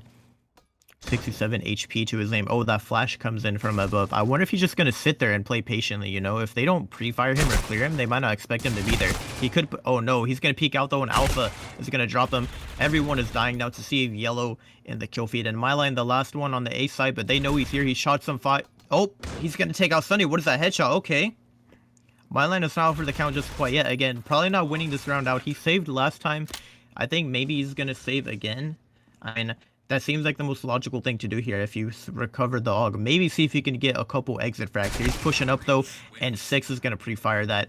11-7 now. And Rain, I mean, they're really struggling, man. They got to just... At this point, I'm starting to think Exclusive could actually pull it off, because it's getting way too close for me to make a call right now. Yeah, it's possible. I know Rain is just being very careful with their economy. They don't want to get into a difficult spot, but... The more rounds Exclusive keeps taking, it's getting to that difficult spot point. They don't have to start taking ecos and then get it really close. Scar H being pulled out here by Line, that might work for them. But essentially, if I understanding what they're doing, I think they're just taking their time until that max loss bonus comes in, so they keep it as much cash as possible from their win streak they were on, and then allow that max loss bonus to help cover, just to keep them in the rounds as much as possible. Only 2 rounds. Rain's so close, but so far away from being the champions here of this best of 3. I guess the winners, that's not necessarily the champions, but the winners of this best of 3. Moving on to round number 2. Exclusive. A lot to prove here and a lot to lose. Line jumping around, see if he can find anybody and wants to challenge him with that Scar. He can drop somebody super quick with it. Ooh, Faultless seeing a player across. What though, this timer is starting to tick down. Exclusive gotta go for some sort of commit soon. They're waiting way too long. Looks like they might be inching their way up over towards mid. 2 of these players are super aggressive right now. But I'm telling you what, Rain, they've got it on lock right now. They're jiggling it. I don't know if they're aware Alpha's in this corner. They can't give him a kill, and they're going to. Wives is going to overextend just a little too much. And I think now, oh no, they're actually just going to come into A. Exclusive have taken A side. Symbol is still here in the back. I think he's going to wait for backup 2 right before they go for this execute. He's going to get wall banged though by Sunday, it looks like. And I don't know, another round going in Exclusive's favor. This definitely is not a good look for Rain right now. I think Exclusive could pull this one off. Definitely going to be an upset for everyone who voted for Rain. It was like 92% in favor of them. So they gotta wake up, or else Exclusive are definitely going to pull through and win this one out. Oh wow, Line. And again, I think they're just going to go ahead and let Exclusive have this and give them the... Oh, I wish Venali peeked that, man. He could have taken so many guns out of their hands, and he just let them all pass. Reach wins.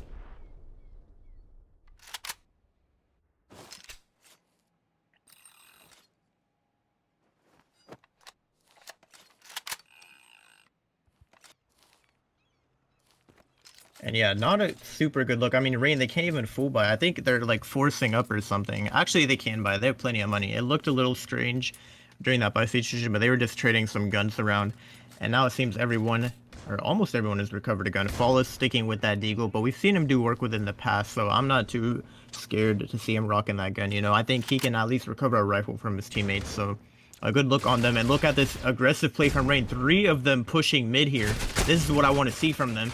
Myline can open up with the first pick, but it's a 2K in response from Exclusive. Make that a 3rd. Venali trying to do some work, but he can't. Myline getting aggressive here, though. He's able to catch one in the back, but now they're running towards B. I think Myline needs to drop that Scar, you know. It's not really going to help him out in those close-up encounters on the B side. Yeah, there you go. Recover that SG. This is a 1v2 retake. Could be doable by Rain. I think Myline can definitely pull this one off. They're both playing in the back here. This is very interesting. I mean, he's not going to expect these. He's going to take a lot of time and effort into clearing this B long area, and he's not going to expect them both to be in the back. He does have a smoke, though, so maybe we'll potentially see a ninja defuse here. I don't know. Yeah, Myline is very paranoid that they could be posted up B long. He doesn't know they're both in the maze. Yeah, the smoke comes out. Oh, that peek! Oh, man, I thought he was about to win that gunfight. Maybe the timing just got the best of him as he threw that smoke.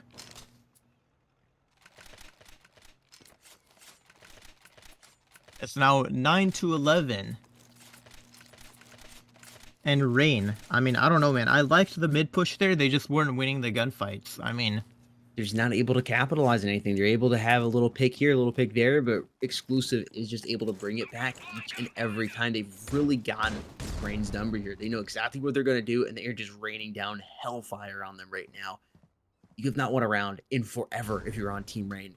Exclusive is working on making the comeback we thought we might see from Team Rain in map number 2. Oh, Wives, you're probably a dead man here. Never mind. That's a 3K. The first time we're seeing Rain take a huge lead in a while on this coalition side. Not a good look for Exclusive. I mean, considering how much momentum they've been building up, it might be starting to slow down. Yeah, my line spots the player A-Long. That's valuable information for his teammates. And yeah, Venali is going to take out 6 there. Line holding this angle with the Scar. He's going to spot out that player A-Long. Tries to go for the jump peek and is going to get dropped. But at this point, Rain, they know where he is. And they're going to start surrounding him quickly. And I think Sunday's about to get swiftly dropped as he peeks mid here. Tries to go for a bit of a flash play. He spots a lot of players peeking him. And yeah, he's a dead man. Rain have made it 12-9. We're now at match point.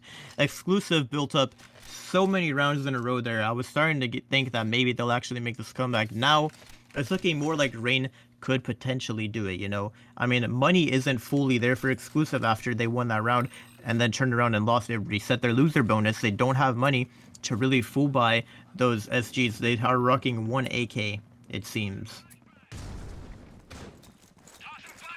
And a hard execute is what it's going to be. So many flashes coming in over the top of my line in this backside is not going to be affected by that at all. But now the smoke comes in. And he's trying to see if he can make this work. A lot of wobblings coming out. They're just going to give sight to Exclusive and play for a full-on retake. Which is definitely the smart thing to do. Just let the smokes fade. Let that bomb get planted.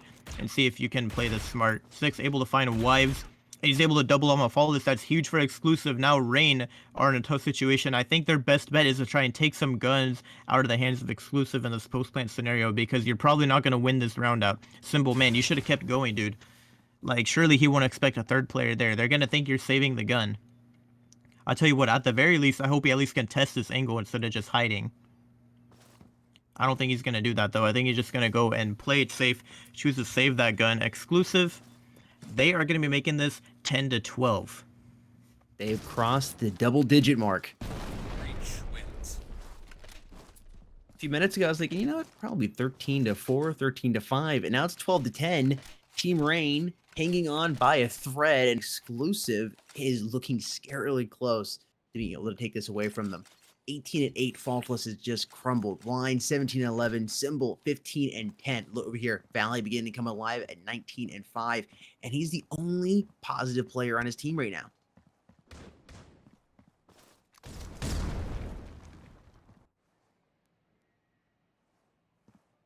I don't know, can Exclusive pull this one off? It's going to be tough. Right now, they're showing a lot of mid presence. It's been working for them quite well in the past, I will say that. Venali, oh man, look at this. They're juggling smokes. He's just going to keep on re-smoking mid. He is ready to defend it, right? I mean, as long as that smoke is up, Exclusive probably will be too scared to push it. So I definitely think that is a smart play on his end to just keep on giving himself more smokes in that corner. And yeah, there we go. He's re-smoking it now. You gotta wonder, does Exclusive think... The only downside is they might think there's a lot of players B, right? Because they just keep smoking it over and over again. Mm-hmm. I don't know. I guess it could work out in the favor of Rain. I thought maybe they would rotate because of that. Yeah, Venali, look, he's about to smoke it again here.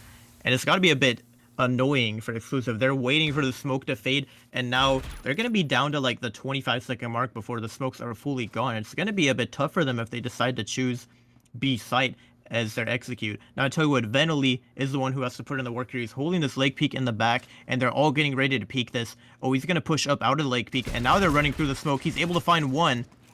That's a huge pick. Oh, Wife throwing that flash, and that's going to catch him off guard. He's able to get one, tries to double up, but he can't. Valley's going to get that kill. This is it, match point.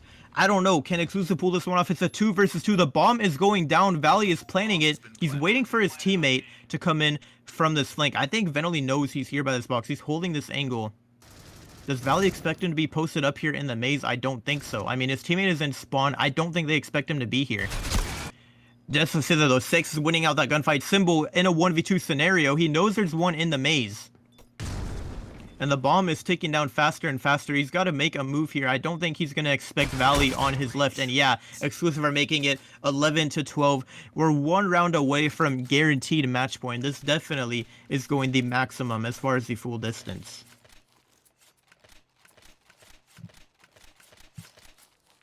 However, both sides have plenty of money to work with, so I don't think we're going to be seeing an eco round anytime soon. Round number 25 seems almost inevitable at this point, unless Rain is going to be able to prevent it here in round number 24.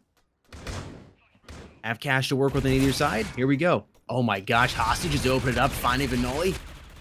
They're working on taking this A site right now. Lion finds one, trying to go for the other, but he's going to have to go ahead and get out of there. Valley going to put it on Faultless, and that flash is forcing him to back all the way out of that site. Wise is going to eliminate 6, putting it back into a 3 versus 3. The bomb has been planted. Another smoke going out to keep that crate from being easily pushed.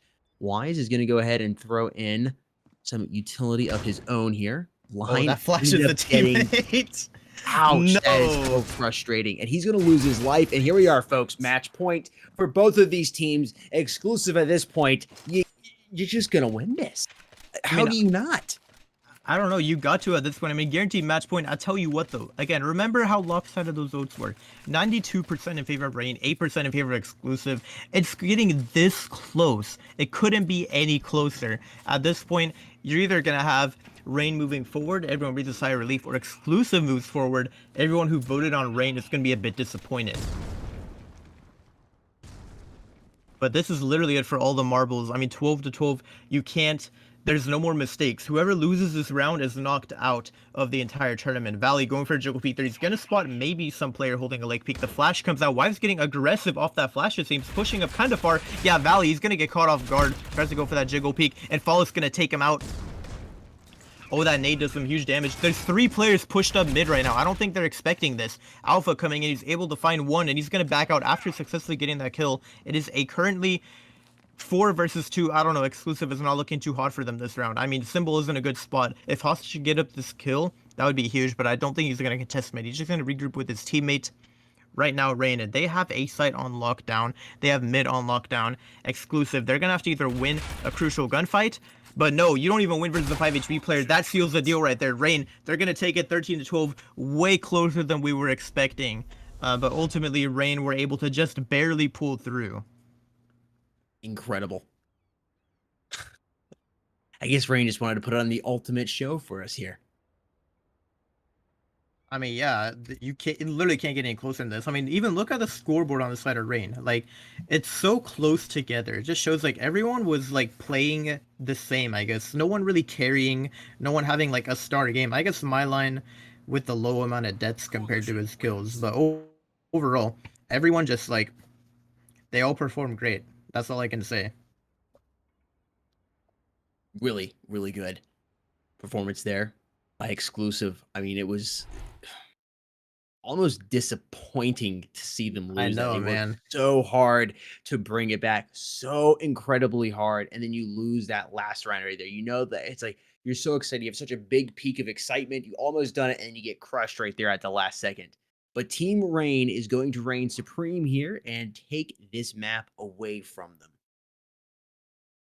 Yeah, it's definitely a tough situation for them. I mean, you are so close to winning, like as astronomically close. Like, oh my gosh, how do you do that? Like, I love a good underdog story. Okay, I thought we were about to see Exclusive come through and win that. I mean, they're a team that has basically not really been in the spotlight too much recently. It would have been nice to see them move on. Unfortunate that they got eliminated, but that's how it works right now in Worlds, single elimination. So next weekend, we're going to have an exciting match with Hammers versus Rain for, I guess, the final EU versus EU match.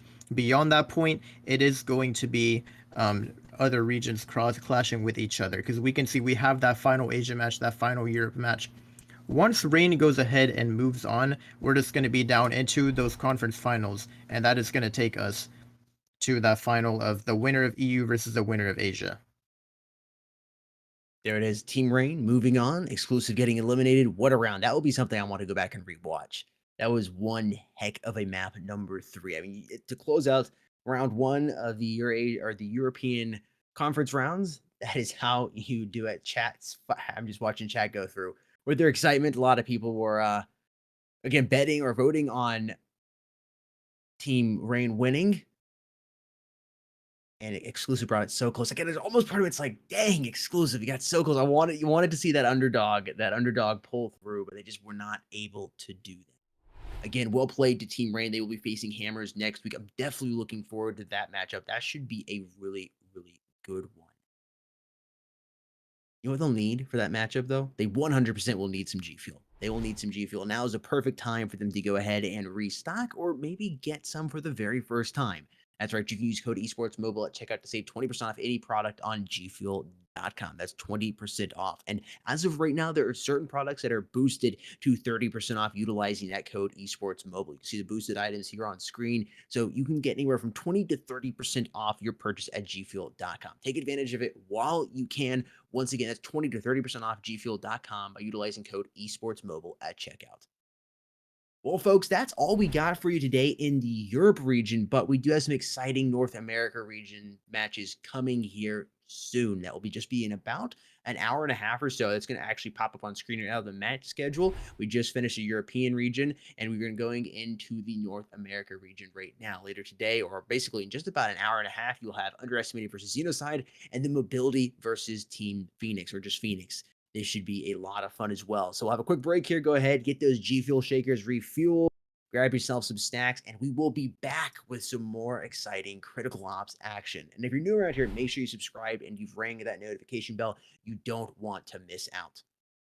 Well, with all that being said, Manthus, you got anything else you want to say before we head out? Final words, I guess, are that we had some exciting games. I know Hammers taking down Invictus, not expected, right? So that was upset number one. I thought we were about to have a double upset in the EU region. That would have been something for the history books right there. But ultimately, Rain pulled through, gave us a great show. And ultimately, what else can you ask for besides a great show when you are the audience? So obviously, GG's to all teams, and congrats to Hammers and Rain for moving forward. Indeed. Folks, we'll see you in an hour and a half.